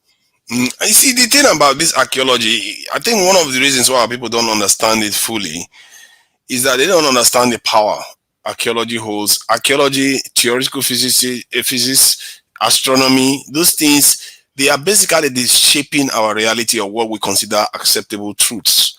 They are basically the high priests of the modern age. They decide how old people are, what people existed here and how long they existed here and stuff like that. And our people are completely not in the game of these things. I think that, some of these conversations, and I'll honestly, even just listening for the past 10 minutes, it's a problem when we're trying to have conversations about Africa, but then I understand comparing, but then when it's like you keep using non-African references to make inferences on what Africa needs, that's very problematic. What makes it problematic? Because if we're talking about Africa and African relations, and then we're bringing about examples from, like, I don't know, India, China, Russia, it just gets kind of like, okay, so what are we talking about, or what are we comparing ourselves to? I guess when somebody makes comparison, it has to be specific ideas. Like if you want to compare the size of population of Nigeria but to even India. in the comparisons, people will compare Africa to a specific nation. So why is it can't be okay? You're comparing, let's say, Algeria to China, but you'll just be comparing the whole Africa to Russia. That's really, I understand China's landmass, so some people might be like, okay, well, it's like continent versus continent, but it's still not the same. It's just not. It's like comparing America to Africa. You can't do that. So Why not? is it? No, is it not the country? You can't compare America to Africa. See, you have to. You see, this is the thing. They don't have 5 heads. They are human beings like you. Or be more specific, I think. Oh, you want country to country basis comparisons. You prefer that? It makes it less confusing. Okay, I think maybe there is some truth there. Maybe sometimes we move from continent, then we compare to one country, and it seems like it's not very clear cut. However, it is a quality we are trying to compare, because comparison is based. If we are trying to compare country to country, and then we use Africa as representing the country, then you should have a problem with that. But if if I'm talking about archaeology as well, I mean, like if I talk about Greek and Roman archaeology, a lot of Europeans do, other European countries do archaeological digs in those regions as well. As I read, I mean, I would say Europeans are like all over the planet doing archaeological digs. Yeah, they're not in China. They're not in India. They are in India. They are in India and China as well. But in China. Yeah. You rarely see them in China. It's only in Africa is where they have access to our backyard everywhere, like our animals, lions, and everything. Wild dogs everywhere. I would say they're all over the Americas. If you go to Peru or Machu Picchu, if you go to look at the Aztec temples and stuff like that. Yeah, they would be. They would be. To be fair, they own South America. They own America. Let's face it, everywhere. A good percentage of Mexico are Native American, half or partially, or mestizo. So it's, I wouldn't say they own the whole entire country, since it's still heavily influenced by those populations. When you say a good size, are we talking about up to 50%? I would say about mestizo population or mixed race population is over 50%.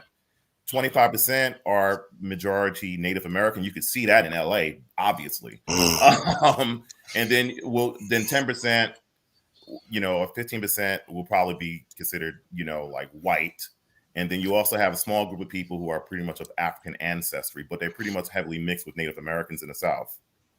Okay, so by that, we're gonna let from Africa to South Africa go ahead, and then Mexico. The other panelists as well. Yes, so the topic it's about North America, sorry, North Africa, if we consider it to be Africa, right? That was what as Yes, I that's just the saw thought. That it. was, And yeah. okay, so I will say it's not Africa. I would just say it's not Africa Stop lying. because You always consider them African, so stop lying. You just want to be in a on the opposing side. so relax, relax. North Africans are not Africans. Simple. They are Arabs. You understand? And they just borrow those lands and they are living on it. Um, the reason why they are not Africans, it's when we say Africans, we see black people to be Africans, okay? And they are not blacks. They are Arabs mixed with Europeans. So I'll simply say they are not Africans because of their skin color and also the kind of invasion that took place in the beginning of time. Because in the beginning of time, we Africans were black people, like black, typically black, until we had these Europeans and Arabs who came in to invade some part of Africa. You understand? So therefore, I will simply say they are not Africans. They are not, even though you know they are part of the continent, but they are not Africans. If anybody doesn't understand and want to ask me some specific question, can ask, and I'm ready Ye- to Yeah, back it I up. want to Yeah. ask a question. And what you said to me doesn't really add up simply because Africa is just a location or a continental play. You feel me? So you cannot say they are not African when their roots, like the Berbers in particular and the Tuareg, are native to the continent of Africa. You feel me? Because if They, you say that, then what makes them? I want to know what makes them native because we know we the Africans we know ourselves. We know who is real African. They they are invaders. They are not Africans.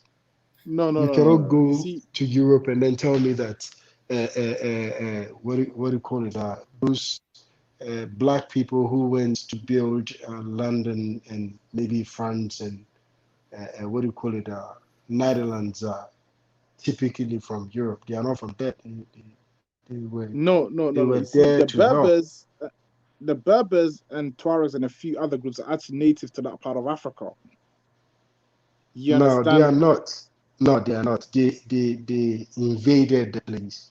You understand what I'm saying? Because if you look at the typical history of Africa, like we the black people, we were into trade with the Arabs and stuff like that, and that was how they had the But North chance to. Africans are not Arabs. They are Arabs, of course. They are mixed with Europeans. No, They they are are not Arabs and Arabs. No, they are Europeans not. mixed. They No, are, they are of not. course, they are. Are No, you they are from not Arab. Africa? Relax. Are you Of from course, Africa? of Which part course, I'm of from Africa Africa. are you from? I mean, is this Which part? really a Because question? your accent is telling me that you are from UK. Am I right about your accent? I mean, come on. This guy is trolling you, man. This guy is just here trolling people. No. He's just here trolling people. I know how she works, What brother. about? And I know your real opinions about the subject too, my brother.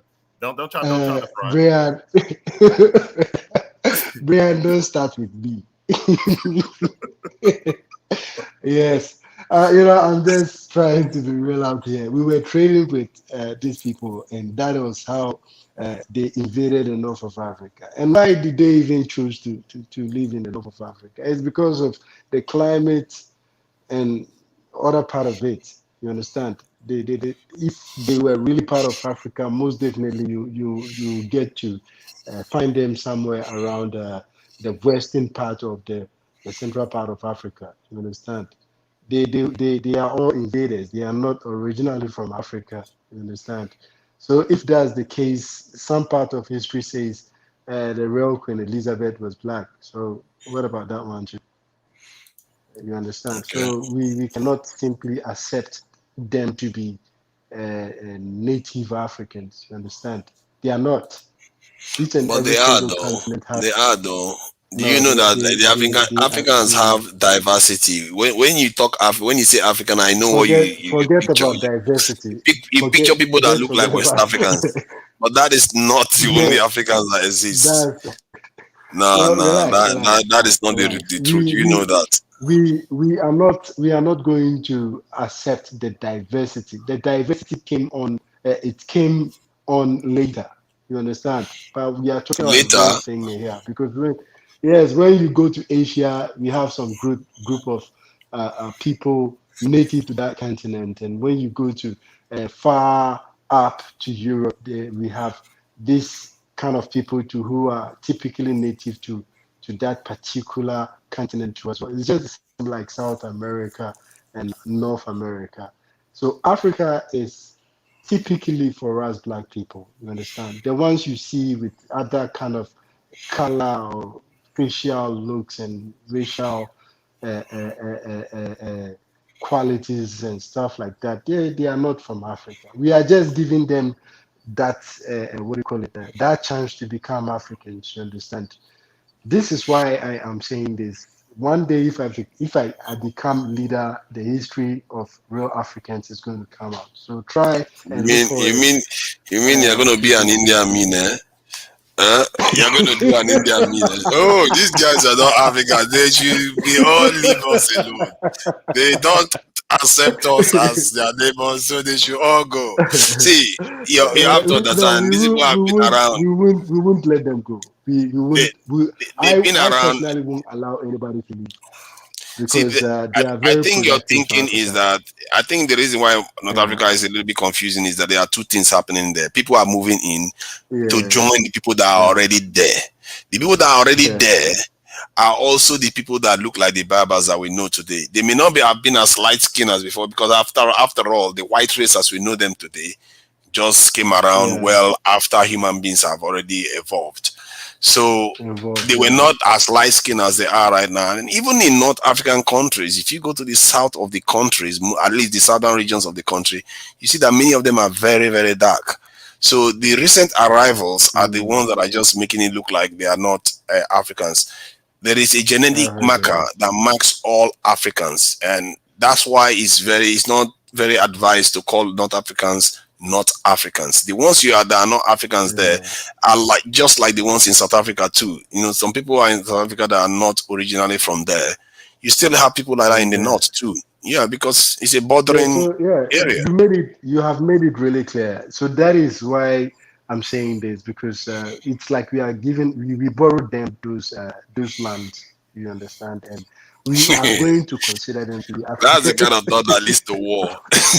That kind of talk, like we borrowed them those land.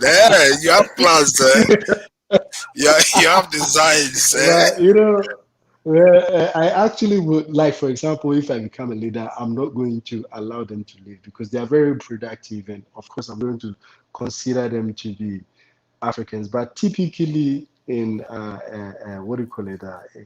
When we are going to talk about history, we are going to make that one clear to them. But they are productive, of course. They are making something good for the continent of Africa. They are making it look fantastic when you talk about the north of Africa, just like in the south where we have some group of Indians who say they are South Africans and some Chinese people too. In the south, they say they are South Africans too as well. And yeah, they have been accepted to be Africans. But uh, if I become leader, I'm not going to do such thing. I'm going to allow them to be Africans, but uh, they will understand that they, they, they, they are invaders. We borrow them those land, and of course, we are going to allow them to stay. We are not going to. Yes, my sister know what I'm talking about. African millennial.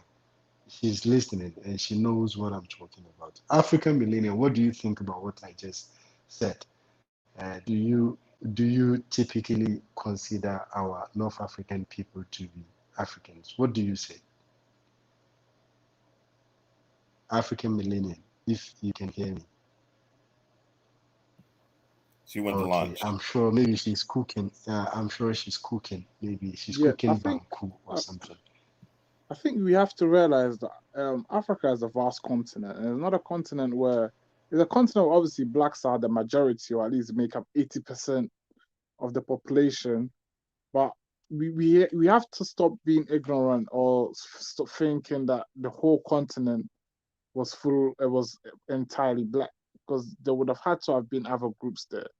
And it is a multiracial continent, that like any other continent, multi-ethnic, whatever you want to call it. And like I said, the North Africans to me are not Arabs. Some of them may have Arab admixture, but to me, from Mauritania through, going north of that region, all the way to Morocco are pure Berbers. And then you have the Amazigh in Algeria, and northern Mali, and southern part of other parts of North Africa, you'd have the Tuareg groups. So to me, they are African simply because they're located on the African continent. You feel me? You don't have to be a black person to be African. You feel me? The fact that they have groups in these parts means to me they are, African, But I don't understand what the other guy was saying in regards to the Arabs and they're mixed with European, and he wouldn't really consider themselves African for me, because they have roots in that particular region of the continent. You feel me? Because you have to remember, human beings have always conquered each other and occupied lands. So North Africa is no different to other parts of the world. You feel me? Who's to say other black groups didn't conquer other non-black groups in the past and took over and they got pushed back? Because you have to remember, the Sahara Desert, for example, was lush green. If you look at the sand in the Sahara Desert, you can tell it used to be full of water. But the desertification have dried up, and Sahara Desert has gotten bigger and bigger. All those places used to be occupied. You feel me? So for me, they are African. I consider them to be African. I mean, African YouTubers need to go there and stop avoiding that region. Hold on. See, I wanted to say something, about the Sahara, because I saw something recently about, solar panels in the Sahara and whether Europeans should fund it and stuff like that. And I just got thinking that, solar panel is not exactly a high technology. How is it the African countries are not manufacturing even solar panels? Because if we could manufacture solar panels, can you imagine how much electricity we can generate with the Sahara? Just a tiny region of the Sahara, what we could do with that. And the reason why I raise this is because European countries are having issues with it, because they have to do a lot of transportation of the power supply to their areas, and because Africa is not stable and stuff like that, it's too risky to put such investment. But Africans can do it for themselves.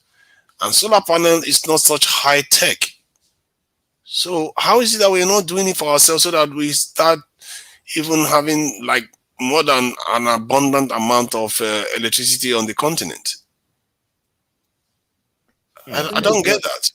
I think it's very interesting. What's been happening in the Sahara Desert recently is that Senegal planted 12 million trees to stop desertification. The Sahara Desert is expanding.